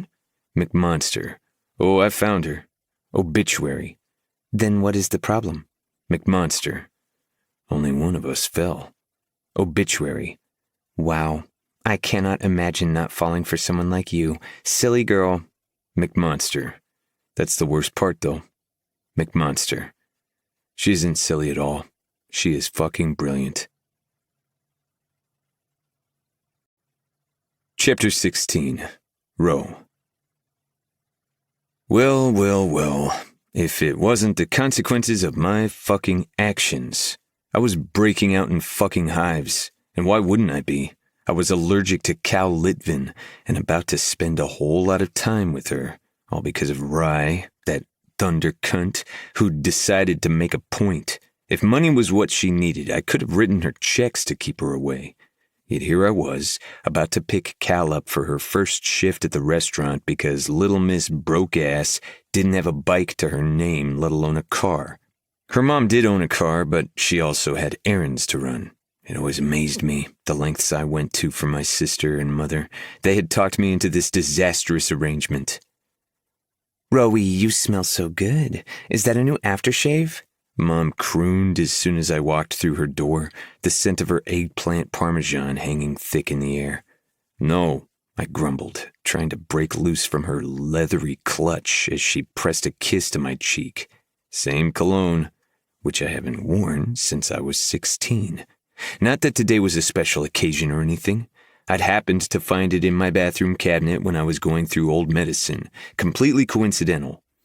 Where's Dylan and what's-her-face? I peered around. Upstairs, making excited giggly sounds again? Mom couldn't contain her grin as she perched her arm on the stairway handrail looking up. I guess Dylan forgave her for whatever she did, huh? Guess so. I hadn't, though, and my grudge was as big as my cock.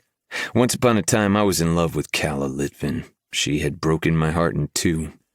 Whether she had done it knowingly or klutzily didn't matter. I wasn't letting her anywhere near that organ again. The wood plank stairs rattled under my boots as I made my way upstairs to Dylan's room. Squeaking and shrieking filled my ears. Wherever that damn woman went, laughter followed. She was practically a clown. Staying the hell away wasn't going to be hard the second time around. Don't you dare! Dylan crowed behind the door, snort laughing. Dot, it hurts! What are you doing? This is treason. If you leave a scar, I'll give you an irrational fear of colanders. Cease this fuckery. A scar? What the fuck was she up to now? Trust me, okay? I read a manual on the internet. I'm 83% sure this will work. Cal sounded breathless like she was wrestling a bear in there. Normally, a certified nurse or a doctor does that, right? Dylan sounded unconvinced. Sure, but I've seen videos, and I'm a pretty fast learner. Cal reassured her. Other than that time I built an IKEA chair upside down, but I had one too many eggnogs, and it was 4 a.m. What the fuck? I wasn't going to let this woman-child hurt my unborn niece. I banged the door open with my fist without knocking. Get the hell away from my sis... Both of their heads flew up in unison. They were sitting on the bed. My sister had one breast in Cal's hand, covered by Cal, thank fuck. Little plastic shot cups scattered everywhere around them. Sweet Jesus, Ro! Dylan quickly shimmied her shirt down, protecting her modesty. I'm not decent. Unfortunately, that's not new. I screwed my fingers into my eye sockets. Hey, Ro. Cal chirped. Hey, pain in the ass. You're 20 minutes early. Cal raised one clear shot cup, squinting at it. So now it was a crime to be punctual? Why were you trying to murder my sister's breast? I glowered at Cal. The tips of her hair were lavender now, which probably meant she was feeling somewhat hopeful. Don't worry, sweetheart, I'm about to rectify that situation quickly. Cal perked up in her denim vest and kilt. If the phrase, "you are what you wear," were a thing, she would be a color-blind toddler. At least she wore Blundstones, a good waiting choice. I'll have you know I tried to squeeze colostrum for the baby so that when she arrives, she'll have all the nutritious goodness. It was horrible. Dylan hung her haunted glare on my face. Squeezing colostrum is basically bullying your boobs until they cry. Too much info. I brought a palm up, shaking my head. Too little alcohol in the world to erase the mental image. Dot, grab your shit, we're leaving. But it's so boring here alone in this stupid bed. Dylan rubbed at her belly, blowing a lock of hair from her face. How many serial killer documentaries can one consume before becoming one? I'll come back soon. Cal placed a hand on Dylan's shoulder, rubbing it soothingly. With Sour Patch Kids, tamales, and refried beans. And you'll leave my nipples alone? My sister's lower lip jutted out in a pout. No promises. We need to make sure baby Reed has everything she needs. Cal hopped up to her feet, bending down to pick up her backpack, giving me an eyeful of her ass. I redirected my gaze to the ceiling, fighting a blush. My sister barked out a laugh. I hated everyone and everything. Fuck my life. I should not be affected by this woman's unremarkable ass when I had supermodels throwing themselves at me on the rig. "So, Cal, do you still find my brother hot?" Dylan tutted. "No?" Cal's ears pinkened. "God, no. No." I wanted to say the feeling was mutual, but unlike her, I wasn't a liar. Even though I despised her, it had to be said. Cal looked like a porcelain doll with those huge, glittery sapphire eyes and strawberry mouth. The only things that made her look fully human were those freckles peppered across her nose, like poppy seeds. Dylan's laugh transformed into a wicked cackle. "Oh God, you two. Don't worry, he hates me now." Cal shot me an accusing look. "Right, Ro?" I turned around and started down the stairs. It was going to be a long-ass 7 weeks. Chapter 17, Ro. The drive to Descartes was spent mostly in silence, which was usually my favorite soundtrack. Not so much right now, though, because the person sitting next to me was full of funny tidbits, fascinating opinions, and quirky ideas my adolescent self itched to hear. Cal tried to strike up a conversation, but I cranked up the radio each time she did. Worked well, as there was some kind of Backstreet Boys special, so she was dancing in her seat, pointing at me every time she belted out the lyrics. She was a little ball of sunshine, and I was a big gray cloud that wanted to piss acid rain on her parade. At some point, I lit up a cigarette and rolled the window down. Her giant pair of blues immediately glued to the side of my face. She stared at me like I had just informed her I was kidnapping her to sell to the highest bidder. "Could you not?" She cleared her throat. Could I not what? She had better not tell me what to do in my own fucking car. "Give me cancer not even a week after I said goodbye to my father who lost the battle to the illness?" Shit. With a groan, I tossed the still-lit cigarette out the window. "You should probably quit," she said. "You should definitely shut up." "Hey, I'm just looking out for you."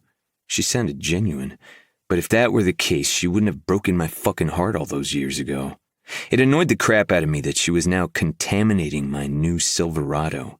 I'd had to get rid of the Mustang a couple years back because her white musk and apple stench had been engraved into the seats. Now here I was, surrounded by her scent again. I was determined to keep Descartes afloat until we closed down. Showing Ryland that I didn't feel jack shit for the woman was a side bonus. I never backed out of a challenge. As soon as we arrived at Descartes, I disposed of Cal with the maitre d' and told the latter to make sure she didn't set anything on fire. Especially the customers. I raised my index in the menace's direction. Cal's sapphires flared. "That happened once. Who told you anyway? I thought Ryland was the one who talked to my references." Jesus Christ. Apparently Cal had been trained in the days since my idiot best friend had hired her. Ryland claimed she wasn't a complete disaster, but seeing as the klutz had walked into every glass door in town over the years and had once burned Mr. Wallace's toupee while trying to light his birthday cake candles, I had my doubts. "Anyway, I'd like to begrudgingly admit that this place is breathtaking." Cal tugged at her Dutch braids to loosen them. Everything she did was annoyingly sexy. The way she fixed her hair, sipped from her Stanley cup, breathed. "Shit, I thought you noticed," I said. "Noticed what?" "I have eyes and don't need you to state the fucking obvious." Descartes was a work of art, every damn inch of it. Live ivy crawled up the arched ceiling. Makeshift trees spurted out of the center of each rustic table. The sleek iron bar and hand-painted china made the place a once-in-a-lifetime experience, and that was before they tasted my orgasmic food and heavily curated imported wine. "You chose callas for flowers." Her eyes smiled right along with her lips. She picked purple and white flowers from one of the vases on a table, bringing the petals to her nose. "Aren't they the most beautiful thing in the world?" "No. Not even close." I swallowed. "They're devastatingly toxic," I drawled. "Reminds me of someone, actually. It's probably going to be sad saying goodbye to this place. She ignored my snark, looking around. Nothing will trump the happiness of not seeing you again, I maintained. She put the flowers back in the vase carefully, her eyes ticking. Can you at least pretend not to hate me? Probably. I threw a batch of keys into her hands. But it's not worth the effort. Go to the back office and get changed into your uniform. Cal glared at the dozens of keys resting in her palm. Which one is it? Your guess is as good as mine. Ro, there are like 30 keys here. Her cheeks stained red. I hated being an asshole to her, but it had to be done. I couldn't let her worm her way back into my heart. Not even my dick. She was danger, and anyway, I was best alone. 44. Better get going. The maitre d' Katie winced at her. Chef is an acquired taste. Uh-huh, Cal muttered, scorching my face with a blazing scowl. Tastes like ass to me. Katie gasped. A muscle jumped in my jaw. Do you want this job or not? Her tic returned in full force. Blink, blink, blink. She tried to control it by averting her gaze to the ceiling. I'm starting to rethink it. That's a surprise. I just couldn't shut up, apparently. Thinking was never your strong suit. She took a deep breath, flattened her lips, and tipped her chin up. Finally, she walked off toward my office upstairs. I punched the double swing doors to the back of the house, heading into my lair. Chef! Taylor looked up from his station, dipping a spoon into a simmering sauce and tasting it. Good afternoon. We'll see about that. I slipped into my chef's shirt mid-walk, buttoning it up. How much Wagyu beef is in the house? I parked my ass in front of the sink, scrubbing my hands and arms clean. My kitchen was neater than a hospital, all white uniforms and squeaky quartz tops. It had earned me a reputation as a frightening boss, but whoever survived under my reign for over a year was usually snatched by the competitors or went solo to see great success. About 20 pounds, chef, one of my calmest chefs called out. About? I snapped my head up, shooting him a death glare. Did I ask you to fucking guess? You better take your inventory before I step into my kitchen. I fastened the buttons of my uniform shirt at rapid speed, scowling at everyone in my radius. Yes, chef. What I meant is 22 pounds exactly, chef, choked out the rookie. That's better. Thank you, chef. Where's my Wusthof knife? My chef de partie muttered, the last thing I'd give this man is a sharp object. Run that mouth again, chef, and you'll be running to the unemployment center near you next. But I wasn't that much of a dweeb to fire someone for speaking the truth, especially when that someone worked 14-hour shifts 5 times a week for me. This was a demanding, harsh business, not for the faint of heart, and I fucking loved it. Loved that it was stressful, full of tension, hard on the body and the soul. Loved that most people in my position were nursing a fucking cocaine habit to keep them functioning. Running a Michelin-starred kitchen was like waking up and going to war every day. I felt like Napoleon, high on that power. Food wasn't just food. Food was community. It was passion. It was art. It was the stepping stones of the body, nutrition and science. It was chemistry and facts, and at the same time creative abandon. Food was everything. A knife was handed to me by a brave soul, and I began sifting through my 4-hour braised, point-cut brisket. I tuned out the world and started working. I cut, slashed, and scythed expertly, minding the overlapping muscles. My hands flew over the meat. This was my zone, my talent, my thing. Making food was like stitching up a fantasy. Food was an erotic experience. Cal's voice drifted into my mind. I'm starting to rethink it.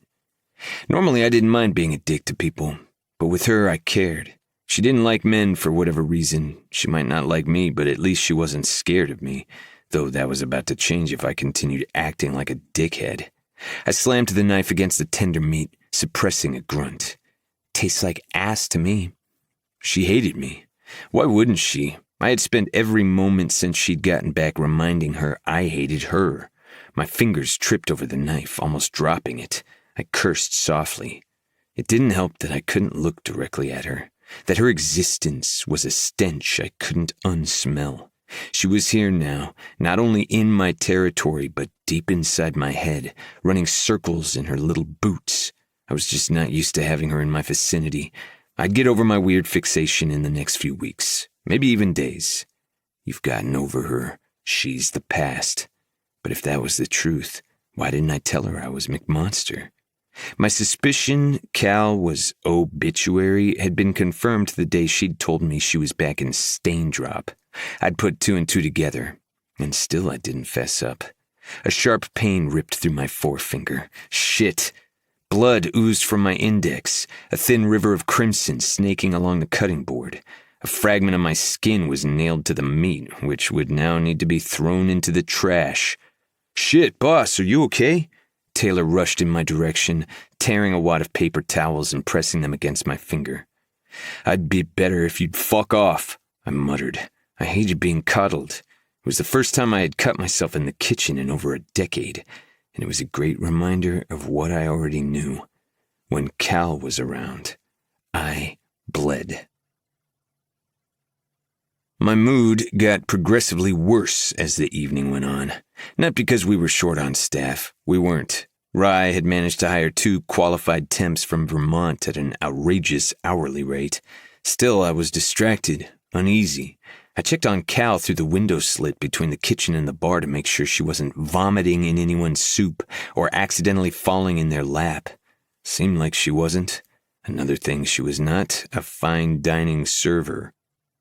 Her timing seemed acceptable. She properly cleared the tables, was well-groomed, and held a flawless posture. My issue was that she was friendly, too friendly. Her giggle was in my ear all the fucking time, contagious and joyful, even through the pockets of chatter and utensil noise. She stopped to chat with tables she wasn't in charge of, often and at length. Leaned down and cooed over photos people showed her on their phones. She even helped one of the patrons with the zipper of her dress. It was unprofessional, it was tacky, and it was getting on my last nerve. Looking at her from the outside, you couldn't tell she had anxiety. But I knew better. I knew how she lied, how she bottled it all up to show a perfect front. Knew that deep inside she was frightened of showing her true colors, her true feelings. Like right now, Cal was standing in front of an elderly couple that screamed old money and appeared to be playing a game of charades with them. Either that, or I was witnessing her having a stroke. She contracted her face, then did a little dance that had the woman tipping her head back, laughing and clapping. Rye glided in my kitchen, armed with his iPad, going over inventory mid-shift. I grabbed him by the collar and dragged him over to the kitchen window, drawing petrified looks from my employees. "Ryland?" I seethed. "Ambrose?" He was entirely unaffected by my behavior, even giving me his "I know you're having a terrible time" smirk. "I see you're in a good mood. I'll be in a better one once you explain yourself. What the fuck am I looking at?" I pointed at Cal through the partition. She fluttered around the room, a colorful butterfly flapping its wings. She landed at a table with 2 businessmen who eyed her like she was fucking dessert, and seemed to be in the middle of a fervent conversation with them, one that included whiskers by the way she wiggled her fingers next to her nose. I did notice she stood as far away from them as possible, like she worried she'd be pounced on. "The subject of your desire?" Ryland braced an elbow on the windowsill. "What is she doing? What you should be doing?" He grabbed a cherry tomato from a nearby bowl, popping it in his mouth. "Working. She's making a spectacle of herself. Look at her." One of the businessmen sat back and clapped, like she was a circus monkey. A dark flame kindled in my chest, urging me to dismember him like a lobster. Ryland shoved his head in the wide slit of the window, scratching his golden stubble. "I'm seeing a woman so lovable she just got tipped 4 Benjamins and refused to part ways with them when I explained to her we use a tip pool. Things almost got physical. But then you remembered I'd pelt you head to toe, turn you upside down and stuff your inner organs with wasabi if you so much as lay a finger on her." His grin widened. "You're so good at not loving her. Highly convincing." "Shut up. I honestly haven't seen acting this bad since Tommy Wiseau." He smirked. "You deserve a Razzie Award." "I hate you," I grumbled. My best friend's chest rumbled with laughter. He tapped my back with the intention of breaking a bone or two. "Point is, people respond to her. She is personable, knows the entire menu by heart, cocktails and wine included, and never keeps customers waiting. Don't worry about her. She's doing great. That's what I was worried about. It would be so much nicer to slip a check into her mailbox every weekend and forget she existed, a charity of sorts. These fecal matters are looking down her shirt. A muscle in my jaw twitched. The uniform is a turtleneck? Ryland's brow knitted in confusion. I ignored him. Throw them out. Ro, you can't start beefing with anyone who sniffs around Cal's ass. What a ridiculous thing to say. Of course I could. I'd been doing that since she was in middle school. That someone had still managed to somehow hurt her along the way, make her find men distrustful, was something I took as a personal failure. Thought you said you were over her. He grabbed another cherry tomato, tossing it high in the air and catching it in his mouth. I am. Now I'm just paying it forward by making sure she isn't ruining more lives. Don't bother, Rye. Taylor, wiping the residual accents off plates of poached lobster and fennel salad, sighed. Chef's been like this all evening. Can't rip him away from that window. Am I no longer allowed to check on my own restaurant? I turned to pin Taylor with a glare. Also, your fennel-cucumber ratio is wrong. Start from scratch. There are no mistakes in art, Taylor pointed out. There are when it's in my fucking kitchen. Start from scratch. Sorry, Taylor. Gotta steal your boss for a few seconds. Rye placed a hand on my back, leading me from the kitchen to the industrial pantry at the back of the restaurant. All yours. Taylor gladly handed me over like a problem child who had shit on his daycare cot. Can you replace his batteries before you bring him back? He's out of focus today. I watched as Ryland closed the door to the cool, sprawling room. 5 rows of 14-foot-high sub-zero metal shelves engulfed us. I leaned against the green leaves section, parsley poking into my ear. Crossing my arms over my chest, I asked, "What do you want?" Rye smoothed out his suit, looking at me like I was an abandoned, drenched puppy. Thought it was going to be funny, but now I see the error of my ways. I may have stepped out of the Overton window, strong-arming you into hiring Cal. I wanted to make a point, and I made it. Since I now found replacements for Heather and Don, we're not firing her. My nostrils flared. I didn't want to give Cal more power than she already had. Her existence in my domain didn't throw me that off-kilter. You can't concentrate for shit, Ryland said matter-of-factly. She demonstrated the Macarena out there at some point. I pinched the bridge of my nose. She's like a car accident, hard to look away from, but horrifying nonetheless. Just because she's got my attention doesn't mean that it's positive. I'm over her. Over her, my ass. Every time she bends over, you look like you need a cigarette. Look, I can give her a back-end job. We need someone to do the filing anyway. You'll never see her. She's a decent server. You said so yourself, right? Rye pursed his lips, his expression uncertain. She's a highly endearing individual, like the human answer to a unicorn. This can't be news to you. She's still off limits, I barked out. He raised his palms up. Hey, no problem there. I'm not ready for children yet, and she definitely is one. I'm worried, though. Why? You gave her too much power over you. A sarcastic smile found my lips. Power is never given, you fool. It is taken. And anyway, I'm more pissed off than enamored. I shrugged. Keep her. What about you? He gave me a skeptical look. I'll survive. I had once, hadn't I? A knock on the door was followed by Taylor sticking his head inside. Chef? What? Are you getting rid of our new server? I clenched and unclenched my fists. Was there anyone in this zip code who didn't want to get into Cal's pants? No. Why? Because the entire kitchen loves her. I think she is singing an Adele song to one of the patrons. Taylor beamed, using a baguette as a microphone. Chapter 18. Row. The doors to the Silverado slammed behind us. Cal immediately reached to turn on the radio. I covered the volume knob with my palm before she could touch it. We need to talk. Why? She moaned. We get along so much better when we don't. We get along best on different continents, I grumbled, ready to be done with the conversation before we'd begun. She cocked her head, turning her entire body to look at me, the seatbelt clasped inside her little hand. She breathed out a tired sigh, letting her head fall backward. Please don't fire me. I just earned $1,300 in tips, and I think I might actually be able to afford renting some recording equipment when I get back to New York. I could finally start my business. I've been dreaming of starting a podcast since I was... Slow your roll, little Miss Crapshine. 1, I'm not going to fire you.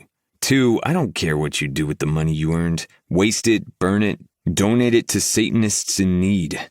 If we're going to work together, we need to set up some ground rules, though. Oh. She sat back, nibbling on the skin around her nail. Sure. The engine roared to life, the vehicle purring as I turned to face her. She was a sexy train wreck, decanted into a cheap uniform. Her light brown hair was tangled in disarray. Pink tips framed her face. Her cheeks matched them in color, and she looked so thoroughly fucked, all I could think about was laying her down on my truck bed and fucking every single hole in her body until it was the shape of my cock. Watching her waiting for my words made my dick hard. Come to think about it, watching her breathe made my dick hard. She could probably pick her nose and smear it all over my windshield and my dick would still go ramrod straight, awarding her with a standing ovation. My issue was, there was no one else like Calla Litvin. I'd met plenty of sexy women over the years. Smart ones, successful ones, drop-dead gorgeous ones. But their qualities always carried that sameness that bored me. Cal was different. I never knew what was going to come out of her smart mouth. She approached everything she did with the enthusiasm and curiosity of a child and the body of a very grown-up woman. It was time to douse her eagerness with a truth bomb. Not sure what you're used to doing down in Manhattan, but in Descartes, you will not be playing charades, dancing to infamous 90s songs, or singing Adele ballads to customers. You've made a fool out of yourself under my roof, and I won't tolerate it. She blinked rapidly, digesting the words that seemed harsh even to my own ears. There were better ways to drive the point home. I could have had Ryland put in a word. Unlike me, he had the tendency not to offend entire nations every time he opened his mouth. I understand, she said finally. You do? My gaze swept skeptically over her face. Mm-hmm. She forced a smile on. I hit the accelerator, scowling at the road ahead. Her eyes clung to my face like they were the glue to keep it from falling. Problem? I growled. Several, actually, she nodded. Where shall I start? How about telling me why I should care? Because you have a conscience, and because no matter what you say, you're a good-hearted person who historically stands up for what's right. When people's feelings are involved, there's... Spare me the big Disney speech, just spit it out. I clutched the steering wheel in a death grip. Use as few words as possible. So I finally found out why everyone hates you. Suzanne, who owns the spa down the street, was one of my customers tonight. She filled me in. She puckered her lower lip, pinching at it between her fingers. Here we go. Are you really going to do what they're saying you're going to do? Cal asked worriedly. Yep. I itched to light up a cigarette. But why? Descartes was built over an old railroad that was no longer in operation. I'd bought the land, all 5 acres of it, for a pitiful price and restored the train station building, turning it into a dazzling restaurant. Gutted it and spent most of my savings on it. I had attracted tourists, revived this shithole and put Staindrop on the map. 6 months ago, when I'd received a jaw-dropping offer from GS Properties, one of America's biggest construction companies, to sell the land and everything on it, I hadn't thought twice. I'd needed a way out and a fat paycheck for my next venture, and they'd needed space to build a luxurious monster mall attached to a hotel close enough to the Canadian border.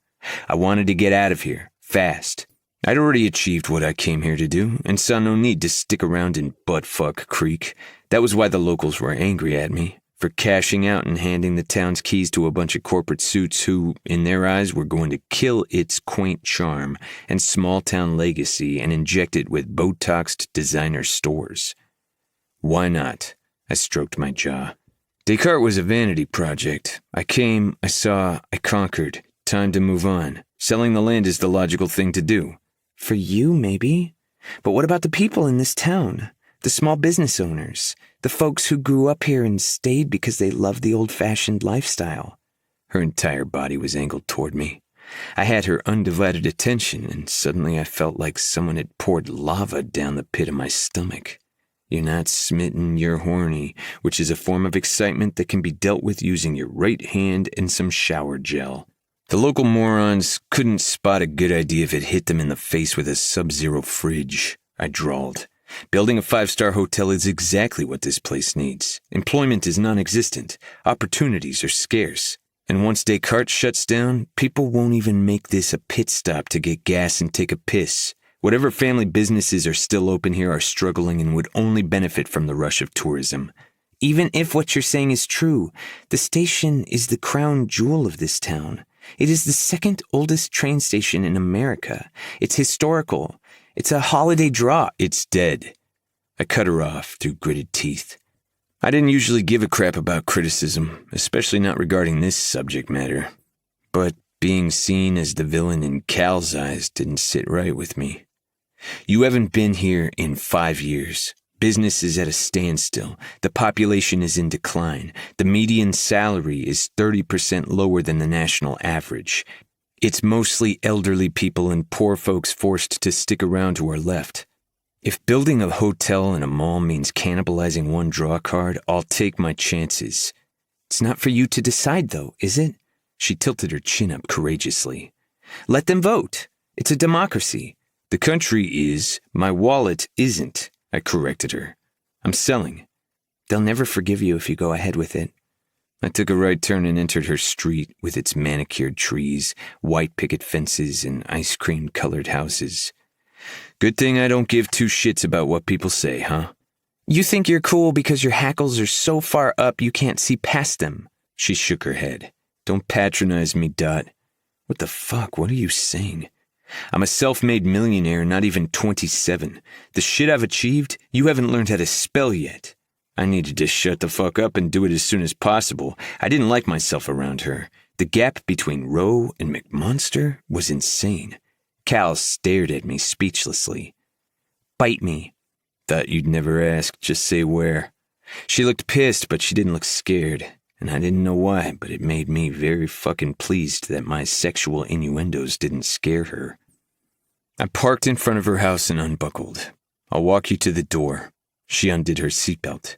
No thanks. It's literally less than 10 steps. It was a statement, not an offer. She massaged her temples, drawing an exasperated breath. You're the only man I know who manages to be chivalrous and a complete jackass in the same breath. It's a talent. One of many. The rest of the sentence died in my throat when I spotted Kieran fucking Carmichael loitering outside her door at 2 in the goddamn morning. What was he doing here? Was dying this week on his bucket list or something? I didn't want her to feel targeted by some huge jock. He was obviously going to be a threat to her, which meant I had a great excuse to finally beat him to a pulp. I tossed my door open, advancing toward him. With each step, the anger inside me simmered hotter. His stupid face was illuminated by the blue light shining from his smartphone, probably rereading his favorite book, How to Be a Dick Face, the full guide. What's even the point of walking me to my door when you run ahead of me? Cal moaned behind my back. Kieran's head snapped up from his screen, and his languid expression melted into wariness. Casablancas, what are you doing here? Was about to ask the same question, channeling your inner Richard Ramirez. Heard Cal's in town. Kieran leveled his gaze with mine. Came to say hi. In the middle of the night? I got into his face, my toes brushing his. He wore a popped collar polo and futuristic sneakers. All he had left was to tattoo the word douche across his forehead. Cal appeared at my side, wheezing from running after me. She slid between us, blocking me. Thanks for the ride and the truly riveting conversation, especially the part where you made me feel like shit.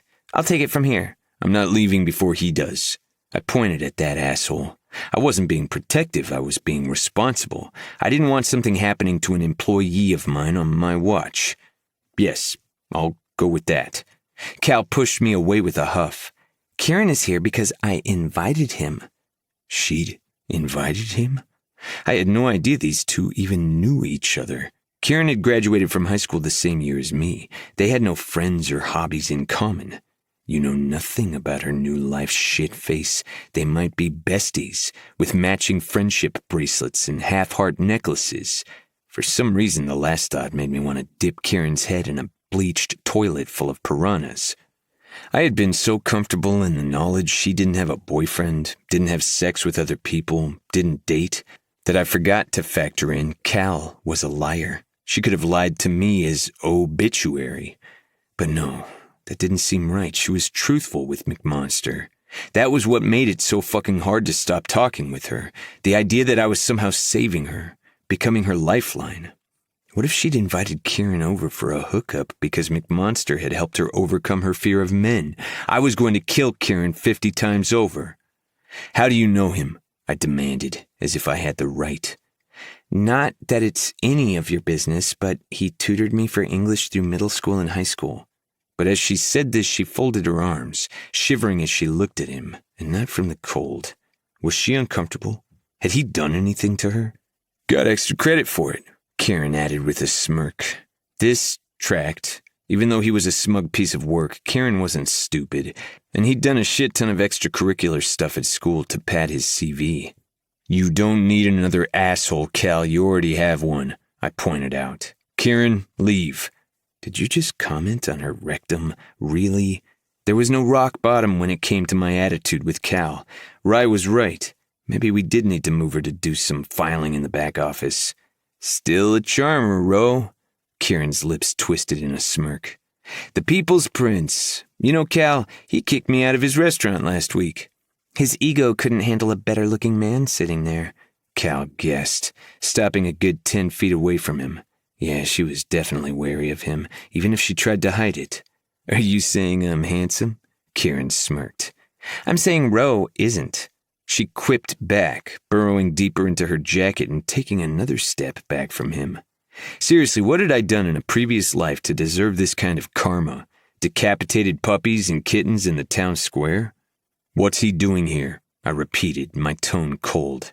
You're an employee and I'm not leaving until I know you're not in some kind of danger. Cal's expression turned timid.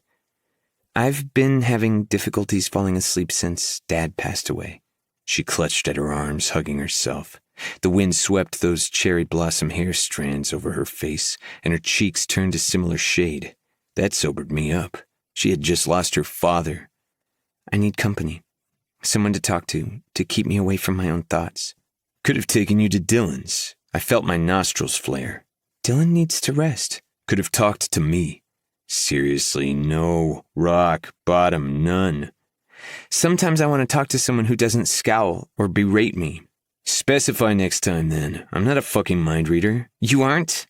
Well, then I won't keep you guessing. I want you to go away. Now.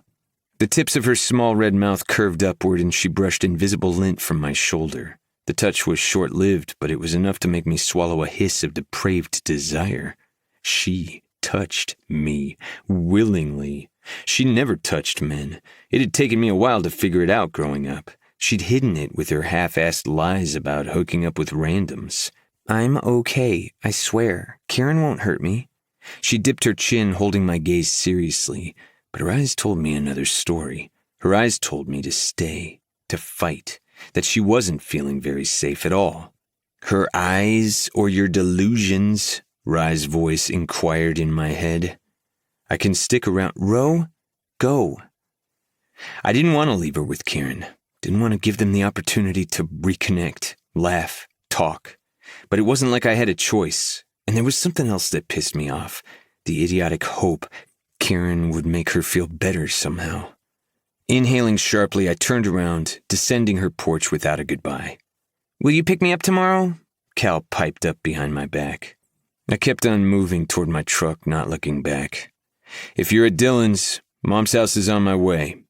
It wasn't, but I clung to the last shreds of my self-respect like it was the edge of a cliff on Everest. She'd been here less than a week, and already I had hired her and driven her around like a chauffeur. Way to maintain fucking distance. I swung the driver's door open and started the engine, flicking the wipers on to get rid of a thin, icy crust on the windshield. Hey, Casablancas! Kieran put his fingers in his mouth, whistling loudly before waving his hand. Safe trip, buddy. I flipped him off as I drove past her house and into the night.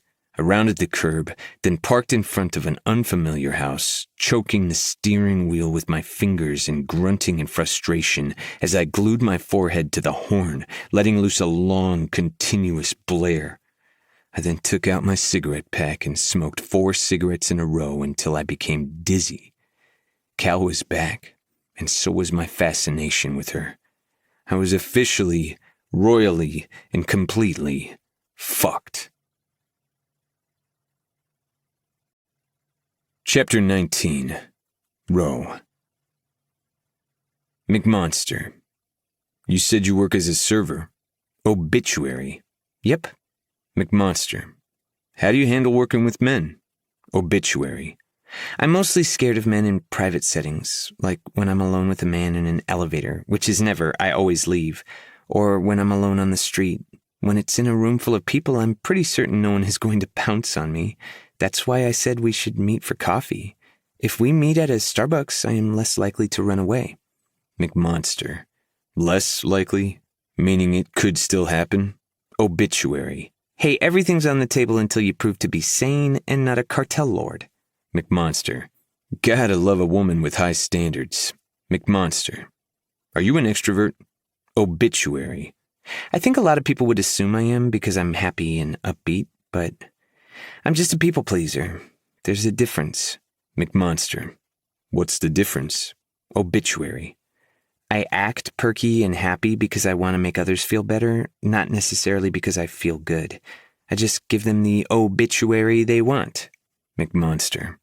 A smart person would want the obituary you really are. There's no better version of you than your real self. Obituary. Uh-huh. Did you get that from a fortune cookie? McMonster. Brat. McMonster. So, obituary. So? McMonster. There's something I need to tell you. Obituary. Oh? Obituary. Are you a serial killer? Because that's going to be amazing for my podcast and disastrous for our friendship. Plus, you can forget about that coffee meeting I have planned for us when I come back to New York. McMonster. I'm not a serial killer. Obituary. Is it going to make me like you less? Whatever it is you're going to tell me? McMonster. 100%. Obituary. Then don't. McMonster. Question mark? Obituary. Seriously, don't. I like you. I don't like men. I want to continue liking you. Please don't burst my bubble. I feel like you're helping me make progress. I don't want to lose it. McMonster. I'm not a liar. Obituary. You're not lying to me. You're omitting information I am disinterested in. There's a difference. McMonster. No, there isn't. Obituary. Well, I'm a liar, so, meet me in the middle. Jeez. Chapter 20. Cal. McMonster. Good night. Obituary. I don't recall you ever contacting me in the middle of the night before. Has it been a good night for you? McMonster. It's actually been an epic shit show. Obituary. Anything I can do to help? McMonster. Yes. Let me tell you what I need to tell you. Obituary. Other than that, I really want to stay friends. I don't have many, and I'm still on probation with my childhood BFF. McMonster. My, you can be selfish when you want. Obituary. Only with you. McMonster. That's all right. Obituary. Why? McMonster. Because you're the only person I'm selfless with, too. Chapter 21. Cal. Alive. Pearl Jam. My alarm clock notified me that it was 6 a.m. by blaring into my ear in decibels that shook the purple walls of my bedroom. I smacked it off and rolled onto my stomach, moaning into my pillow. Even after a trillion-hour shift at Descartes and crying to Kieran for 40 minutes straight about Dad, I still couldn't fall asleep last night. My mind was on overdrive, replaying my interactions with a certain sulky, tattooed chef the size of a prehistoric animal all night. Ro was right. Yesterday, Kieran's presence had caught me by surprise. I had texted him that I was feeling too sad and anxious to sleep, but I'd never expected him to show up at my house. Then again, I'd never expected Ro to refuse to evacuate my premises. How did he know I felt uncomfortable around Kieran? How did he know I was scared? Well, I wasn't scared per se, but I had sat on the other side of the wraparound porch of my house across from Kieran like a freak, clutching my phone, 911 already saved on the screen just in case, as we'd talked into the night. Now I needed to both keep my promise to Dad to pick up running again and somehow appear to be a functioning human for work today. My spidey senses told me there was a lot of caffeine in my near future. Dragging myself to my closet, I stuffed my legs into neon green leggings, slipped on a pink dry-fit shirt with a matching headband, and grabbed a fanny pack for my keys and scrunchie. I also put on 2 yellow wristbands for the cuteness factor. I wasn't hoping to bump into Prince Charming. With my luck, I was more likely to bump into Ted Bundy. But Dad had loved this outfit. He'd said it screamed Cal, and it was an homage to him. Mom was still asleep when I tiptoed my way out of the house. Cool, briny breeze assaulted my nostrils. I did a few torso twists and leg stretches on my front porch as I scanned my surroundings, dread, drip, drip, dripping down my belly. You can do this. There is nothing to be afraid of. Only there was, which was why I hadn't run in so many years. My worst memory was attached to running, but I couldn't let my father down. He hadn't known what made me stop running, but he had known that running was important to me. I needed to at least try. There will be no evil men, no lonely woods, no bad people, just you and the music. And your maddening urge to pee every time you run, probably. Squaring my shoulders, I squinted beyond the mountains stretching along the coastline. I decided to take a 2-mile route downtown, make a U-turn at the harbor, then jog back home. It was a familiar route, one I'd run with my dad often before my injury, and I knew there would be at least a handful of pedestrians around. After watching a 10-minute TED Talk about motivation on YouTube, I began power walking down the street. At first, I strode fast. This was no issue. I was used to walking. I was a New Yorker now, after all. Then gradually I picked up speed. See, it's just like riding a bike, minus the crotch pain and freezing fingers. Soon the soles of my shoes pounded the pavement. The first few minutes felt fine, good even. Physically, I broke the barrier. I was running again, fast too. Then I realized I was running. Just like that time when my life had turned upside down. A shock wave of anxiety zipped up my spine and my whole body turned to ice.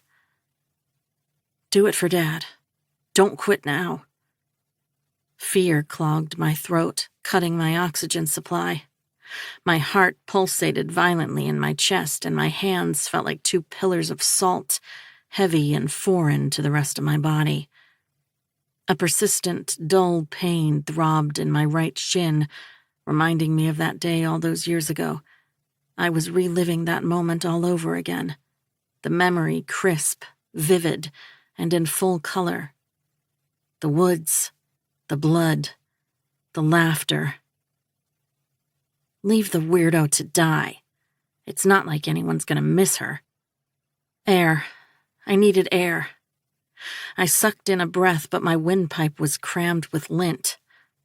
My vision swam. My eyesight became milky, fogged with terror. My mind screamed at my feet to stop moving, but they continued running of their own accord, going harder, faster. I looked around frantically. I wasn't on Main Street anymore. At some point, I had veered off course. There wasn't a soul on this residential tree-lined street. No one to help me. Calm down. Everything is okay. You just need to figure out how to stop moving. But my brakeless feet wouldn't slow. My body was a broken vehicle, and all I could do was swerve it off the pathway to try to soften the blow. She dead yet?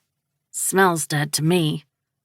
I think it's the cabbage, dirty Russian whore and her stinky food.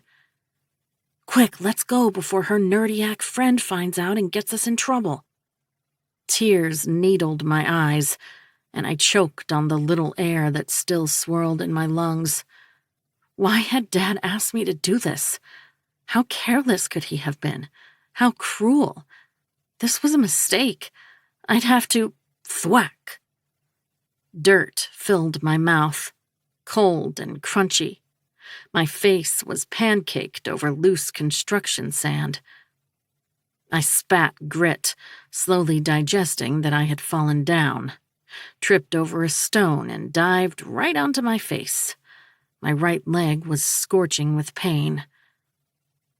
I needed to move, stand up, call for help, but found that I was too paralyzed to do anything at all. The floodgate of memories had been broken, and the trauma I kept at bay was rushing like a river, drowning every positive thought in my head. Look at her leg. Ugh, gross. She's never gonna run again. Dot? The last voice belonged to the present. It also belonged to someone who absolutely despised me. What was Ro doing awake anyway? Did he ever sleep? Was he a vampire? I mean, he was painfully beautiful and permanently sulky, though he did cook with garlic and wasn't destroyed by fire. Are you hurt?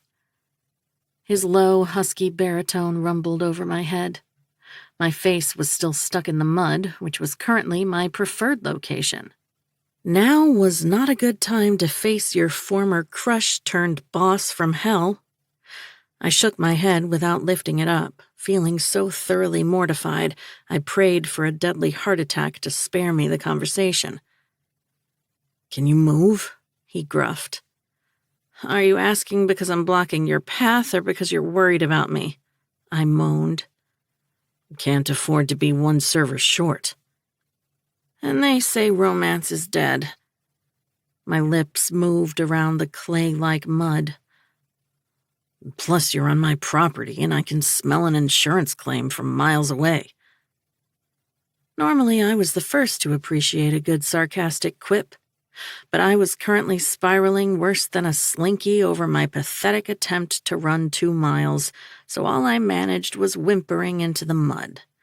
I felt like an injured animal, cornered by a big bad wolf.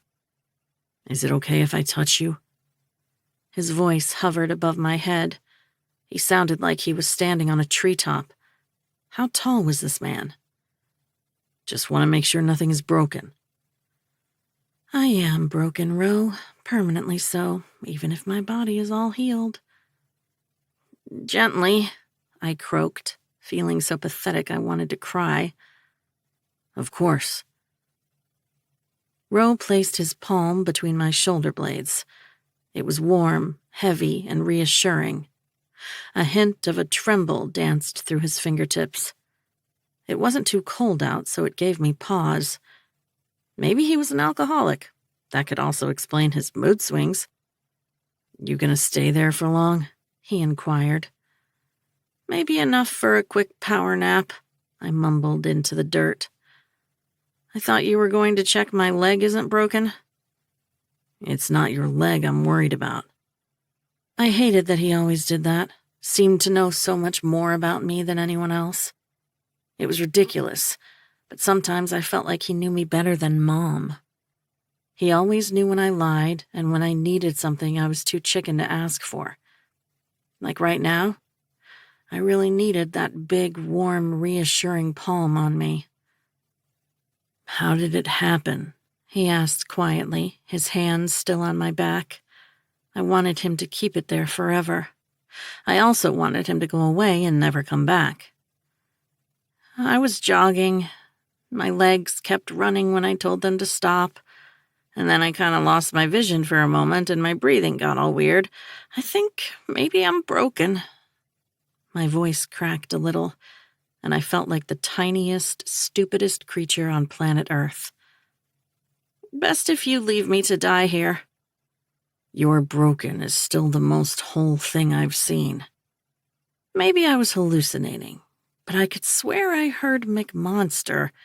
But of course I hadn't. McMonster was down in New York, and I'd never even heard his voice, known his name.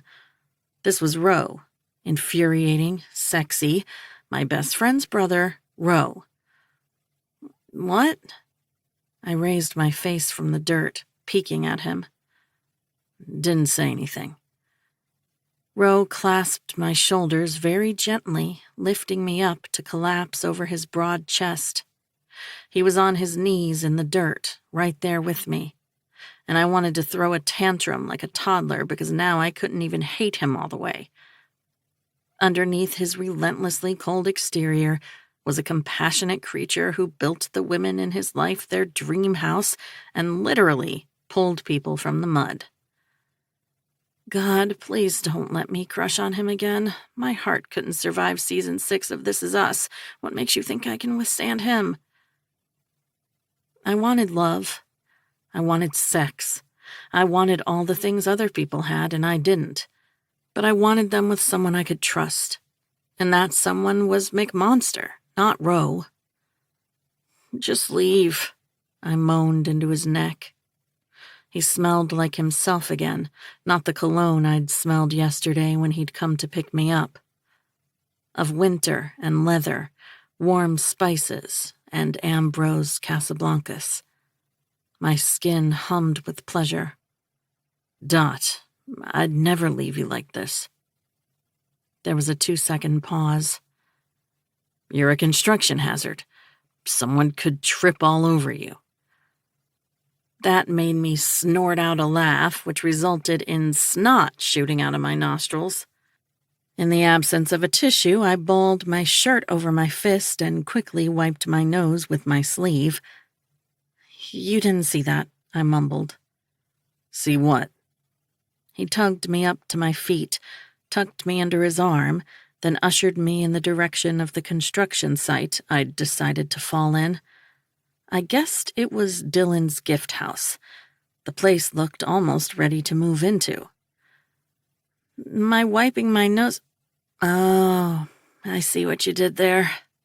I sniffled, burying my face into his pecs to avoid eye contact. Sorry about the, nervous breakdown. That's all right. No one wears nervous breakdowns better than you. He gave my shoulder a squeeze. Being in his arms felt good. No, not just good. Divine. I could see myself getting addicted after that first hit. I felt like nothing could hurt me as long as he had his arm wrapped around me. Which was dumb because Ro was the very thing that could rip me into shreds. He shoved one fist into his front pocket. So what do you think? He jerked his chin to the property in front of us. Tell me while I take you inside and break in that first aid kit. I blinked the dirt out of my eyes. Oh, wow.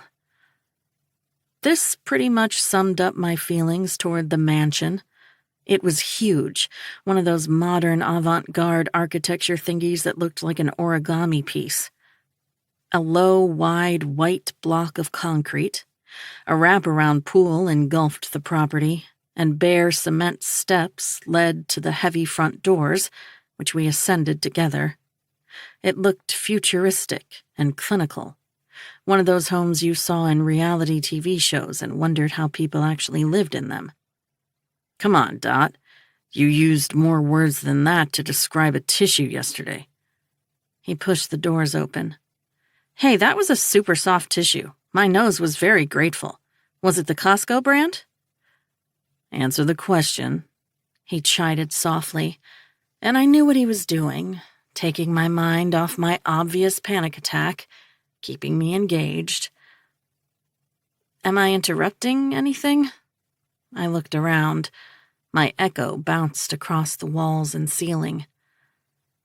No, I made a pit stop here before heading to the restaurant for an inventory count. You visit the restaurant before you pick me up? Yeah, I get there at around 10, help with prep and inventory, staff meeting, marketing, then go back home for a quick shower before picking you up. Then he stayed until we closed shop at around midnight.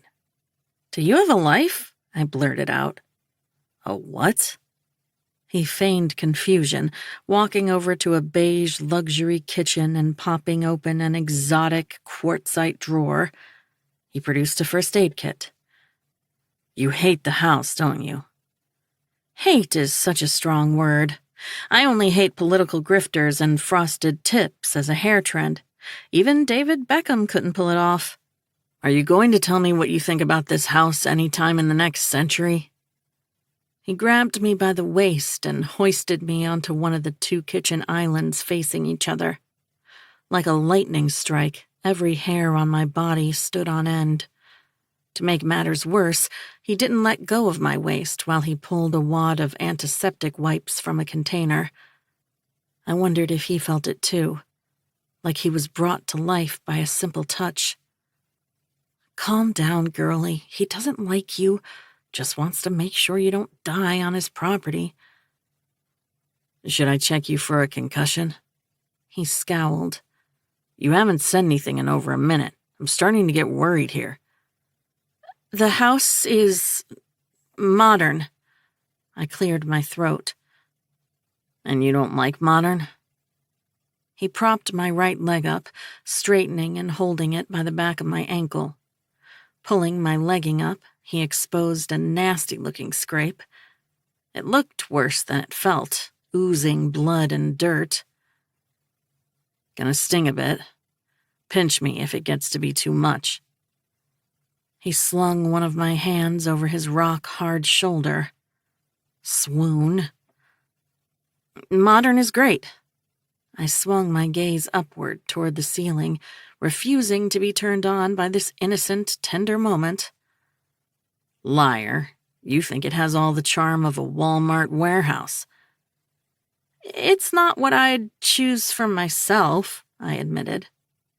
He wiped my scraped shin with the antiseptic wipe, and I dug my fingernails into his shoulder with a wince. It burned worse than acetone on a paper cut. Right, you'd go for something Victorian. Lots of arches, iron railings, church-like steeply pitched rooftop. That was freakishly accurate. Are you able to read people's minds? Like that Mel Gibson rom-com? Is that like a medical condition? Absolutely not.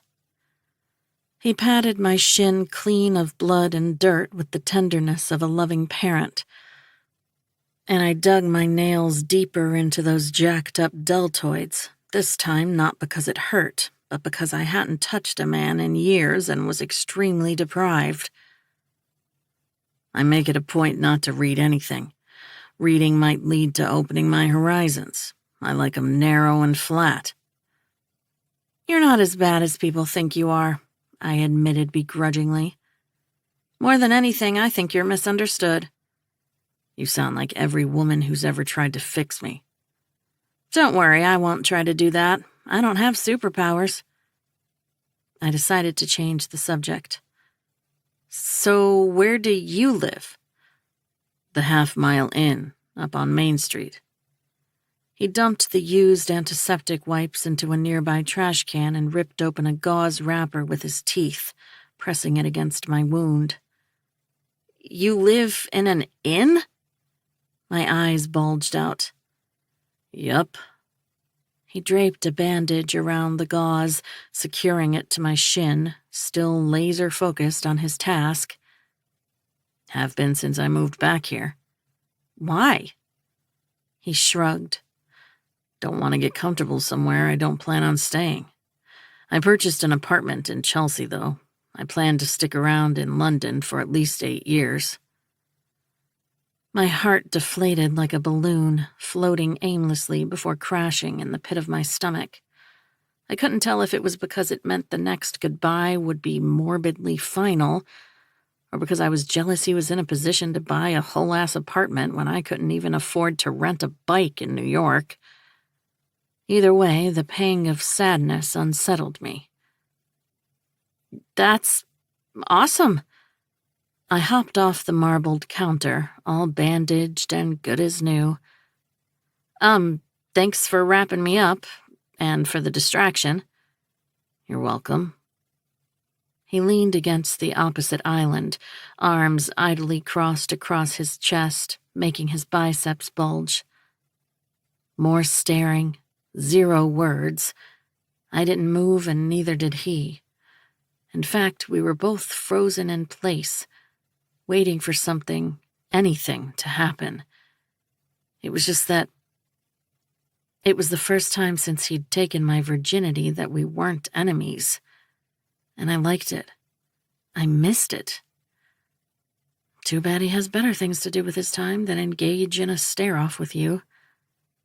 I should leave, I blurted out again at the same time he said, Want to see the rest of the house? Yes, I shrieked. I didn't want to go. Didn't want to be alone with my thoughts. He shook his head and chuckled, the international, "you're cute but ridiculous" male gesture, and it felt like my face had been licked by a group of squishy puppies. Start with the living rooms. He cleared his throat, tilting his head sideways. I followed his back, inwardly patting myself on the shoulder for my cunningness. Now I could ogle his butt and triceps to my heart's content, make impressed sounds, and he'd think it was the house I was admiring.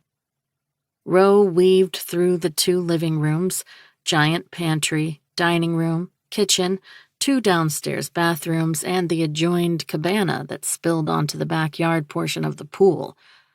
There was a lot of house.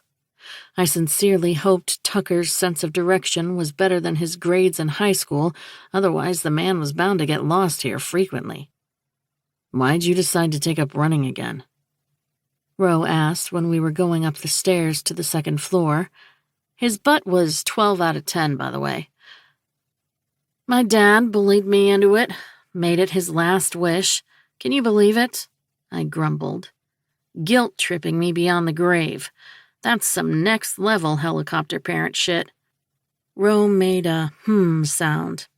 He didn't know what had happened to me that day. Even Dylan wasn't privy to the entire story. What's so terrible about running? I kind of have PTSD. We ambled along the colossal hallway of the 2nd floor where he showed me the nursery, the guest room, and the laundry room. From doing something healthy? He taunted. From running. Why? It reminds me of a very nasty injury, and a situation I never want to be in again. You won't be, he said decisively, stopping by the double doors of the master bedroom. Know what you are? What am I? I had a feeling whatever he was going to say was going to change my life, so I had to listen carefully. Beef Wellington. Okay, maybe not. I'm not following. I batted my eyelashes. What business did I have batting my lashes anyway? Why was I flirting with this man whom I found out yesterday wanted to destroy my childhood town, the place my beloved mom still lived in, literally erase its identity and replace it with plastic, mass-market, easily digestible junk? You're a beef Wellington, Dot. All soft puff pastry on the outside, but once you take a bite, you realize the inside is almost always too raw. I'm not raw. You do the happy-go-lucky shtick, and that's why you're stuck. Because you don't dare. Your father's right. Running again should be a priority for you. Otherwise, you're going to be stuck in the same place forever. Thanks for the quick psychoanalysis. I picked up my pace, which he matched easily. I was irrationally annoyed now. But you know nothing about my life. I know enough. Yesterday you said you want to start a podcast. What's stopping you? His expression was calm, his tone deadly. Life? I work a full-time job at a restaurant. I tossed my hands in the air. 5 days a week? He nodded his arms over his chest. 2 spare days to do whatever the fuck you want. Actually, I pulled some doubles in the last few months. To help pay Dad's hospital bills, but he didn't have to know that. Anyway, I need money to rent recording The top-notch stuff, yeah. But some people start their podcasts recording themselves on their phones, he said, cutting me off. What's your next excuse? I clamped my mouth shut, then opened it again. I need to think very carefully about my first episode. If it's not good enough, then you make another badass episode. Record it from scratch, send all the demos to your friends, and get better after they give you feedback. I burned my first 3 omelets. The second one I almost set fire to my entire house with. Didn't make me quit. Your medal's on the way. He suppressed a smile, folding his arms and making me turn cherry red. Next. Stop. Just stop. I poked his chest, partly because he was pissing me off, but mostly because I wanted to see if it was as hard as it looked. Suspicion confirmed. Nobody asked you for a pep talk? Well, I'm giving you one on the house. He stepped out of my way so I'd stop jabbing his chest. You need to start running or you're never going to get anywhere worth visiting. You saw my panic attack out there? I pointed at the door. I can't. Of course you can. It will be hard, uncomfortable, but worth it. He leaned forward, popping the doors to the master bedroom open. And if running alone scares you so much, ask your mom to run with you. That made me snort out loud. Mamushka's only cardio involves unscrewing the ice cream tub's lid every evening after dinner.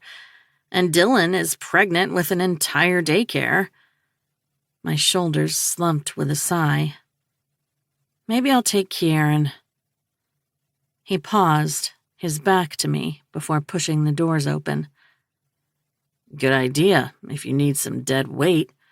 Fox Sports said his leg is busted. Yesterday, Kieran had mentioned that he and Ro weren't each other's greatest fans.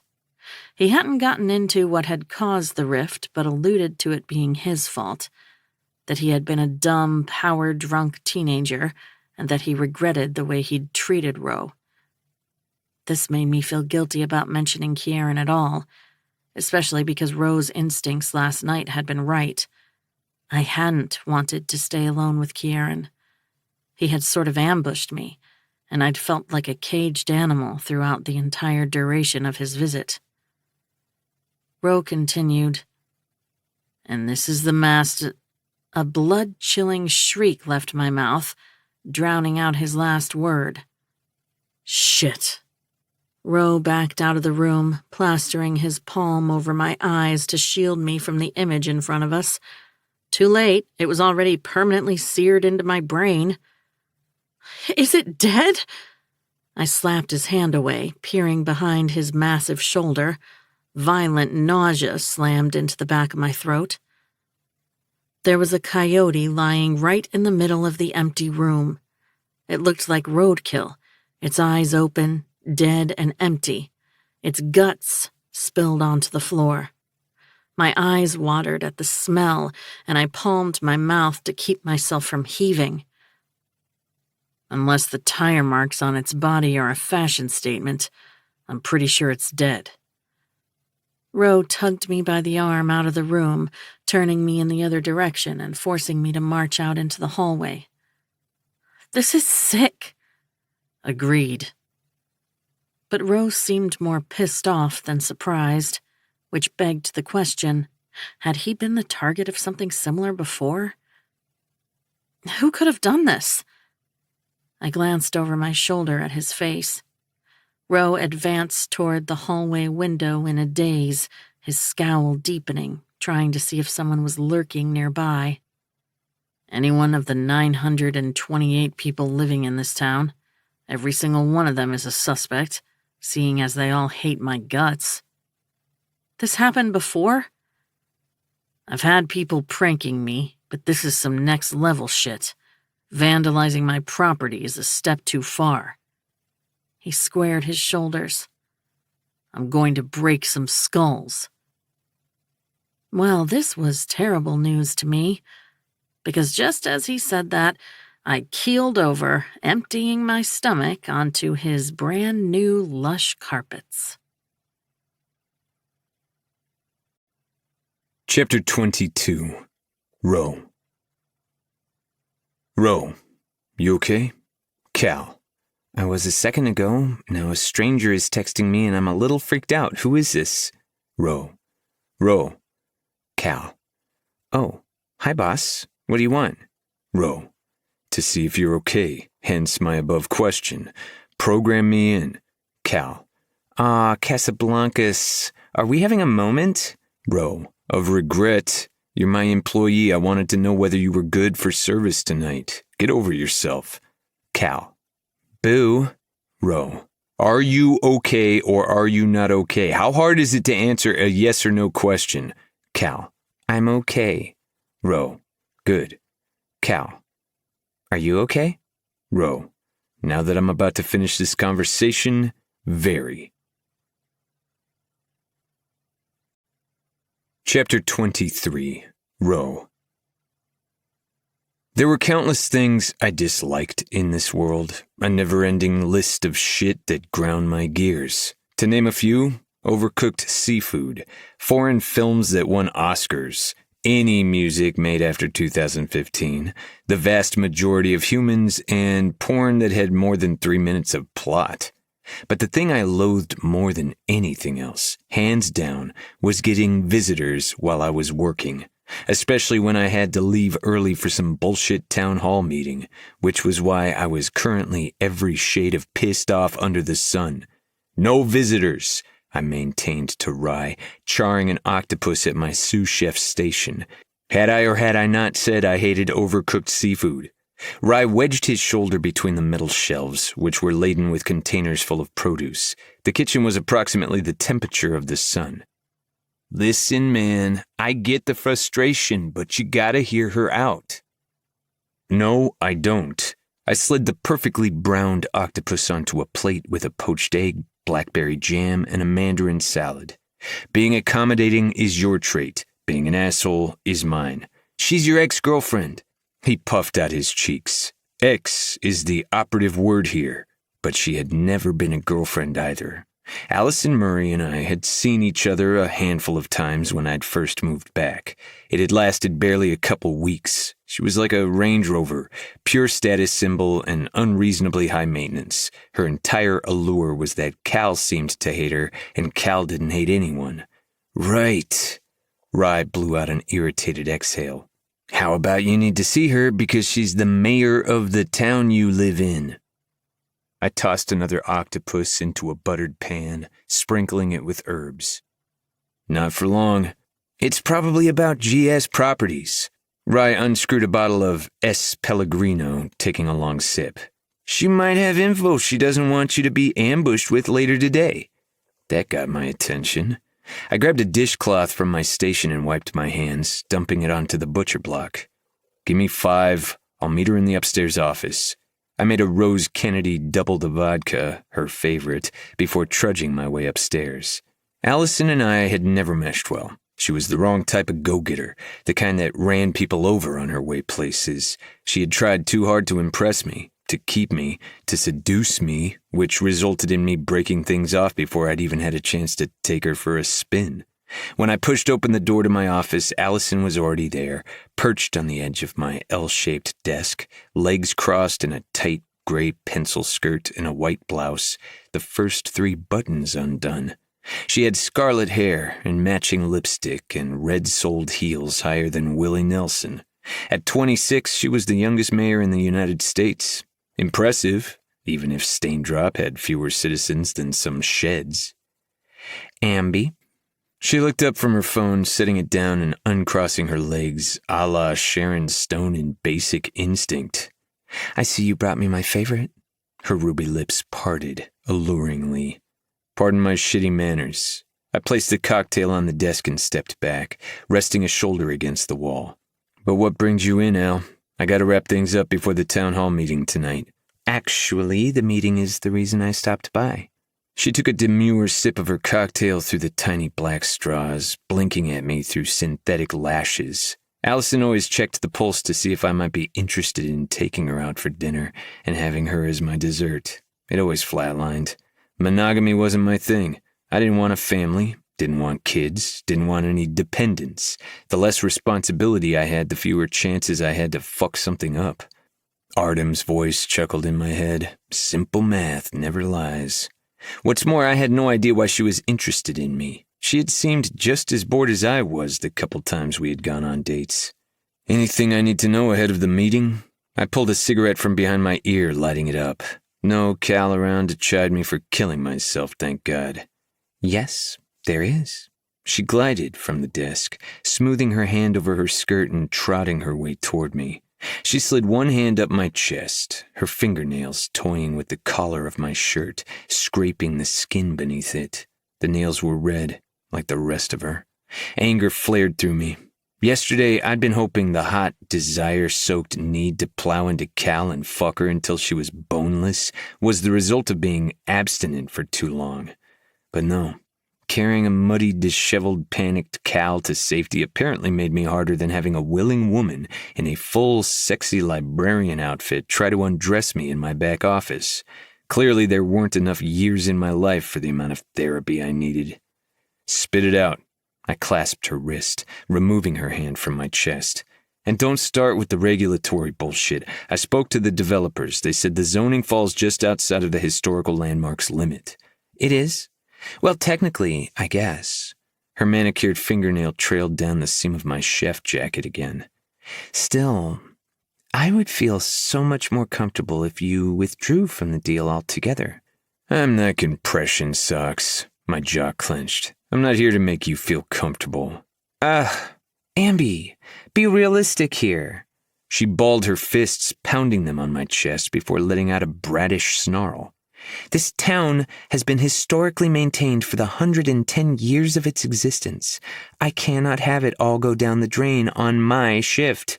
You know how much money Daddy spent to make this happen? She motioned toward herself. I didn't come this far only to come this far. The famous Tom Brady quote.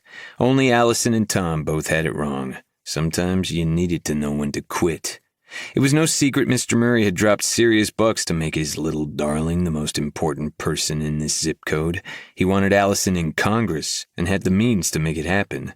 I knew Staindrop was just a pit stop on her way to D.C. I slanted my head sideways. I think what you mean to say is this place has been at a standstill for decades longer than it should have been. People are fleeing it by the dozens. Your population's been shrinking for 9 years straight. Those who stay here like it the way it is. She curled her fingers with a pout, checking her pointy fingernails. They're going to blame me for letting it happen. What did they expect you to do? Murder me? I arched an eyebrow. If that's what it takes. She screwed her lips into a scowl. I contemplated this, but the odds weren't in my favor. With your size, I'd be lucky to give you a paper cut. Anyway, people are blaming me for what you're doing, and that's disastrous for my career trajectory. It's not ideal, I agreed. See? She perked up. Totally not ideal. It's not too late to... But it is also not my fucking problem. Ugh, come on. She threw herself at me, and now we were chest to chest, face to face, groin to groin, and my anger morphed into fury. This woman was all over me, and my dick was softer than a bath sponge. Yesterday, up to... fine and including the time I'd found a dead fucking coyote on my property, my erection could have been detected from Mars. In fact, that Cal hadn't noticed I was sporting a stiffy the size of the Empire State Building while showing her around, attested to how out of it she had been. I wasn't horny. I was just horny for Cal. Problem was, if I scratched that itch, I'd shed my flesh until I hit bone. I also didn't want her to do McMonster dirty, which was fucking deranged, because I was McMonster. Do you really want to go down in the history books as the person who let the powerful boot of capitalism crush the romantic town of Staindrop? Allison penetrated my thoughts. I looked around the room, scratching my neck. Don't flatter this shithole. No one is going to write a book about it. Amby, I'm serious. Me too. Not even a leaflet. I doubt we're even on the map. If it's money that you need... Respectfully, Al, fuck off. I was no charity case. If there was one thing I hated, it was people waving money in my face like I was a problem in need of fixing. You can't sell the land. It's historic. It's special. It's haunted. She threw her arms out desperately. That's a well-known fact. I advanced toward the door. Look, I appreciate the last-ditch effort to try to save your career, this town, or whatever it is you're fighting for, but it ain't happening. It's a good deal, and I'm taking it. I just built a house for Dylan and my mother and bought my own apartment in London. The cash flow will help, and I actually think the plan's good. I did. Not that it mattered to anyone. People couldn't see past their anger once you moved their cheese. You bought an apartment there? Her throat bobbed, and she had that look in her eyes of a kitten that had been kicked to the curb. I strangled the doorframe on a sigh. Told you, I'm leaving for good. I thought... She rubbed at her temple, frowning. I thought you meant in a few more years, not like now. 7 weeks, and not a moment too soon. So you're basically killing this town, then bailing on it? Her expression hardened, and she was pretty, but she wasn't Cal pretty. Her skin glowed, but wasn't punctuated by freckles. Her eyes were blue, but they didn't sparkle. And when she smiled, the world didn't stop spinning. Sadly, I'm bailing before. I bowed my head sarcastically. The developer said they aren't going to break ground until next year. Blueprints are ready, though. And what is it that I'm hearing that Calla Litvin is working for you now? Allison changed the subject sharply, her eyes roaming my face wildly. She's the poster child for useless. Are you doing your sister a favor? I thought Dylan finally ditched her all those years ago. Are we done here? I folded my arms over my chest.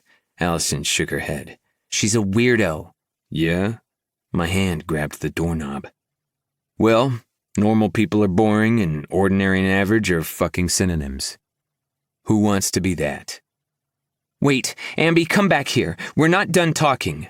She started chasing after me. My answer came in the form of the door being slammed in her face. Chapter 24. Row. Obituary. Can you send me a picture of your ear? Obituary. Any ear would be fine, but left is best. McMonster. Have you been day drinking? McMonster. Why? Obituary. I find ears attractive. Like, when I look at a man, in pictures, I'm mostly too horrified to check them out in real life. I always look at the ears. I'm trying to see if we could be a good match. McMonster. I thought you only wanted to be friends. Obituary. Ah, you are a master negotiator. Trade-off? McMonster. I don't mean to sound rude, but I really couldn't give two craps about your ears, bitchy. Obituary. Well, Mac, I was thinking more like a picture of my lips. McMonster. Which pair? Obituary. Sheesh. Obituary sent an attachment. McMonster. Very kissable. McMonster sent an attachment. McMonster. Verdict. Obituary. Also very kissable. McMonster. You're weird. Obituary. But you love it. McMonster. But I love it. Chapter 25. Row. Staindrop's library was a 2-story red brick colonial building with bottle green shutters and a sage roof to match. Both the American and Maine flags danced in the wind on either side of the arched white entryway. By the number of cars parked along Main Street, I gathered every single asshole in the town was in attendance. I slammed the Silverado's door and trudged my way in, muttering profanity all throughout. I went past security, guessing such a measure had been taken precisely to prevent someone from putting a hole through my head. Thank you, Allison. An unfamiliar guard patted me down with inappropriate gusto, swore he kept a feel when he reached my nether region. It was nice to see an unfamiliar face, though. Then he started talking and ruined everything. "Where are you working out? You're buff. Nice definition." He tried to make small talk while running his fingers over my biceps and maintaining eye contact. "Just moved up here with the wife from Alabama and looking for a good gym. Not into the CrossFit nonsense and all that jazz. Just need an old school place." "I work out at running a kitchen for 16 hours a day," I provided dryly. He laughed. I didn't. His smile vanished. "I see what it's like. Good day, sir." That ship sailed. I shouldered past him, going through the double doors of the conference room, which could easily moonlight as a high school theater. It was stuffy and windowless, with old creaking floorboards and a stage that had seen better days, probably during World War II. Allison was already sitting on stage behind 2 classroom desks pushed together, her lips pressed against a microphone, wearing a sensible blazer and too much makeup. She looked flustered. Contrary to general belief, I didn't enjoy seeing people suffer. I just didn't care much unless they were blood-related. Next to her were her assistant, Lucinda, the council member's spokesperson, Melinda Finch, and a clerk recording the meeting, old Robbie Smith. The room was crammed with wooden library chairs, which were occupied by townsfolk who stared at me like I'd just stirred their soup with my dick. Allison acknowledged my presence by letting out a prissy huff and giving Lucinda a pointed look, jerking her head in my direction. 10 minutes late, but at least he made it, ladies and gents." A sugary grin stretched across the mayor's face. "Wouldn't miss it for the world." I proceeded inside. If I was going down, might as well do it in a fashion. People booed from the crowd. I ambled nonchalantly past them.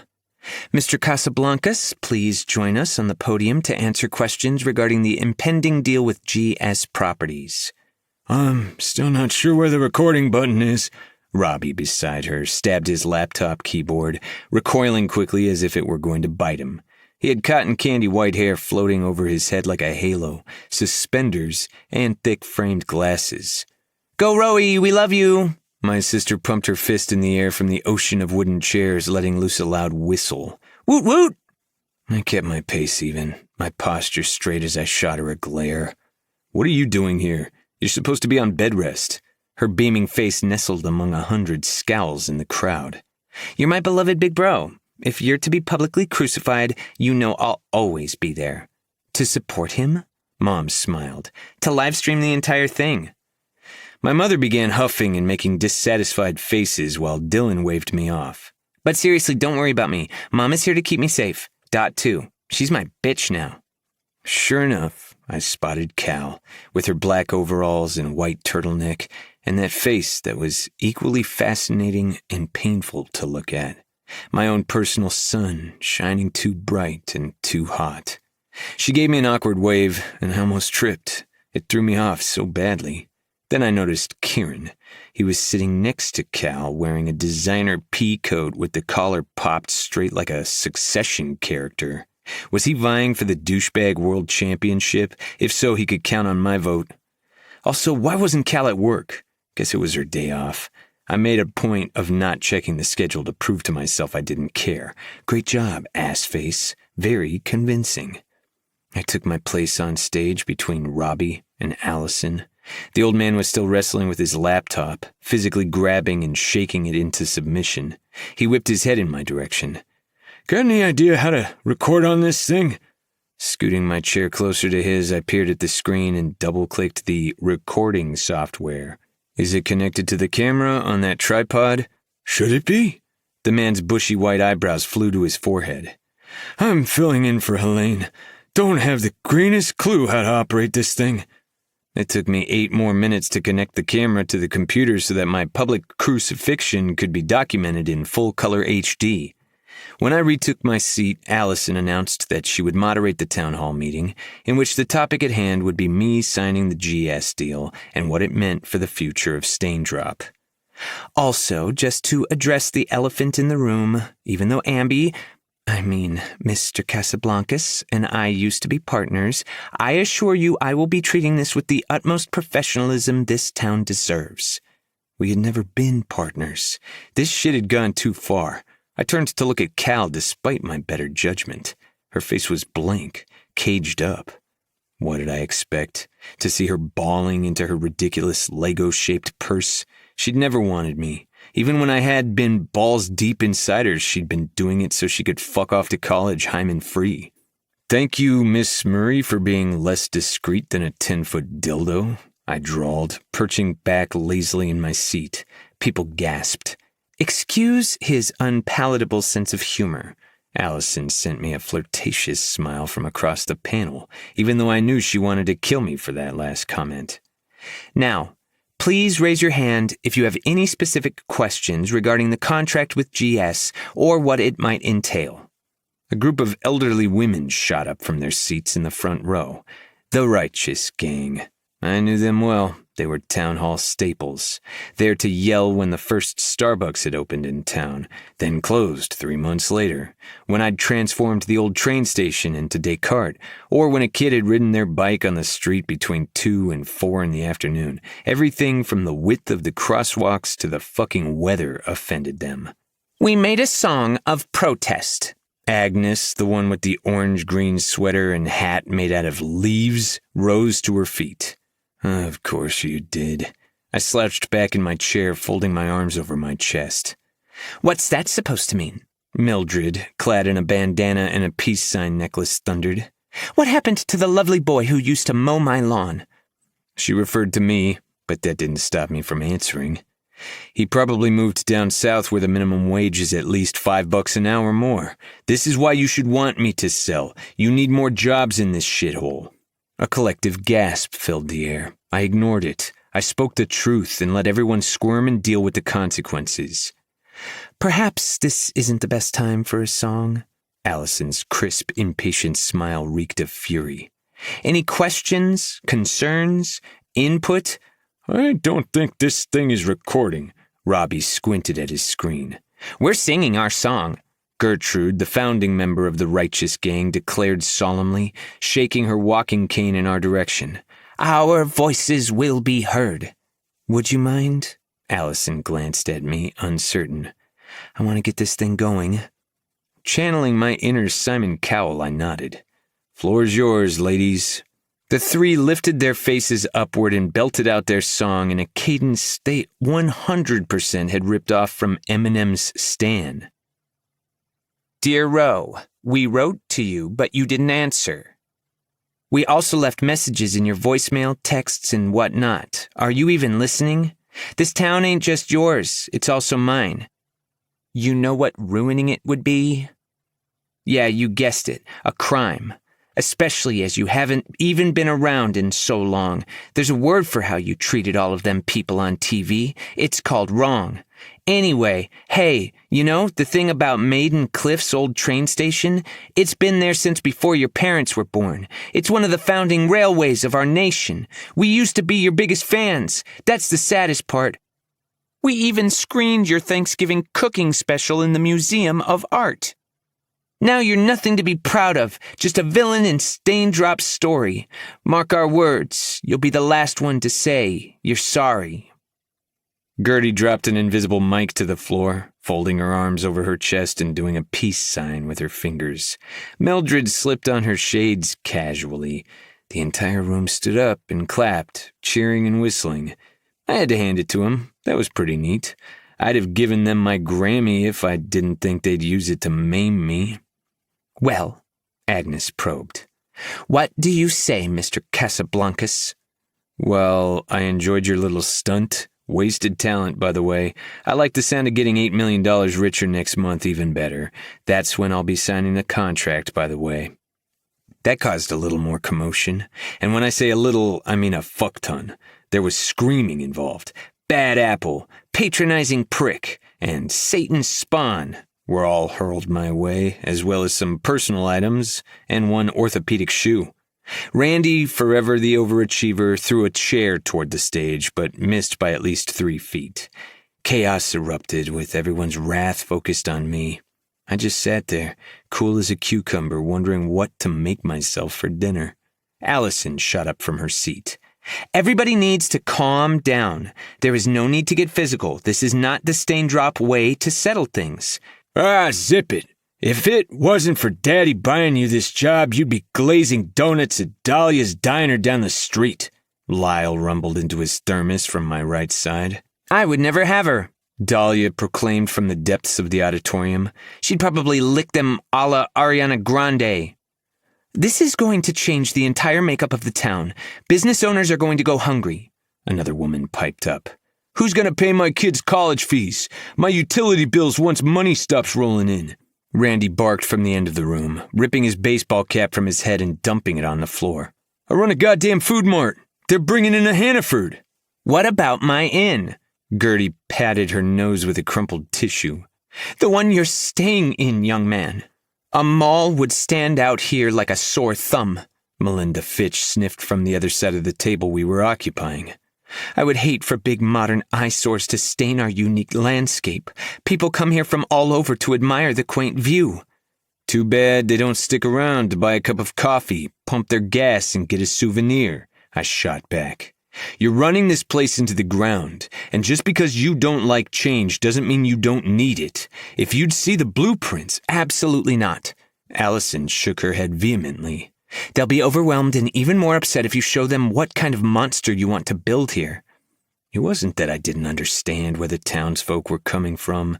It was that I, A, thought the pros outweighed the cons in opening up the town, and B, didn't give a shit either way. I had come here for vengeance and gotten it. It was time to move on. Letting out a provocative yawn, I explained. Folks, I do apologize, but I don't have time for songs and dances. If you've got a specific question, I'll answer it. I've read the plan, studied the blueprints, and know the vision for the hotel and mall they're planning here. Otherwise, let me go back to the only business in Stain Drop that's currently not losing money. I spun the ring on my pinky finger. And while I've got your attention, I would refrain from pranking my ass with roadkill and hate mail. In case you haven't noticed, I don't play so well with others, and when I hit back, it's much, much harder. Randy snorted from the end of the room. Not as hard as the punch I've got saved for you, boy. My eyes slowly lifted to his. I smell a fucking challenge, Randy. Let's go outside and test it out. No!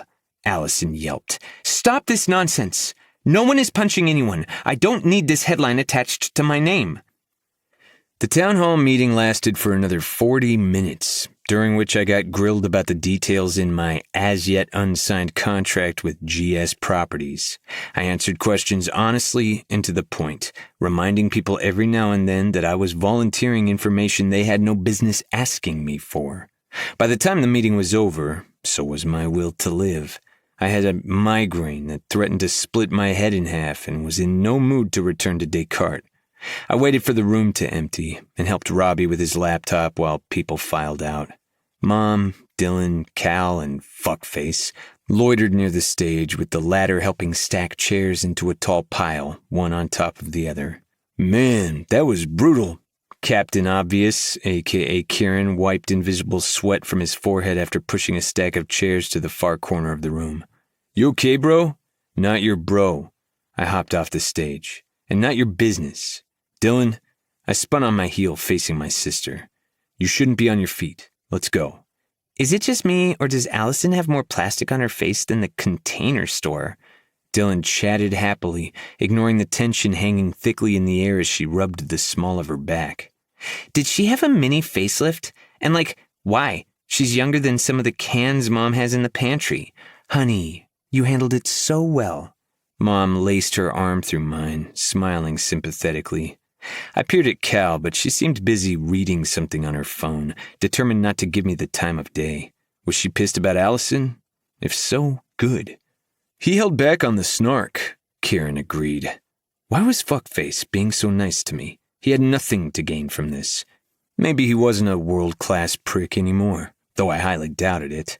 But there was still no need to suck up to me, unless he wanted to show Cal he was a good guy. The thought made me want to kill him violently, creatively, and slowly. He only offended 80% of the people in the room, if that. Honestly, who cares about that train station? Dylan puffed, rubbing at her belly as she wobbled toward the exit. Before Roe bought it and made it a restaurant, it was straight up deserted. It smelled of piss, weed, and garbage. People are afraid of change, Signorina, Mom said quietly, a shudder only I noticed moving through her. That's why we keep making the same mistakes. Only Cal remained curiously silent. Ironically, it was her words I craved more than anyone else's. I nudged her with my elbow. Earth to Dot. Now's your turn to lay into me. Your 5 minutes start now. Pass. She took a sip of her coffee. Probably some offensive pumpkin latte bullshit. What they did to you was brutal, and I believe everyone deserves a bit of grace, even and especially those who don't give it to others. I will, however, give you a generous piece of my mind tomorrow when you pick me up for work. She tried to smile, but I didn't see any teeth. That gives me a full 12 minutes, not 5. Are you timing our rides together? She hitched one dainty shoulder up. The Arctic gusts of wind from your scowls give me chills. Pumpkin spice latte? She aimed the coffee at me. Thanks, I'd rather use Tabasco as eye drops. I'm enjoying that mental image. She wiped a thin foam mustache off her upper lip, and I wanted to trail the same path with the tip of my tongue before sealing her mouth with mine. Anyway, I tallied every time you used profanity on my phone.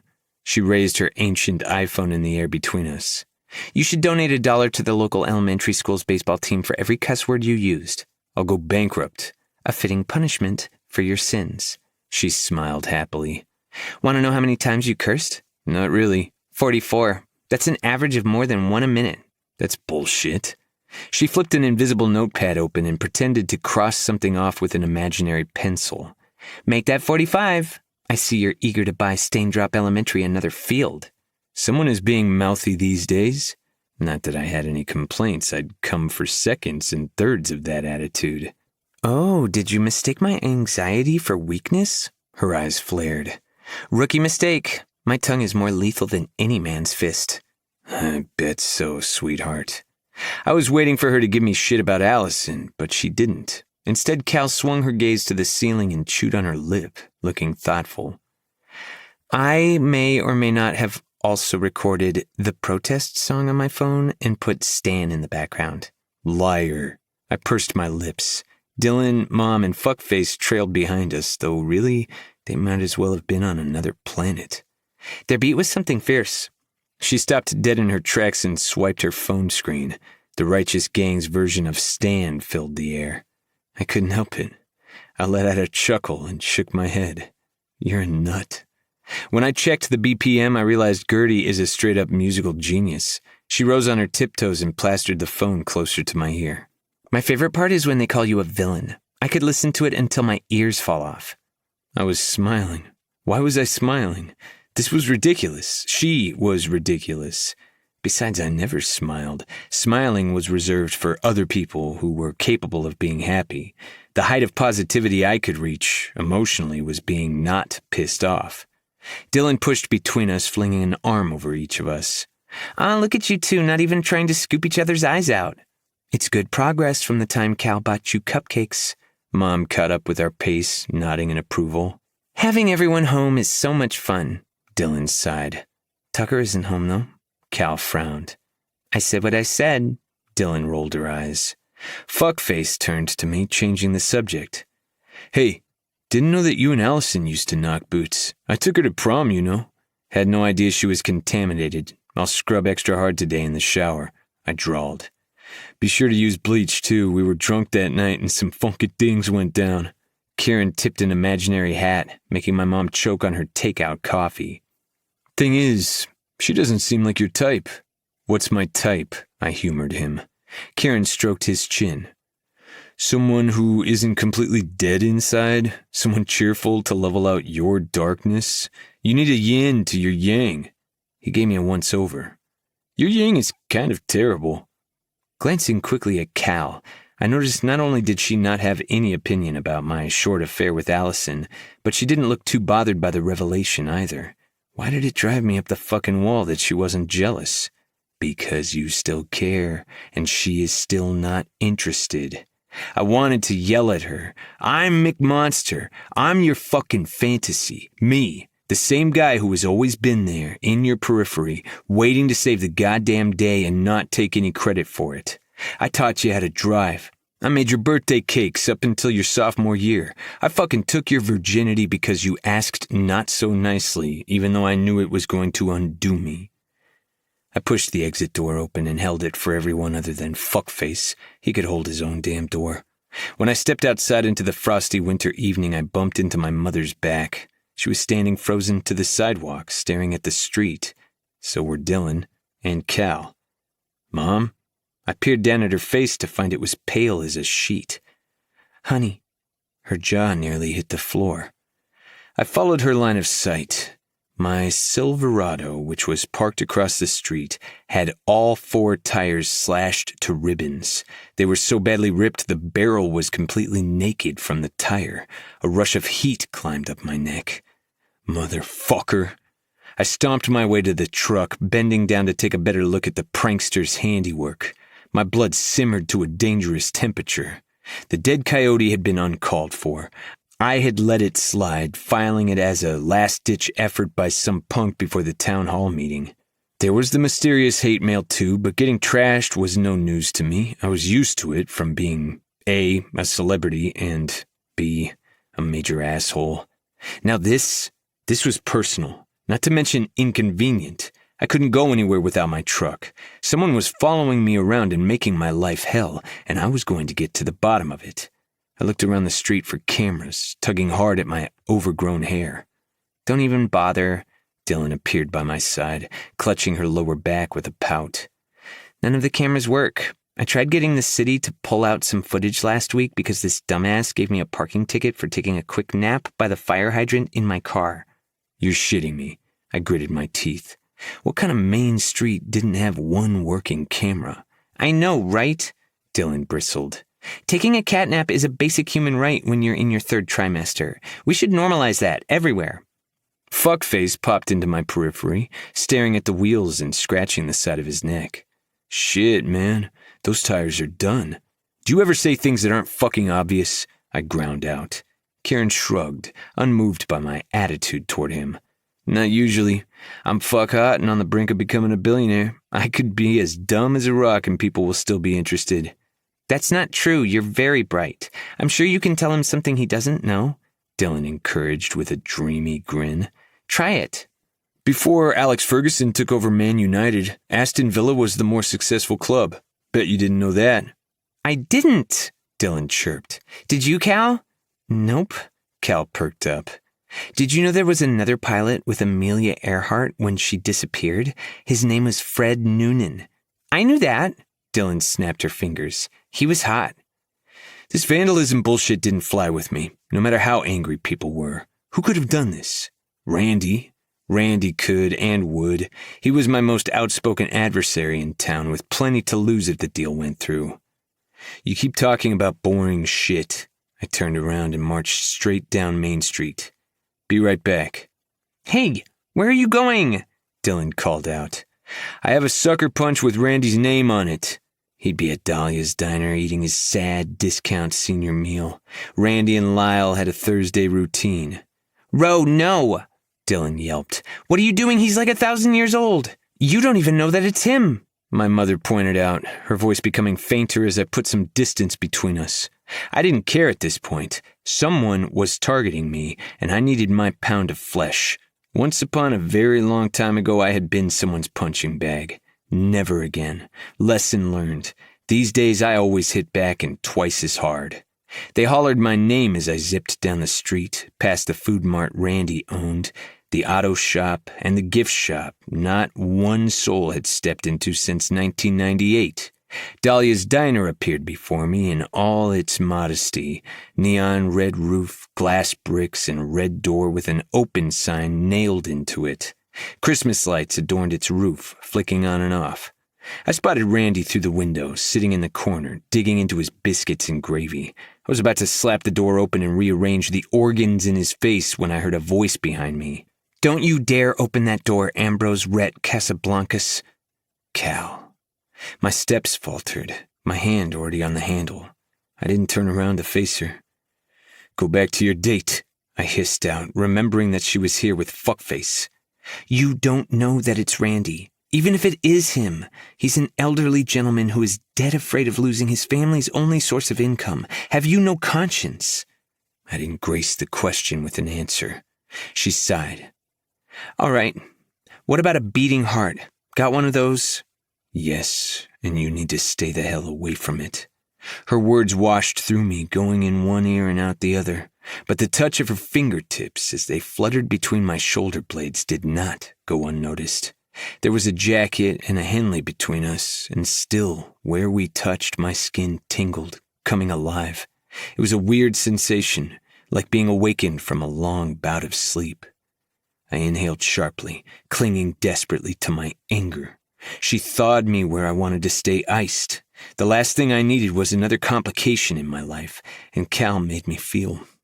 She made me feel. That was the main problem. I won't be bullied again. I ground out the words. I had always pretended to be untouchable. Athletic, popular, successful, talented. I had been a great student, on the rowing team, Letterman jacket, a sports car, and a harem of fangirls. I never showed weakness, and didn't plan on starting now. Again, she tilted her head to the side. Nice going, asshole. One touch and you start spilling secrets. The coyote, I mumbled, then scowled, twisting my head to glance at her. And why do you smell like the apocalypse? She didn't smell like her usual green apples and white musk. Seamus has been peeing in my shoes to make a point ever since I got back. She sighed, not even a little self-conscious. Seamus is your cat? I clarified. Please let it be the fucking cat. If it's a stalker, I'll get a life sentence. If he were a human, would I be so calm about it? She pinned me with a look. I stifled a smile, just barely. She made not smiling impossible. Anyway, can you give me 2 minutes to talk you out of making a ginormous mistake? No. Then I quit, and I'm taking my expertise and 10-ton bucket of charm with me. She was blinking hard, a tick that told me she was nervous. I didn't have the fucking heart to deny her. I groaned. You're going to be the death of me. Here's hoping. She crossed her fingers. How would you like me to kill you? A chain of 300 orgasms while buried inside you. Let me smoke however much I want and shut up about it. No can do. You mean the world to Dylan and she means the world to me, so can I have 2 minutes? You can have 1. Make it quick. We were both looking at an oblivious Randy and Lyle through the diner window. Cal's profile was a vision. Cute, pert nose, bee-stung lips, a dusting of freckles on her nose and cheeks. Even the curve of her eyebrow held grace. Look, I get it. They don't understand you. Her shoulder brushed mine, and for 1 second I forgot how to fucking breathe. You're a mythical creature, Casablancas. Too big for this world. I spent my entire childhood watching you, and I still don't think I figured you out. Her voice sounded like it came from the bottom of her soul. It's aggravating, seeing someone treat this world like it's their personal oyster, and it's frightening when that someone takes something you know so well and decides to turn it into something else entirely. Give them time to adjust. They're not bad people. Are you fucking fuckface? I blurted out. Jesus, had I caught her verbal diarrhea virus? I knew the answer to that question, but I still needed the reassurance. She whipped her head toward me. Excuse me? You heard me. It's a yes or no question. He's my friend. So, I'd had plenty of friends who could recognize my dick in a 30-cock lineup. That wasn't what I was asking. Well, that's the answer you're getting, so deal with it. I don't want you anywhere near him. He's a bad influence. I recognized that was rich coming from me, a man whose entire existence was deplorable. And Allison? Her eyebrows shot up. What kind of influence is she? It was pathetic how pleased I was she had fallen into the trap I'd set up for her. You knew I disliked her. Cal's throat rolled with a swallow. Yet you still went and dated her. That was a feature, not a bug, I admitted, my voice coming out harsh and hot. I had wanted to hurt Cal, dig under her skin, team up with her enemy. So long as she hadn't known it, as long as it was all in my messed up head, it had felt good. But now that she did know, I couldn't bear being the one to make her feel bad. I turned around and walked back to my truck. She trailed behind me. "Holy shit, did I just manage to talk you out of beating an elderly person?" She giggled, a bounce in her step as she chased me. "Does it mean that I earned my place in heaven?" "Hope so for your sake. If we're neighbors in hell, I'm stealing your trash can." "I'll egg your house," she retorted, catching up with my step. "I'll butter your floor." "I'll send embarrassing deliveries to your doorstep. You'll be a social pariah." She evil laughed before her smile dropped. "Fine, maybe not. You'd probably like that." "How come you're so comfortable around me?" I asked. I always found her no-filter prattling adorable. "You barely have tics, and you don't mind us standing close together." "It's less prominent when I'm around someone I know," Cal explained. "When I'm around someone—" She trailed off. I trust." "You trust me?" I asked. My heart picked up speed. Probably a minor heart attack. Nothing to worry about. "Not to kill me, I guess." We were headed toward Mom, Dylan, and Kieran, who were still loitering by the Silverado, pointing at faulty street cameras and making some calls. Bystanders were bracketing them, gasping and taking pictures. Great. More humans. Wasn't I lucky? "Have you started running again?" I asked. "Next question." I pierced her with a look. She reddened, picking up an orange leaf from the street and twisting it between her fingers by the stem. It's hard, okay?" "Anything worth doing is." I stopped by my truck, fighting the urge to kick it in frustration. I also wanted a cigarette, but I didn't want another lecture. Cal shoved the leaf into her hair like it was a feather in a cap. "So," Kieran clucked his tongue, looking between us. "Uh-huh. What was he going to do next? Tell us that the night was dark, winter was cold, cats were superior to dogs?" "My car's parked right here in case you need a ride." He motioned toward a gunmetal Maybach. "My feet thank you, good sir." Dylan patted his back, already strutting toward his car. Mom followed her, and Kieran unlocked the car so they could slide in and wait in the warmth. "Thank you, Kieran. How lovely of you to offer." Mom rearranged the thick, silky scarf on her neck as she slid in. Cal looked between me and him, and for a moment I had the idiotic hope she was going to choose to stay here with me and figure out my truck shit. "Ro, are you coming?" Cal asked. "No," I said stiffly. "You go." She tilted her chin up, squinting at the sky. "Gonna rain soon." "I ain't made out of sugar." "Don't I know it?" A tired smile twisted her pink lips. "Cyanide, maybe." "Don't be so stubborn. Come." "I'm good." She shook her head, throwing me a frustrated look. "I swear, your ego is the most giant thing I've seen." "That's not true, and we both know it." That made her blush down to her toes. Her face was so pink she looked sunburned. "See you at work tomorrow?"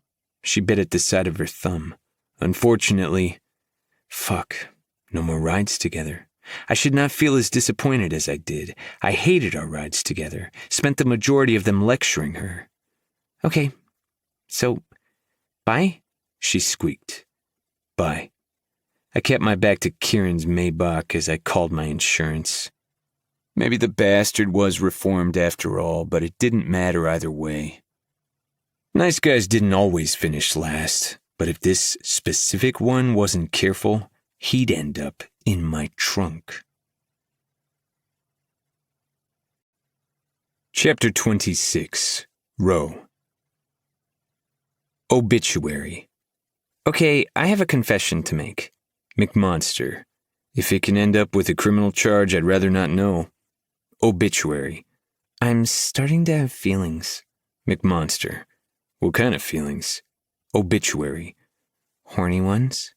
McMonster is typing. McMonster is deleting. McMonster is typing. McMonster is deleting. Obituary. Are you okay? Obituary. It's been 20 minutes and I can see that you're online. McMonster. Sorry, had to go scream into a pillow. McMonster.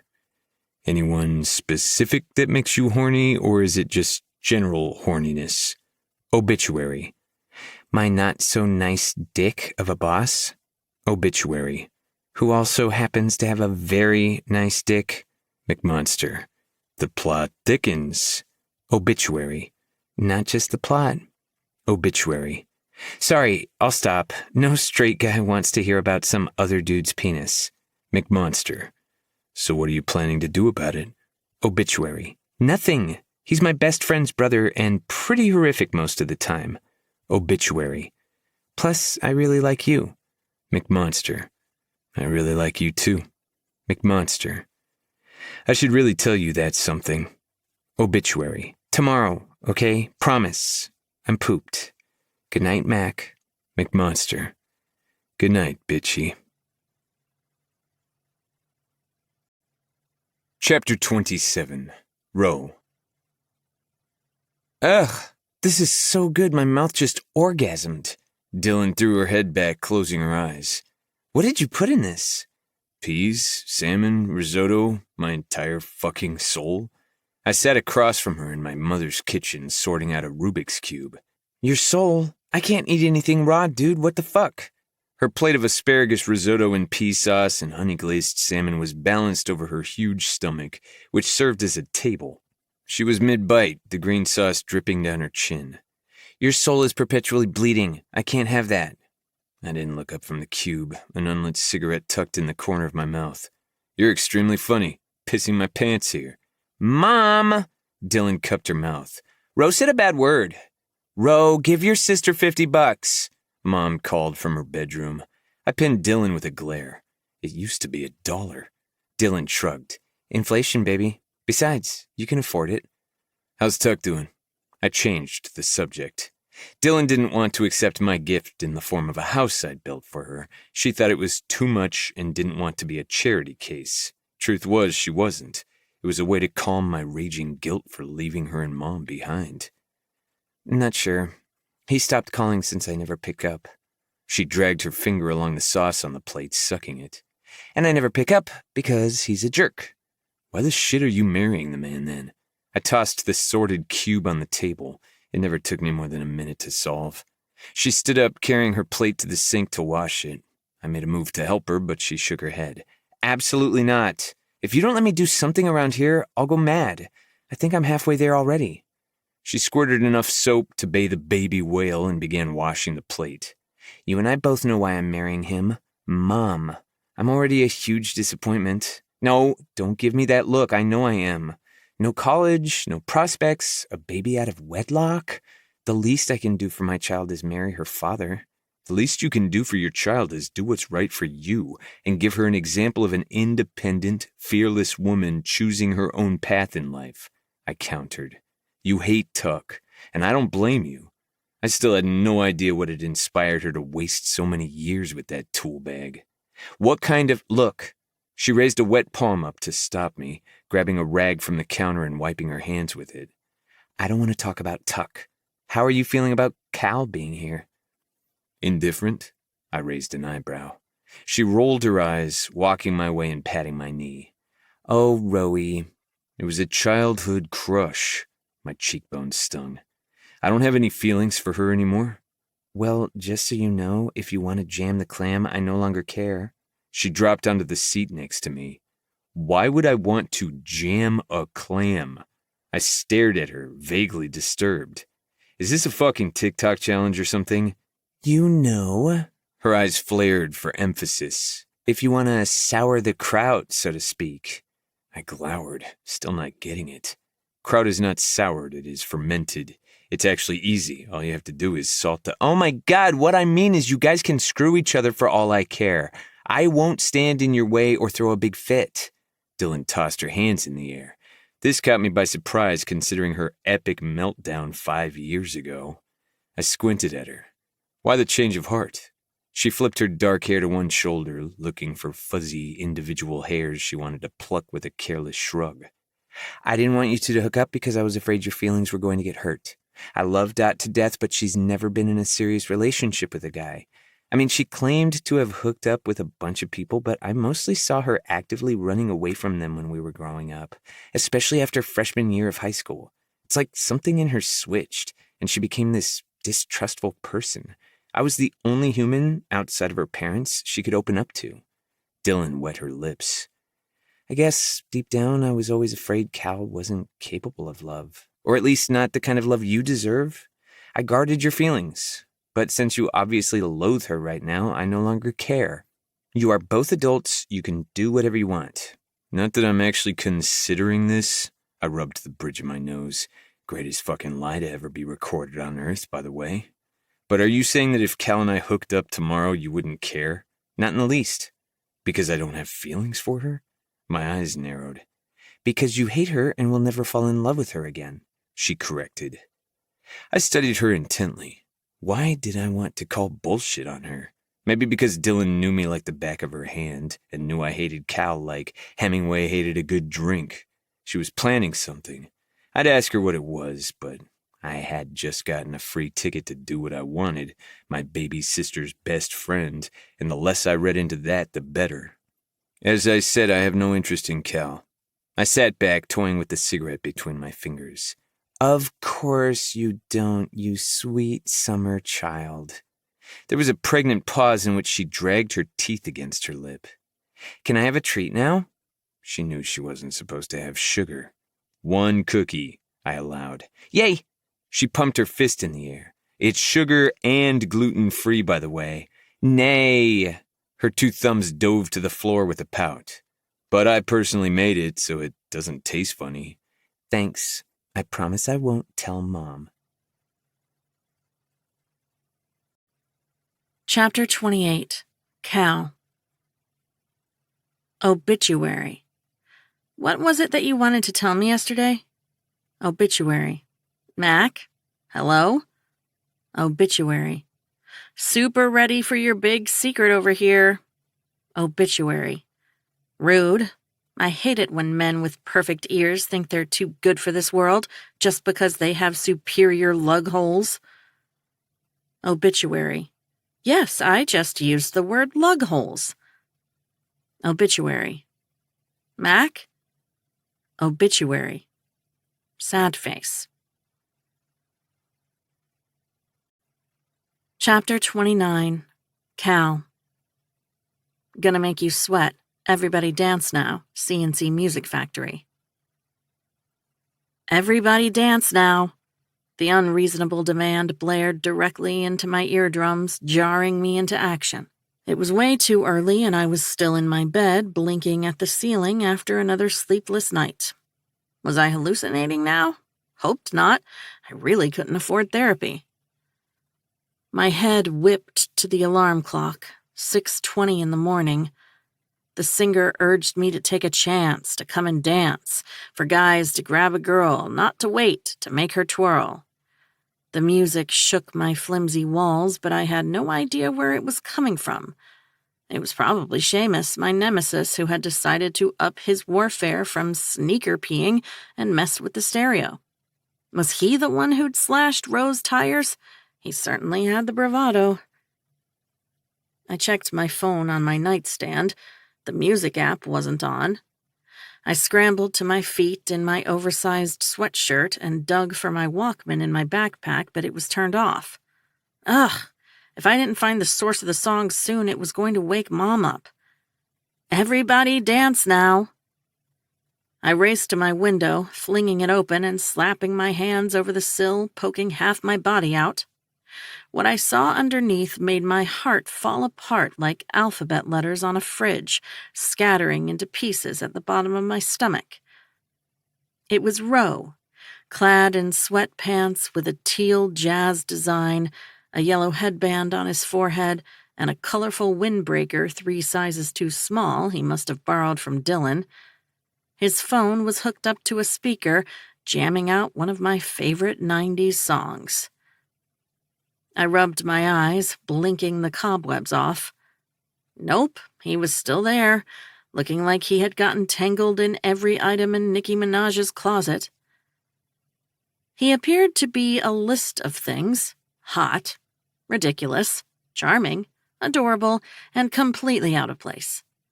My eyes stung and I couldn't breathe.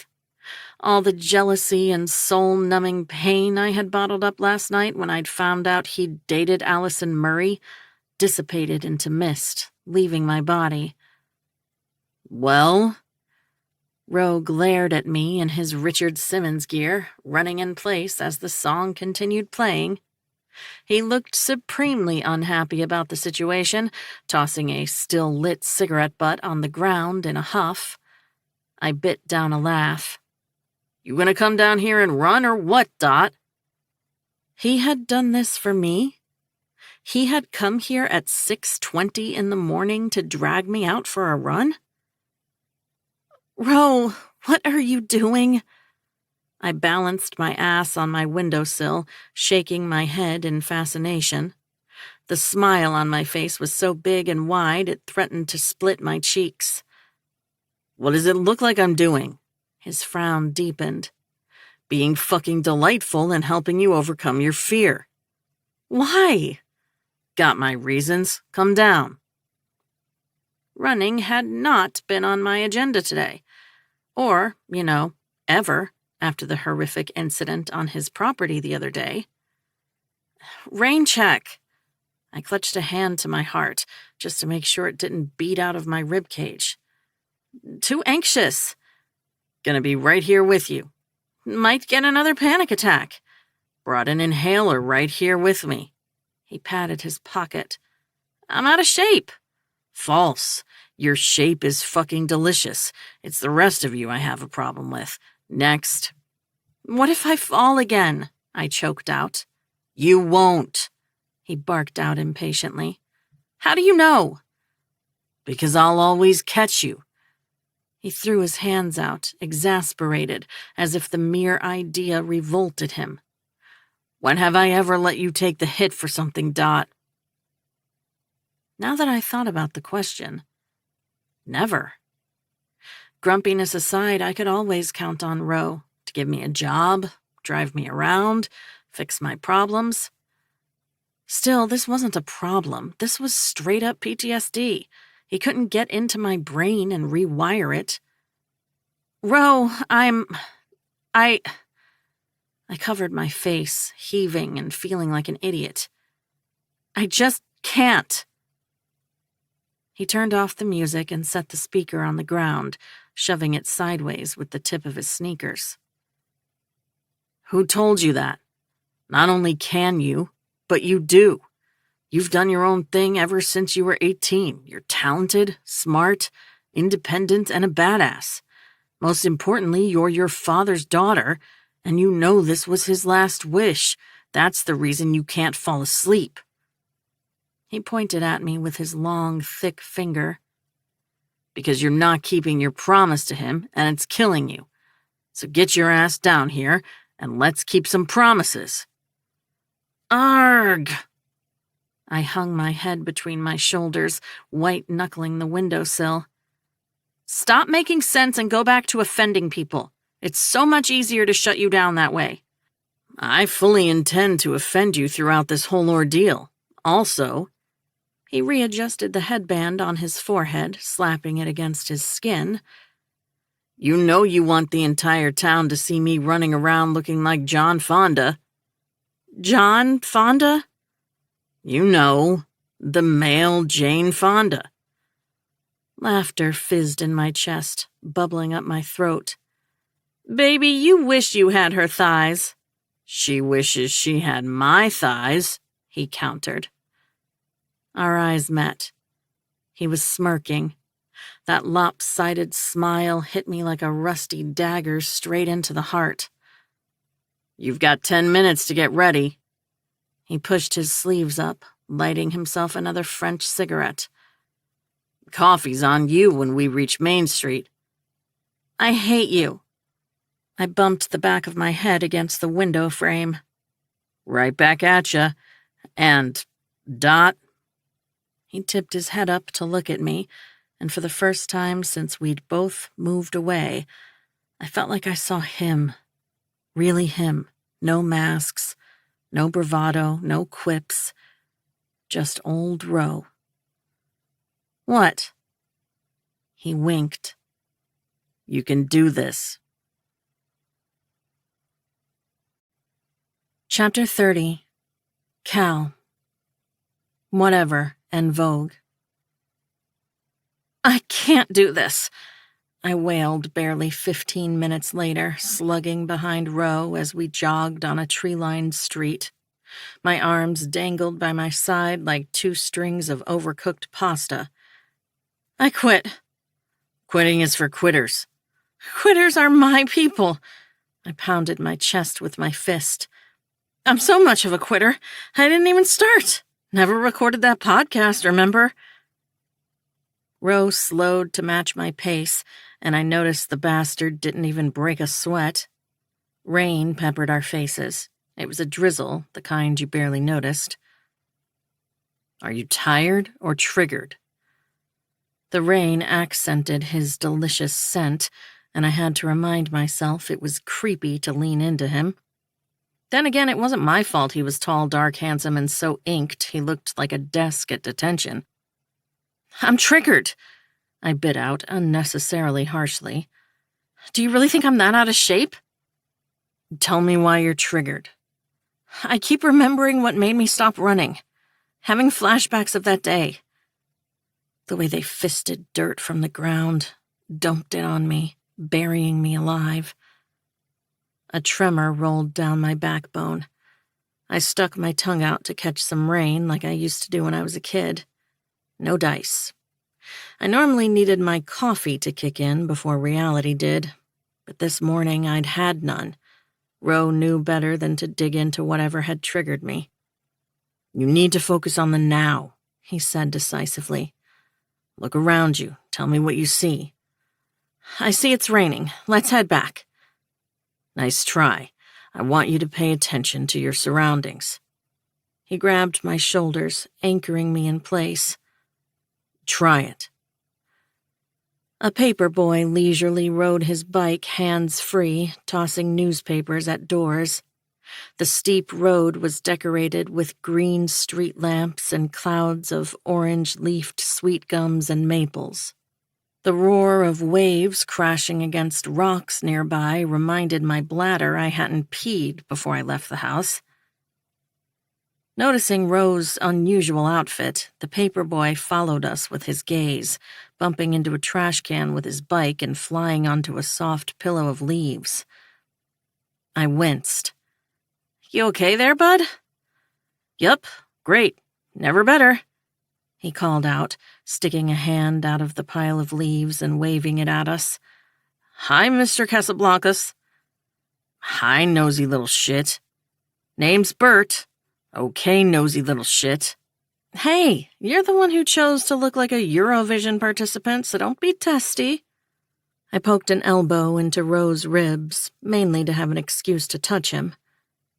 We slowly returned to jogging. Speaking of Eurovision, are we ever going to address the fact that Australia partakes in the competition?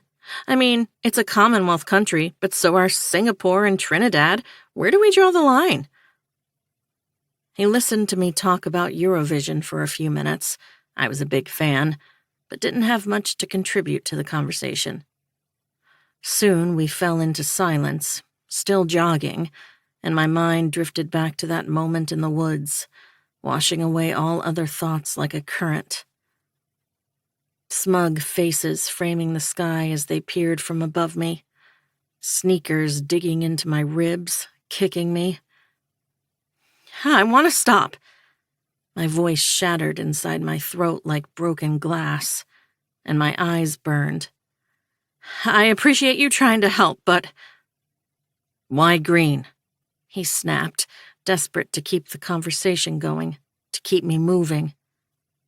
Huh?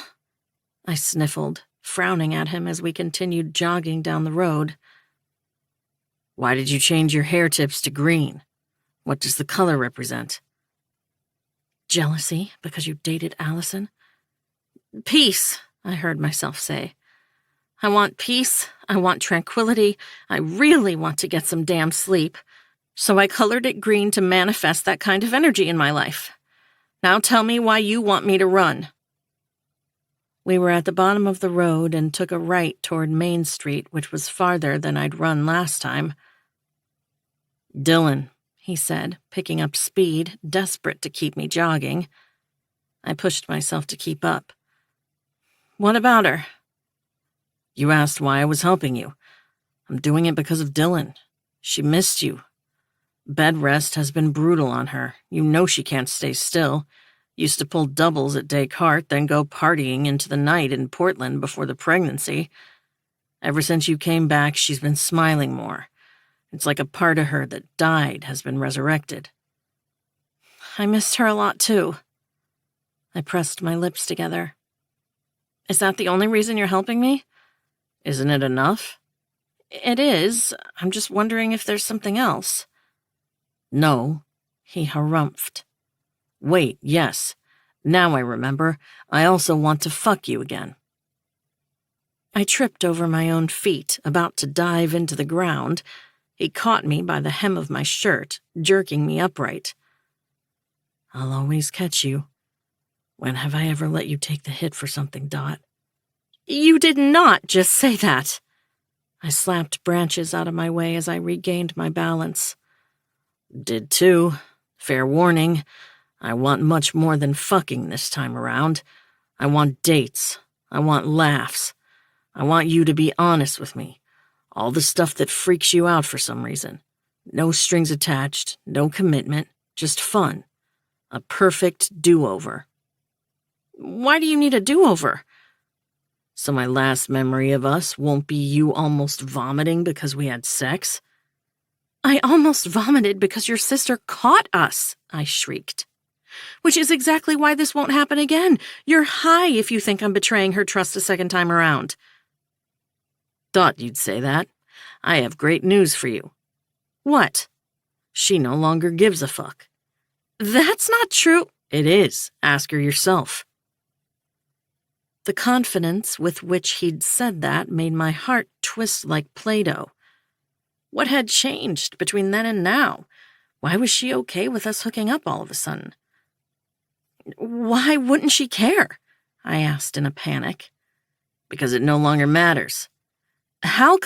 Come on, bitchy. Put two and two together. Bitchy. He'd called me bitchy. The rain intensified, knocking on our faces. I skidded to an abrupt stop. A wave of memories crashed into me all at once, nearly knocking me down on my ass. Everything became crystal clear in one swift moment. Ro defending me when Dylan caught us having sex. Ro teaching me how to slow dance in his room before my very first prom because I knew I would be too terrified to ever dance with anyone else and didn't want to miss out. Ro and I sitting on the hood of his car in front of an endless ocean, the moon and the stars. Me saying, "Isn't it beautiful?" and him answering, "Yes, you are." Ro being essentially in love with me. I couldn't even touch the other revelation right now. It was too much to process. Bitchy, bitchy, bitchy. McMonster. Selfless, sweet McMonster, who seemed to know me inside out, who could read me like an open book. Could it be? But it couldn't be. No, it couldn't. Not him. Not the shiniest boy in Staindrop. No more running. I planted my feet on the pavement, clutching my knees, panting. Tears prickled the back of my eyeballs. Ro looked on high alert. Neither of us seemed ready to acknowledge the fact that he was McMonster and I was bitchy. For the first time since I'd known him, he looked like a boy. Not a heartthrob, not a world-famous chef, not a formidable boss. Just a boy. My head swam with so many questions. I had to comb through them, to wait before I launched on the elephant in the room. I'm going to go back to the bitchy confession in one moment. I just have to... I held my head with both hands like it was about to explode, pacing the small corner of the street. Why doesn't Dylan care about us anymore? I straightened. Give me the truth. Raindrops framed his face, his hair clinging in coal strands over his forehead. He stole my breath, and I had a feeling he was about to steal a few other things if I let my guard down. His chest fell and rose. His lips parted, condensation rolling out of them. She moved on. You're lying. My tears were falling freely now, mixing with the raindrops. I am, he admitted. She wasn't the one who moved on.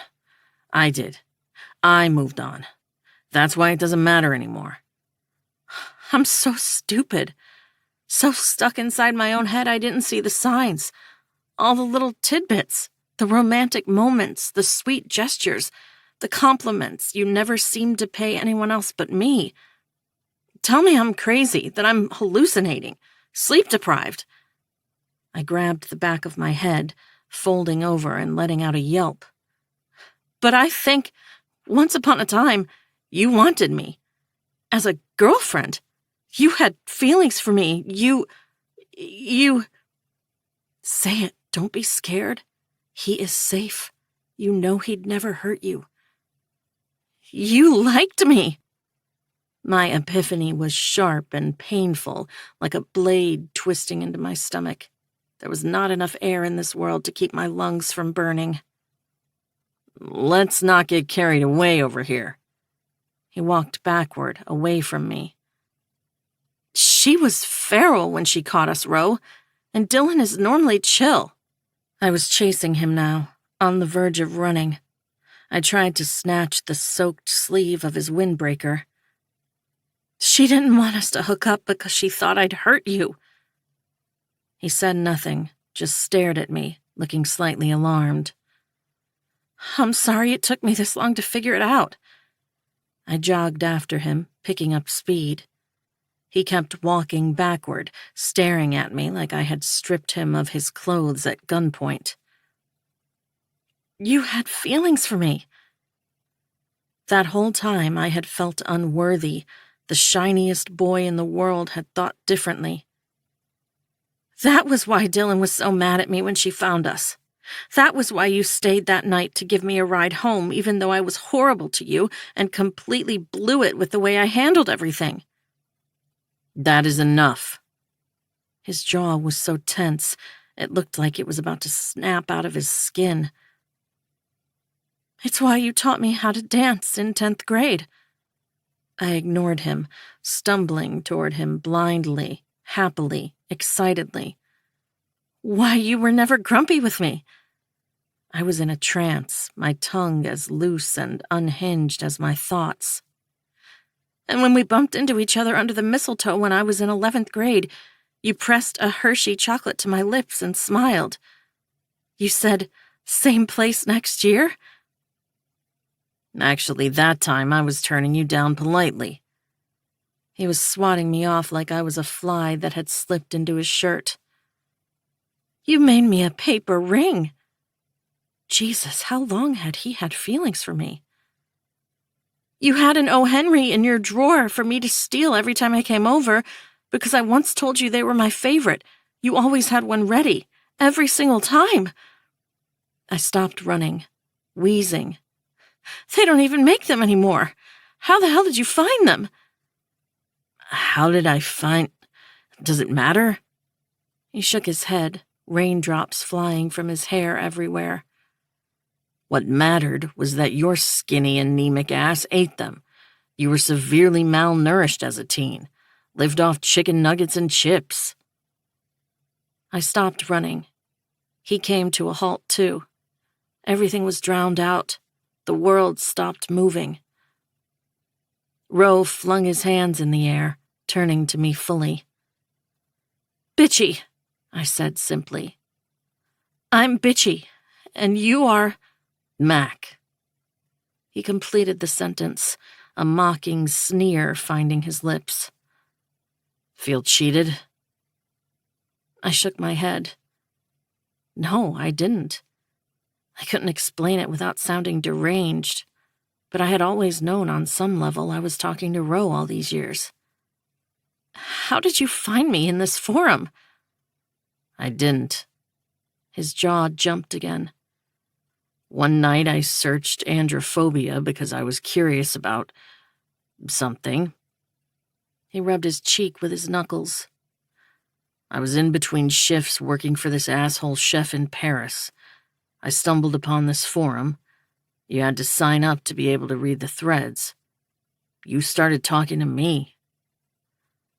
I had. I'd liked his name.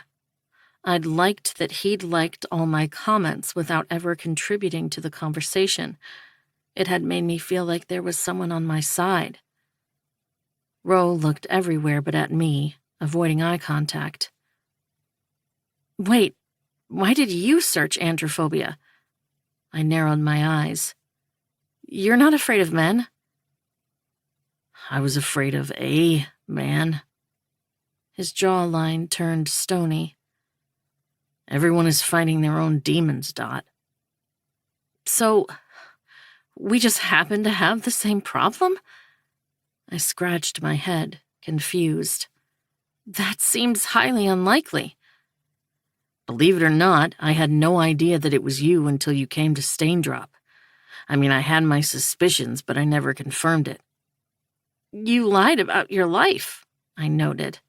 He'd said he lived in New York and was a measly sous chef, that he was originally from Philadelphia, that he lived with roommates. What was my alternative? Telling you that I was a millionaire famous chef who made it to People's Hottest 30 Under 30? He arched an eyebrow. Touché. Well, you could have told me the second you found out. I tried. He wrenched a cigarette from his pocket, took one look at my face, and tossed it on the ground, stomping on it in annoyance. Repeatedly. You kept telling me not to. McMonster was Ro. Ro was McMonster. The man I'd thought I might fall in love with was the same man who hated me so much these days he couldn't even look at me. I didn't know what to do with this information. I couldn't even unpack it. Something occurred to me then. How did you know I'm, not comfortable with men? How did I... He squinted, like I was ant-sized, and he had to look carefully to see me.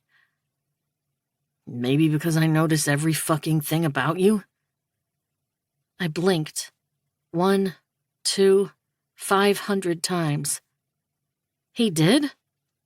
Ro tilted his head upward, letting the rain pound on his face, a dark, humorless chuckle escaping him. Fine. Want the truth? Here's the truth. No, I didn't have feelings for you.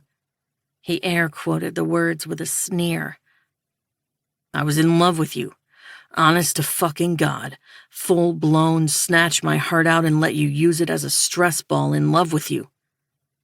He looked disgusted with himself for uttering each word.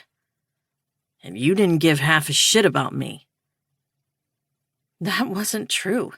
I had been busy weeding through my adolescent trauma and distracting myself with 90s memorabilia. Reimagining my life without Instagram and Snapchat and WhatsApp. I had been drowning while simultaneously pretending everything was going swimmingly. I had felt so broken, so unworthy, the prospect of precious Ambrose Casablancas hadn't even occurred to me. Ro had seemed as bright and far as a star, ethereal, out of this world. Whichever galaxy he belonged in, I wasn't welcome there. You fell in love with me? I stepped forward, my eye tick out of control. I didn't care. I never cared when Ro and Dylan were privy to them. I didn't fall. He emitted a sharp, irritated huff. You fucking tripped me.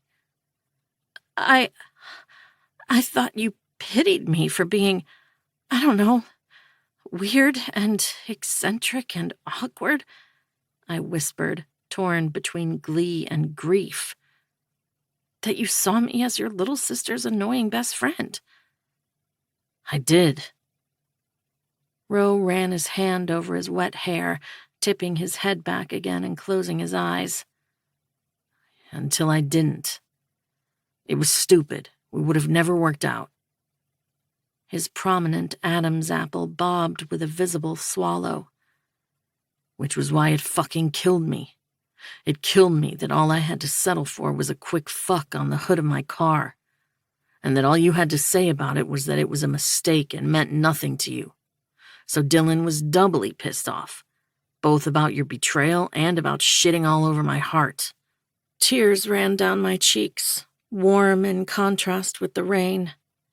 We were standing in the middle of the street, drawing curious glances from the few people who ran for shelter, holding their umbrellas and coats over their heads. "I'm so sorry, Ro." I wiped my face with my sleeve. "I thought I was an oddity to you, the ugly duckling who loitered outside your room hunting for scraps of attention. When I asked you to be my first, it was because I trusted you, and as you're well aware, I'm skittish around men. Humans scare me. That's why I'm obsessed with true crime, so I figured—" My throat constricted around my next confession. "I figured you could never love me, could never want something more, and wouldn't hurt me. A good deal for everyone involved. I was getting rid of my virginity, and you got some no-strings-attached action."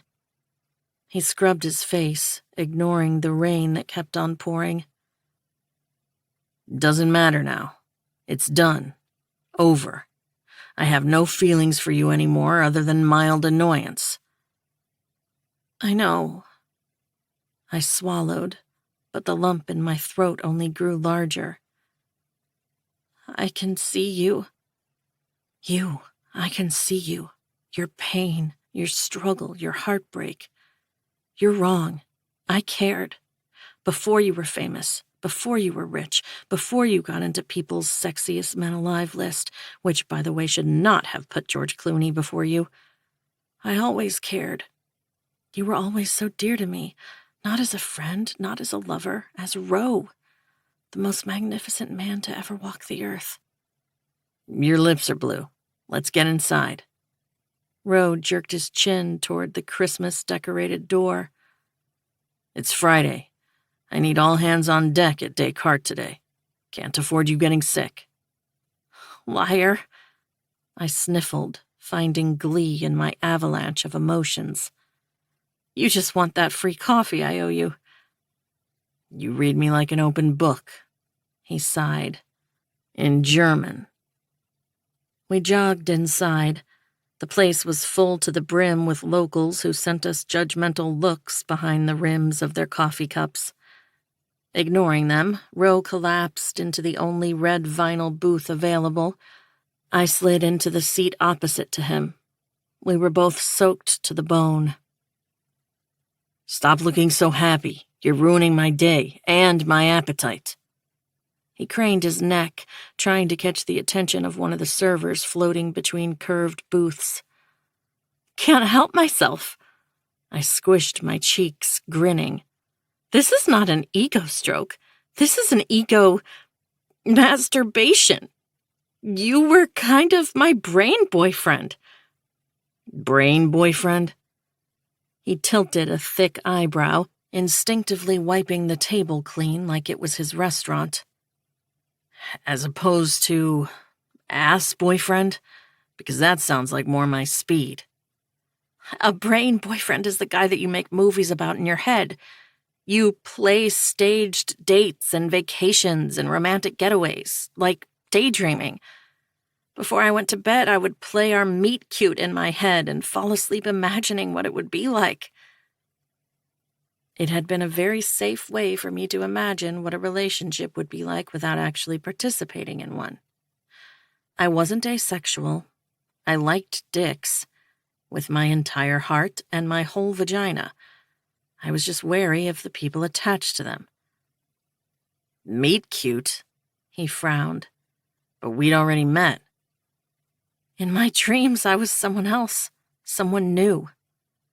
"Ah, the irony." He sat back, folding his arms. "In my dreams, you were you. Did Dream Row at least get some NC-17 action?" "There were a few notable moments." I coyly collected my wet hair into a high bun. "One of them on a washing machine, even." Were they as traumatic as the real thing? I mean, in one of them I put a red shirt in a cycle full of whites.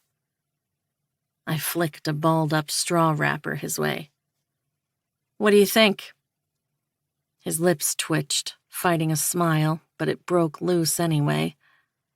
Oh my, a smiling Ambrose Casablancas could light up the world better than the rising sun.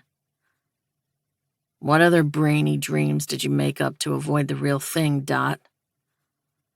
Oh, too many to count. I absent-mindedly flipped through the song list of the little jukebox. Dream job, ultimate kiss, apartment. I can pretty much imagine anything if I put my mind to it. I tapped my temple.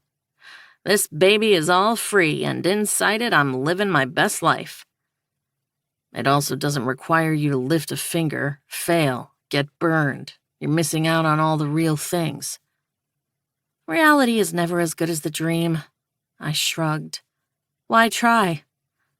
Reality is better, he argued. It's gritty and three-dimensional. What's your dream kiss scenario? It keeps changing, but there are a few ingredients that stay the same. Moonlight, music, and a chin tilt. I paused. Shouldn't you be writing this down? I needed to stop flirting with him, but I was too excited about this new discovery, and I'd just found the perfect distraction to take my mind off the misery of losing Dad. No need. My memory has never failed me. He brushed his thumb over his lower lip, awarding me with an arousal-induced brain aneurysm. I laughed awkwardly. Well, I think we had our run. Hey, wait a minute. I straightened my back, my eyes widening. Ro, I ran. You did. His lips twitched again. Bitched about it the entire time, but you did 4 miles and some change. No, you don't understand. I ran. I stood up, pounding my hands on the table between us, making customers jolt with surprise. Ro folded his arms over his chest, leaning back in his booth smugly. Told you you're pretty great. I am, aren't I? Now you can do it every morning. Are you crazy? I fell back onto the vinyl, my smile collapsing with me. You distracted me with a love declaration. I can't do it without you. Are you crazy? He unzipped his windbreaker, revealing a tight, short-sleeved white Henley and muscle definition that would make Channing Tatum weep with envy. I'm not running with you every morning. I just wanted to prove to you that you can. But I want to run the 10K for kiddies, I cried out. Sounds like a you problem, Dot. We are all one according to Buddhism, so technically your problem too. Grew up Catholic, so technically I can tell you to fuck off, then confess I was an ass and say my Hail Marys and still go to heaven. What's taking them so long to serve us? He looked around. He was right. It had been 10 minutes and we still didn't even have menus. Maybe it's your B.O. I threw another balled-up straw wrapper at him. Maybe it's your B.S., he retorted, tugging a napkin over, squishing it, and tossing it in my face.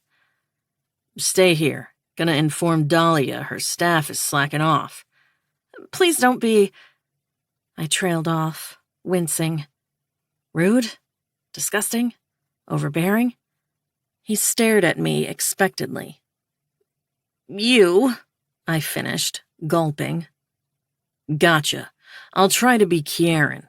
If you see my tongue trapped in someone's rectum, send help. He gave me a once-over. Unless it's yours. That's intentional. Oh my God. Rose slipped out of the booth before I had the chance to combust into a trillion pieces. He headed toward the red-checked Formica counter, where Dahlia was chewing gum in decibels more fit for a Taylor Swift concert and banging an order into the computer with her mile-long nails. I perched my chin on my knuckles and drummed my fingers on the table. My mind was still reeling from the revelation that Roe had once loved me, that he was McMonster. I couldn't wait to get home and reread our entire conversation thread starting 3 years ago. Calm your tits, Cal, and while you're at it, tell the rest of you to chill. It wasn't like we could ever be something now, and for plenty of reasons. 1, he was a famous multimillionaire with 1.7 million Instagram followers, a Netflix deal, and Michelin-starred restaurants, and I was so broke I couldn't afford to feed the rats that were squatting in my apartment. 2, he was moving to London and I was returning to New York. 3, regardless of what Roe had said, Dylan still might not be on board with us knocking boots, and I definitely wasn't pushing my luck a second time. 4, just because I wasn't scared of Roe physically didn't mean I wasn't scared of forming a relationship with him. Through the heavy fog of my overthinking, I heard "These Boots Are Made for Walkin'" by Nancy Sinatra jamming through a nearby jukebox. I whipped my head to see what was taking Roe so long and found him by the register, still talking to Dahlia, a bombshell of a woman in her 50s with a strong Louisiana accent, big bleached hair, a slim waist, and enough makeup to cover the state of Idaho. Dahlia was all about Elvis, Jesus, and horses. Her only fear was God. Even he, I suspected, couldn't comment on her business and get out of it in one piece. One of her faux-lashed eyes was twitching, a telltale sign she was angry, while Roe appeared completely blasé, save for the red tips of his ears. Ropes of dread tightened around my stomach. This didn't seem like a conversation as much as it did a standoff. Roe turned away from her, approaching me with his head held high. "Rain check on that coffee, Dot." "Why?" My voice trembled, but I stayed put in the booth. From behind Roe's back, Dahlia peered at me apologetically. "Let's just go," Roe grumbled. "Are they refusing to serve us?" I scanned the hostile looks daggered at our booth, blush creeping up my neck. "No." His nostrils flared. "They're refusing to serve me. Now can we fucking leave?" That was why they'd chosen this song on the jukebox. Unbelievable. My inner kindergarten teacher came out swinging, ready to put the whole town of Staindrop in some serious time out. Not before I give her a piece of my mind. I shot up to my feet, ambling over to Dahlia at the counter. She flinched when I stopped in front of her. Roe trailed behind me like a mortified teenager whose mother had decided to go full-blown Karen on kids from his school. Maybe it was because of his love declaration earlier. Hell, maybe it was because I knew Roe needed a break, even if he didn't show it, but I couldn't sit there and watch others treat him like dirt. "Cal, honey!" Dahlia popped her gum in greeting, snatching my hands and squeezing them over the bar. "You look beautiful. Heard about your old man. So sorry. What is this bullcrap about you not serving us?" I pulled my hands away, planting them on my waist. My eyes twitched nervously, but I pushed through the tick. Surprised by my directness, Dahlia choked on her bubblegum, slapping her coffin nails to her rib cage with a cough. "Honey, you're always welcome in this establishment. There's a uniform with your name on it if you ever need to make an extra buck, although you do look like you might need a size up." Her eyes quickly zipped over my body. "But see, Ambrose here's another story. The way he's been doing this town dirty. He saved this town." My palm landed on the counter with a smack, rattling the utensils and coffee cups on it. "Brought at least 30 jobs into Staindrop when he opened Descartes, and he is building the only new construction here in a decade. And I looked around me, registering the agape mouths of every patron at the diner. The righteous gang was there too. Agnes, Mildred, and Gertie were huddled around their pioneer breakfast. He talks about Stain Drop in interviews all the time. He told The Atlantic that it has the best views in America and that everyone should come to see it at least once. To the New York Times, he said that Dahlia's Diner was the first place he'd ever tasted poached eggs. This man is a regional treasure. How can you treat him like an enemy? Okay, so I might have Googled him 1,000 or 3,000 times since he'd re-entered my life. Sue me for being thorough. Serial killers came in every shape and form. You could never be too careful. Melinda and Pete were seated in the far corner of the room, murmuring intensely between themselves.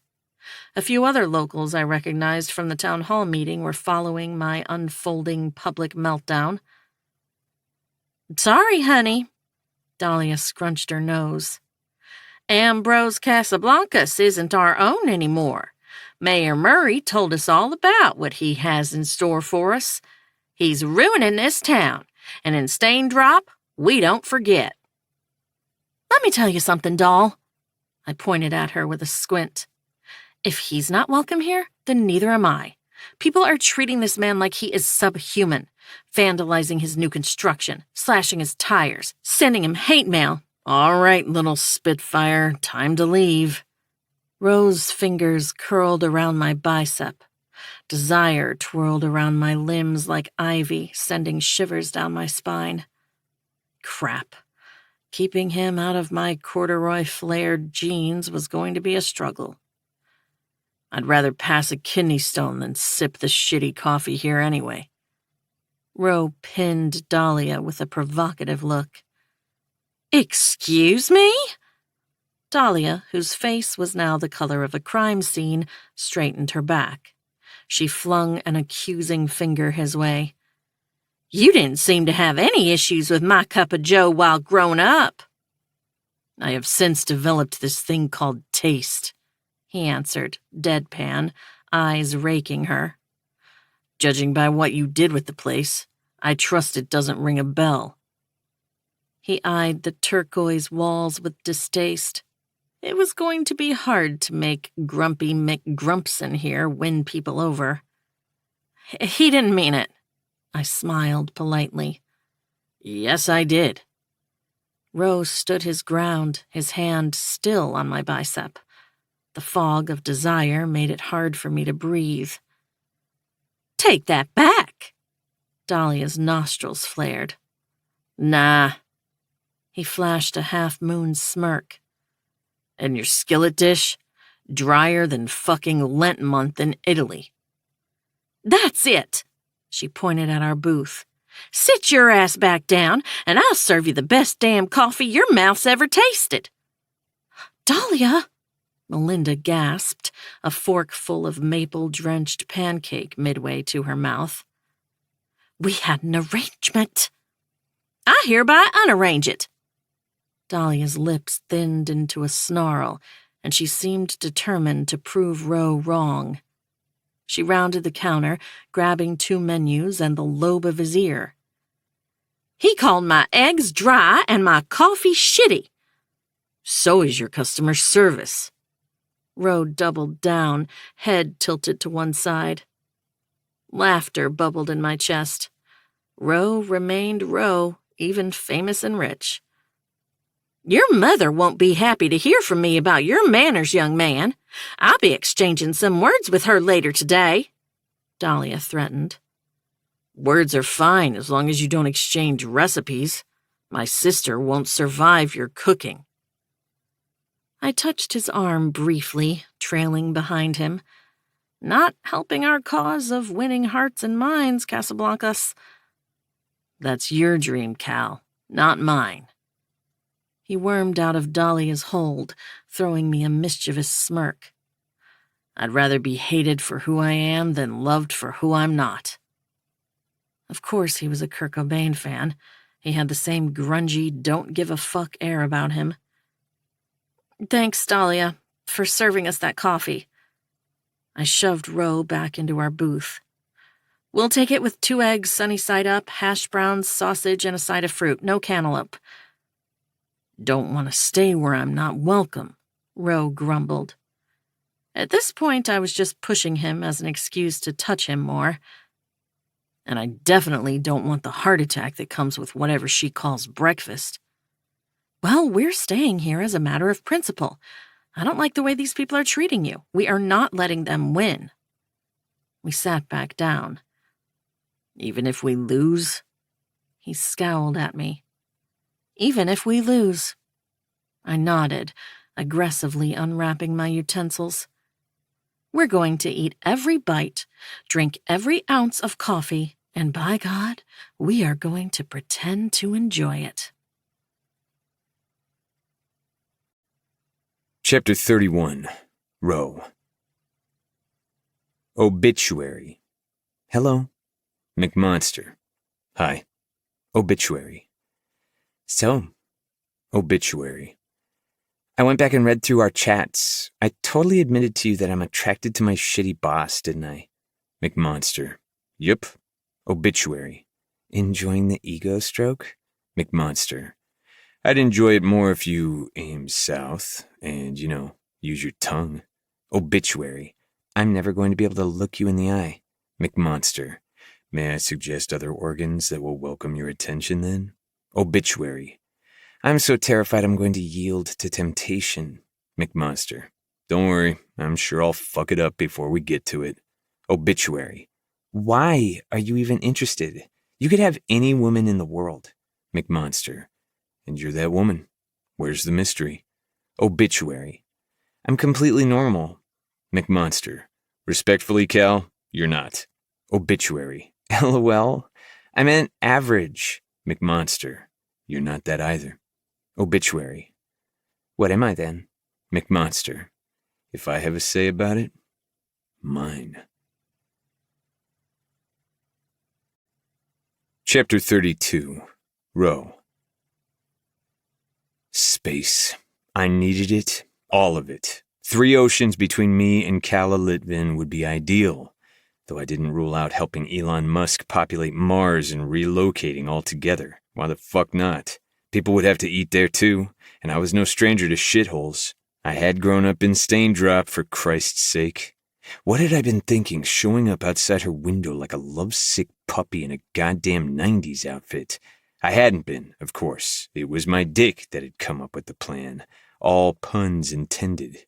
I remember vaguely feeding myself some bullshit excuse about doing this in honor of Artem. The man had helped me turn my love for physics and numbers into becoming a Michelin-starred chef by dragging me into the communal teacher's kitchen and cooking with me, and something about Dylan being happy. Point of the matter was, I had done something selfless for someone who wasn't an immediate family member, and that was unsettling. I'd done good deeds before, but I had never gone out of my way to make them happen. Giving a shit was dangerous. It led to all kinds of issues, and I had a history of giving Cal whatever she wanted without asking for anything in return. Then there was my retroactive love declaration. What the fuck was that all about? I wasn't in love with her anymore, but it was still embarrassing to admit. Maybe because the attraction was still there, despite everything. I mentally wrote it down on a blackboard 1,000 fucking times a la Bart Simpson. You don't like her. You don't like her. You don't like her. But I did. Both Cal and Bitchy. A lot. It was the middle of service, and Descartes was so packed you couldn't squeeze a needle inside. 99% of the patrons were out-of-towners, and the one person who wasn't had a birthday, and her family, from Massachusetts, didn't know this place was Satan's favorite section in hell, so they'd booked a table here. I didn't mind being the most loathed man in Staindrop. What I did mind was not having a goddamn truck. I had gone to get a rental from the next town over yesterday, and all they'd had left was a pink Jeep Wrangler.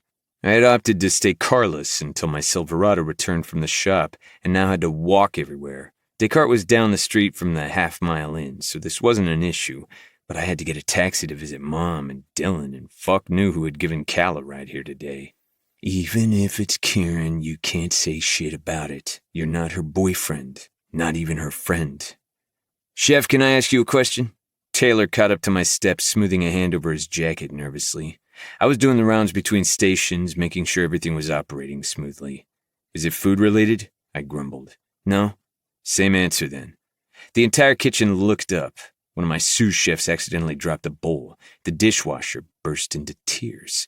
Taylor grimaced but soldiered on. "You're extra prickly today? What happened?" I'd made a conscious decision not to sneak a peek at the enchanting two-left-footed professional oversharer during her shift tonight. That was what had happened, and of course I was pissed off about it. Not because I couldn't see her, obviously, but because I needed to check on my patrons and staff. Really, what a dumb decision to make. I should head over to the partition window right now and take a look. "Nothing happened. What do you want?" I made a pit stop at our chef patissier station to let her know the raspberries looked older than an IHOP early bird customer. Taylor was glued to my side. "What's going to happen to all of us when this place closes down?" he demanded. Everyone stopped working and stared. My mother had once told me I was like a newborn. I only seemed to acknowledge a person's existence when they were right in front of me. I had never stopped to think of the lives I'd be leaving behind when I moved to London. My real answer? How the fuck should I know? I'm no fortune teller, was on the tip of my tongue. But Taylor didn't deserve my real answer, and neither did anyone else here. Some of the people working for me had to drive an hour each way to get here. They chose to work at this restaurant because it was important for them to get the experience, to nail this thing called upscale gourmet dining.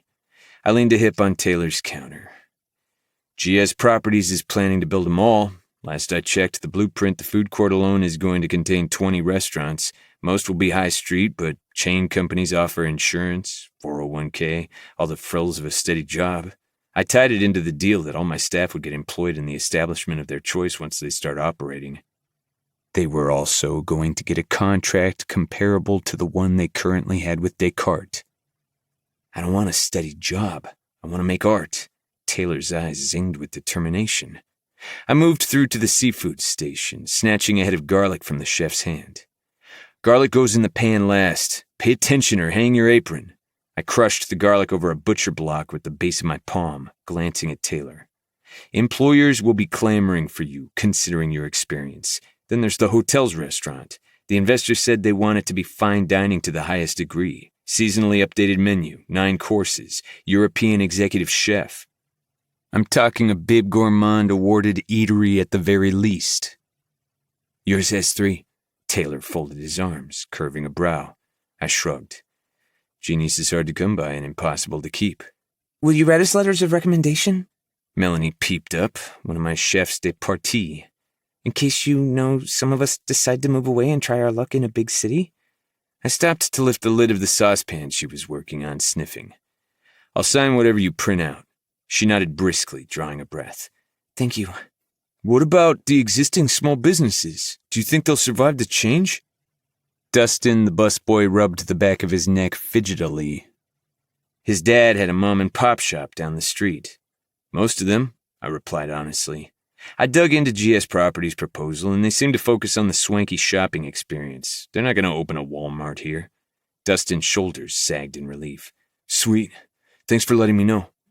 "What about your new restaurant?" Taylor ran his tongue over his inner cheek, contemplative. "The one in London. Are you bringing in any local enforcement?" "Rye's done with my ass." I shook my head. "He's moving to Manhattan." "I meant anyone you think is a good fit." The penny dropped. Poor kid wanted to come with me. Problem was, I didn't do baggage. I'd only ever had Ryland tag along because I knew he wasn't dead weight. Even during our heyday working together in France, Italy, and Monaco, Ryland and I had always done our own thing. Different apartments, different social circles, schedules, hobbies, women. He was allergic to routine and I was allergic to humans, I guess. Speak of the devil, my best friend rushed into the kitchen. His face whiter than the Brady Bunch cast. He grabbed my shoulder. "Ro!" I turned around, sending him a leveled look. "What's up?" "We've got an injured staffer." Rye pushed his sleeves up his massive arms. "Cut forehead." What was he telling me this for? I only knew one way to treat people, like crap. Do they need medical attention? I spooned a handful of sauce from a pan, bringing it to my lips. "Too much rosemary," I chided my chef de partie. "Unsure." Rye scratched his neck. "Want to come see?" "Do I look like a doctor? Ask them," I said slowly. "Or better yet, call an ambulance. We don't need another Usher lawsuit." "First of all, OSHA. Second, I wanted you to know because unless they bled into someone's plate and a health inspector just walked in to witness it, I really don't see— It's Cal. He cut into my words, face thunderous. Cal is injured. All the blood drained from my face. It rushed straight to my feet, which started moving, running. I pushed Ryland out of the way. He collapsed against metal shelves laden with bowls and whisks. The contents spilled over the floor with noisy clanks. I stormed the dining area, whipping my head, looking for her through the white-hot panic clouding my eyesight. How had she cut her forehead? What the hell had she done now? Bang her head against a steak knife as a party trick? Had someone hurt her? A man? Where the hell is she? I took her to the upstairs office to avoid a commotion. Rye appeared by my side, rubbing the back of his head with an accusatory glare. Zeta is taking care of her. She dropped by with some lasagna for your dinner.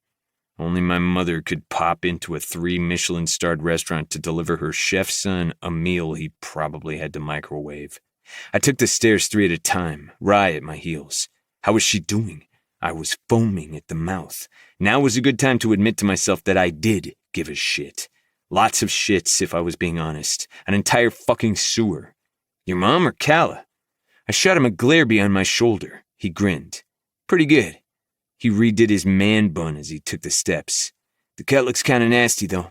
Your face looks nasty. Supremely mature. Also a bit rich coming from you right now. I could fill up an entire Olympic pool with your sweat. Chill the fuck out. It's hot in the kitchen. Had we always had 5,000 stairs? You're used to the kitchen heat. It's the Cal heat that throws you off balance. Shit, he snorted out. You're worried, aren't you? I've never seen you this way before. I slapped the door open so hard the handle made a dent as it slammed into the wall. I didn't know what I was expecting to see, but it wasn't Cal, resting on the upholstered brown leather couch next to my desk, with her head propped against the armrest. My mother sitting on a chair next to her, pressing napkins to her forehead. The napkins were red as fine wine. Naturally, it didn't stop Cal from making a long, pointless speech. All I'm saying is that objections at weddings exist solely to make the lives of overworked scriptwriters easier. Like, when did anyone ever oppose a wedding in real life? Also, the legalities of a marriage are established when you apply for a wedding license. Look, don't get me wrong, the while you were sleeping objection scene was epic. No complaints here. But when you think about it, you're bleeding. I rushed to her side and fell onto my knees by the couch, fingering the batch of sticky napkins on her forehead. She looked sleepy and beautiful and fuck. That was another reason I didn't do relationships. Imagine caring for someone, then letting them wander the world, exposed to all kinds of shit. This girl was prone to dying from her klutziness. That she had lived this long was a miracle. Cal's enormous, cloudless sky eyes peered back at me, soot-lashed and innocent. Duh, I was there when it happened. I didn't know whether to laugh or berate her. Wow, you're really pretty. She touched my cheek dazedly. I mean, you're always pretty, but today you are extra pretty. Extra prettinary. Shit, I hoped she didn't have a concussion. Does it hurt? I croaked. Since when was I croaking? I was a grunter, a groaner, a bellower sometimes, not a croaker. Not really, but I think I'm getting a little woozy. You're anemic. Oops, was not supposed to know that. I am, she said brightly. Oh, that reminds me I need to refill my iron prescription. I haven't done that. She scrunched her forehead and the bleeding started again. In 3 years or so. How did you know anyway? She had mentioned it once during a sleepover at Dylan's when she was 15. That was why I'd kept all those O. Henry bars everywhere. She was bound to faint if she didn't take care of herself. Ro? Mom put a hand on my shoulder, and that was when I realized I was cradling Cal's head in my hands like she was dying in my arms. Her forehead probably needed stitches. There was a shit ton of blood. She got hurt. She isn't dying. Are you a doctor? I bit out. Mom blinked, surprised by my harsh tone. Well, no. Then spare me your medical assessments. I twisted my head toward Ryland. Take Mom downstairs and call a doctor. I can just drive her to urgent care. Rye ran his knuckles over his stubble. Right, like I'd put her in the same car with a man who wasn't me. No, call a doctor. I don't want her sitting around in a clinic the entire night. After realizing how it sounded, I added, She still needs to finish her shift. Ambrose Casablancas, Mom gasped. You force this poor girl to work tonight and you'll be needing stitches too after I'm done with you. Cal cackled. I could marry you right now, Mrs. Casablancas. Thank you, sweetie. The constitution of marriage disappointed me once. Not interested in trying again. That was the most she'd said about her marriage to my father in 30 years. Come on, Zeta, follow me. Rose stocked up on the rosé you like. Ryland approached Mom, resting a casual hand on her arm. She flinched at his touch, scooting away. I had to work my jaw back and forth to avoid cursing. Ry faltered, his face pinking. Sorry about that. Don't be ridiculous. Mom mustered a weak giggle, rising up and sliding her purse over her shoulder. Got an electric shock, that is all. Cal, you feel all better soon, okay, Cucciolata? She tapped Cal's arm. Doubtful with your son around. Cal grinned. Mom let out a laugh, reaching to tuck a lock of hair behind Cal's ear. I see you are handling him just fine. I swatted Mom's hand away. She's injured, you could hurt her. Mama ruffled my hair. You're my favorite son. I'm your only son. Same difference. Cal blinked at me as the door clicked shut behind them. What's Cucciolata? She's been calling me that for years. Little puppy. She picked up on my golden retriever energy. A smile teased her mouth. Don't smile. Any movement you make might reopen the wound. I chided her. She sighed. Can you please stop treating me like I've been run over by a semi-trailer? Now that's an image for my spank bank. I tucked her flyaways behind her ear softly. Can I take a look? She flinched. Will you be gentle? When have I not been? I growled. Her eyebrows shot to her hairline in response. That time you threw me and Dylan into the pool when we were in 4th grade and I accidentally bumped my head, and in grade 9 when you stepped on my toe and broke it when I asked you to teach me how to slow dance before prom. Oh, and there was also that time— It was a rhetorical question. Yes, I'll be gentle. I scowled. At least now I knew it wasn't a concussion. I slowly peeled the damp napkins from her forehead, holding my breath. How did you manage to hurt yourself? You know, easily, as per usual. She focused on a point on the ceiling to brave the burn that came from the dry blood gluing her skin and the cloth together. I was running to get one of the patrons the wine menu. You were running? I snarled. She gave me a pointed look. I thought you encouraged me to run. In open spaces, away from sharp objects, with a fucking helmet, preferably. Way to charm her pants off, Casablancas. Ryland's voice chortled in my head. I'm sure she's seconds away from printing out your wedding invitations. It's not even how I felt, okay? She tapered her eyes. I was trying to show Katie I can do a straddle split. I didn't know whether to laugh or bash my own head against the wall. Fuck. Why was she so unapologetically, wonderfully herself? What made you think you could do a straddle split? The fact that I was an athlete in high school and that I'm awesome? She blinked at me seriously. I'm extremely flexible. Would love to test that theory. I shed the napkins from her forehead, dumping them on the floor. The cut stared right back at me. It didn't seem too deep, but there was a small chunk of skin missing, and I knew it would leave a scar. How do I look? She gulped. Her head was still nestled in my arm. Beautiful, I admitted dispassionately. I was an asshole, not a liar. I meant the wound. She chewed on the edge of her thumb. Is it hideous? Ghastly? Frightening? It's small, crescent-shaped. I licked the pad of my thumb and rubbed away some dried blood around it to take a better look. Don't say it. Don't. And it's perfect because it's on you. Her lips quirked into a tired smile, and she pressed her cheek into my palm. Hello, McMonster. Nice to have you back. You never lost me. You're only saying that because you're hopelessly in love with me. Don't make me kill you. Why not? The corner of her lip moved along my rough palm.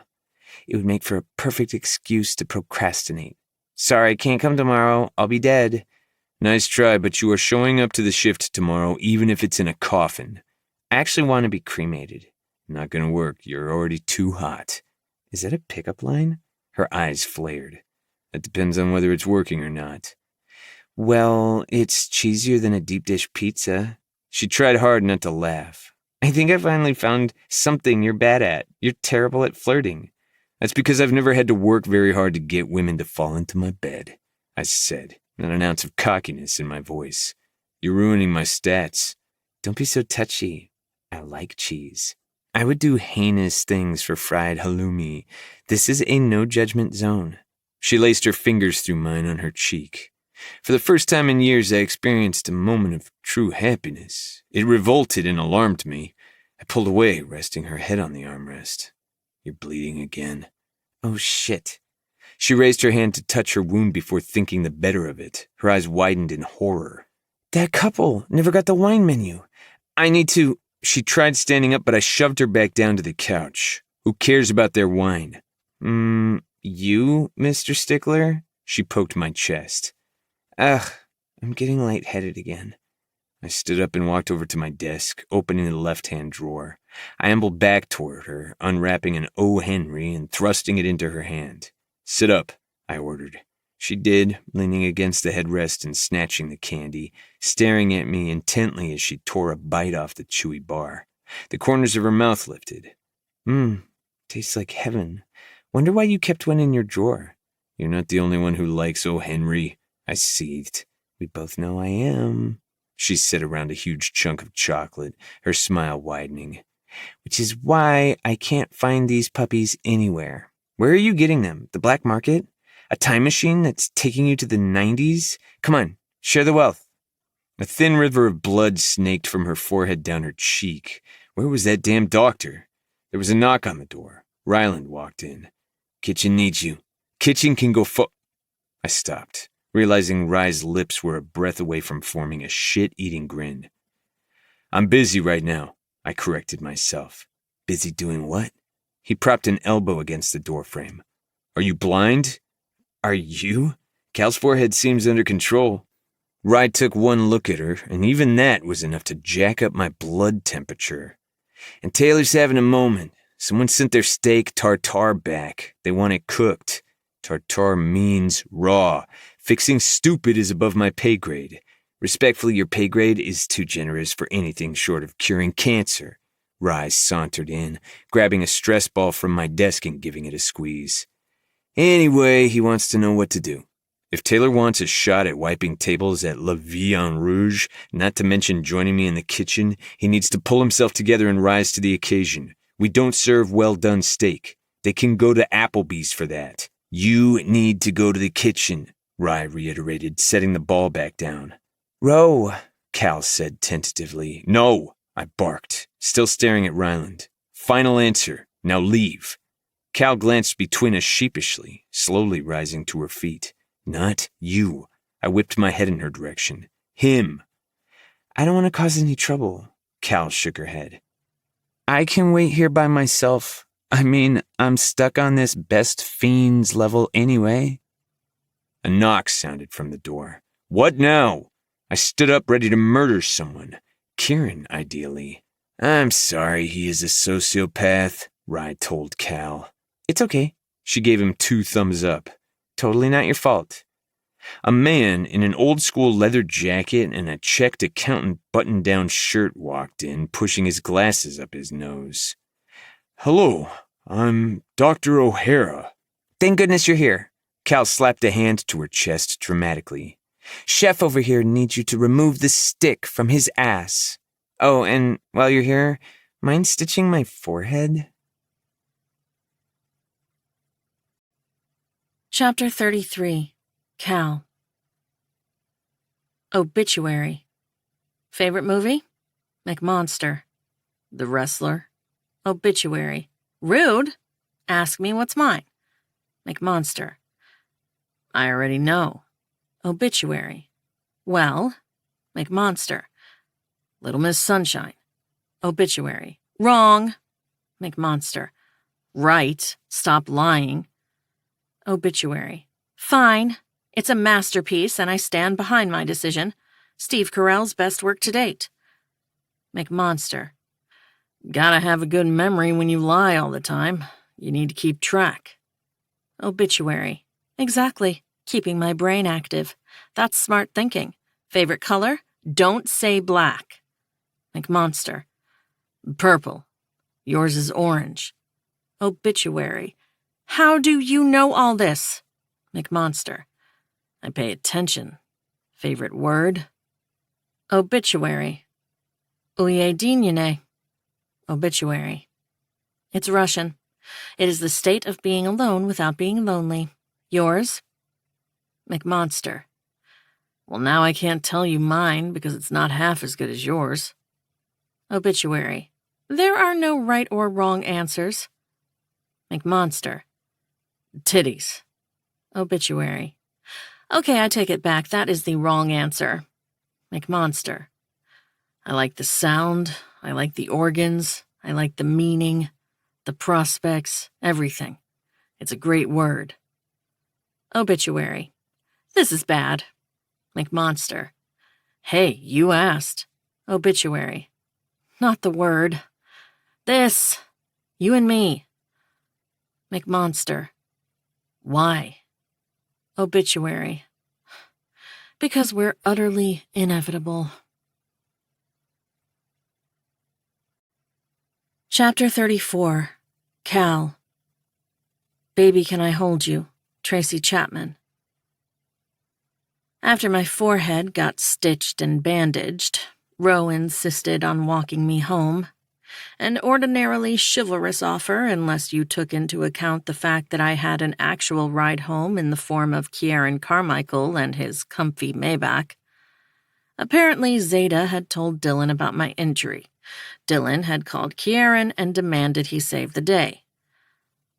I'll walk you, Roe declared when I grabbed my backpack and coat from the break room. You're not getting into that moron's car. Pretty sure I am. I collected my hair into a high ponytail. I was exhausted from lack of sleep, my head injury, and his constant bullcrap. I also didn't know what to make of Roe's behavior toward me. One second he told me I looked perfect while bleeding, the next he seemed annoyed by my existence. Roe removed his chef jacket, revealing a tight-fitting olive green Henley. It's not safe. How is bumming a ride with Kieran unsafe? He looks like a substance abuser. Roe slipped on his flight jacket. Laughter spluttered from my mouth. No, he doesn't. As a professional soccer player, he gets tested for drugs all the time. Those panels don't check for mushrooms. You're reaching. Yeah, the end of my fucking patience. You don't like being with men in a private setting, remember? Yes, I huffed, not liking that he brought up things I'd told him as obituary. I also remember trying to get over myself. Having Kieran take me home is a great step forward. Grab your umbrella, Dot. We're out of here. He ignored what I said. He was dropping everything mid-service to walk me home, and I wasn't sure what to make of it. As if reading my mind, Roe jammed his beanie over his head angrily.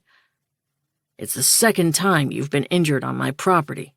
Just making sure you're up and standing. Don't get any ideas. I didn't say anything. You looked happy again. Is it a crime? I suppressed a laugh. He was ridiculous. It should be. We said goodbye to our colleagues and exited through the back door. Chill grazed our faces as we stepped into the crisp winter. Staindrop looked like a tipped-over snow globe, the dandruff of snow feathering the ground. I stuck my tongue out in delight and caught a few flakes. First snow of the season! I twirled, opening my arms. I had on Mom's kick-ass mittens. Dad loved the snow. My father and I would wake up on winter mornings to a white-covered world. We'd run outside and make Minecraft-inspired snowmen. We'd hold their twig hands days later as they melted and say our teary goodbyes. They'd all had names, backstories, and motivations. Dad had said not to be sad because the snow melted into everything we touched, and the same could be said about losing a loved one. The person who left us was still there, soaked into memories, objects, and other people. We all left a mark on this world. It was only now that I understood Dad's greatest gift to me wasn't the bike I'd gotten for Christmas or even the Barbie house he'd gotten me when I was 6. He had taught me creativity and imagination, and they were my safe place. I turned around to check if Ro was still there. He was, and he was staring at me in a way that made me feel naked, yet somehow all fuzzy and warm inside. Let's go, Dot. Descartes was a 20-minute walk from my house, but it was a steep hill down toward the harbor. The street was lined with small shops adorned with pine wreaths, naked trees tangled in Christmas lights, and fluffy pillows of snow decorating rooftops. The first few minutes were spent in silence. I tried to keep my mouth shut. We both needed a second to wrap our heads around what had just happened today. Do not start a conversation. Do not. No matter how much you want his words. And his smiles. And, fine, even his frowns. So why did you and Allison Murray break up? My mouth inquired. Damn it, mouth, you're grounded. What happened the day you broke your ankle? He ran his tongue over his teeth, and I didn't know if he'd speculated the connection between the two subjects, but my heart skipped a beat. That's personal, I grimaced. Same answer. Silence. Then, Jesus, look at you, you're shivering. He dumped his bag on the ground, slid his jacket off his shoulders and wrapped it around me, even though I already had on a big puffy coat. His jacket oozed warmth that seeped right into my bones. You can't do that, you only have a shirt on, I protested, only to have him rip the beanie from his head and slam it over mine, rolling it down. Here, that's better. He said that because my face was covered all the way. Bastard. You'll be cold. I pushed the beanie up, blinking at him. Don't worry about me. Someone needs to. Yeah, well, no one did, and I turned out just fine. It was ridiculous, but I knew arguing would bring us nowhere. He was a Taurus, for crying out loud, so I quickened my pace. He shoved his hands into his front pockets. He had a leather messenger bag slung across his shoulder. Pink stained his high cheekbones. He looked like fan art of a fantasy villain. I dug my teeth into my lower lip, dying to know what had made snooty, bitchy Allison worthy of being his ex-girlfriend, other than the banal stuff like how she was a knockout, smart, ambitious, and had a killer wardrobe and, an actual career. Those brain wheels of yours are a little rusty, Ro muttered, still staring ahead. I can hear them turning all the way from here. Let's trade info, I bargained. I'll tell you about my injury, and you'll tell me about your relationship with Allison. That desperate for gossip, huh? He chuckled humorlessly, but I could tell he wanted to hear my story. You never had a girlfriend growing up. I shrugged defensively. I'm interested to know what made her different. At the price of telling me something you haven't shared with anyone? I swallowed. Secrets are burdensome. Maybe I want you to carry some of my baggage. Maybe I've been wanting to tell McMonster for a while now. Will you carry some of mine? I nodded, not breaking eye contact. I didn't know why, but I really, really wanted to carry some of his baggage, even if it meant showing him the most embarrassing, scarred part of me in return. Maybe if he knew what I'd gone through, he would understand why I didn't do relationships. So what do you say? I held my breath for his answer. He halted his steps, turning his head toward the other side of the residential street. Hey, wasn't that your hangout spot? I swiveled to follow his line of sight and saw we were on the edge of Staindrop's Community Park. A lousy excuse for a playground. 2 slides, 2 swings, 1 seesaw, and monkey bars. In high school, Dylan and I had come here in the summers to drink and gossip. A slice of heaven, I said breathlessly, my cheeks stinging with a smile. I twisted my head to face him. Detour? For old time's sake? I couldn't read his face in the dark, but I thought I heard him smile. Heaven better buckle up. He treaded in that direction, giving me his back. Because the devil's about to drop in for a visit. Chapter 35. Cal. What's up? 4 non-blondes. I discarded my backpack on the ground, rushing toward the swings. I grabbed the frosty chains and planted one foot over the rubber seat, hoisting myself up, finding my balance, then started rocking my body, creating momentum. Now all that's missing is a stolen bottle of your dad's Tito's, I howled into the night, a cloud of condensation rolling through my lips. Rose sighed like a wary parent, producing a bottle of vodka from his messenger bag and raising it between us. I wasn't sure whether he'd planned this or if it was just another item to add to my evidence file that he was an alcoholic. First shaking hands, now this. Ambrose Casablancas, I shrieked, beaming in delight. You knew our darkest secret? That was a secret? He scowled. I've met thongs more discreet than you two. Ro trudged toward me, holding the vodka bottle by its neck. He perched on the swing next to mine and cracked the bottle open, taking a swig and passing it to me. I sat down and took a gulp, kicking my feet to sway back and forth. I squinted at the mountains draped by the night. Suddenly, I had the distinct feeling I was in exactly the right place, at the right time, with the right person. A tiny part of a trillion-piece puzzle that neatly fit into this universe.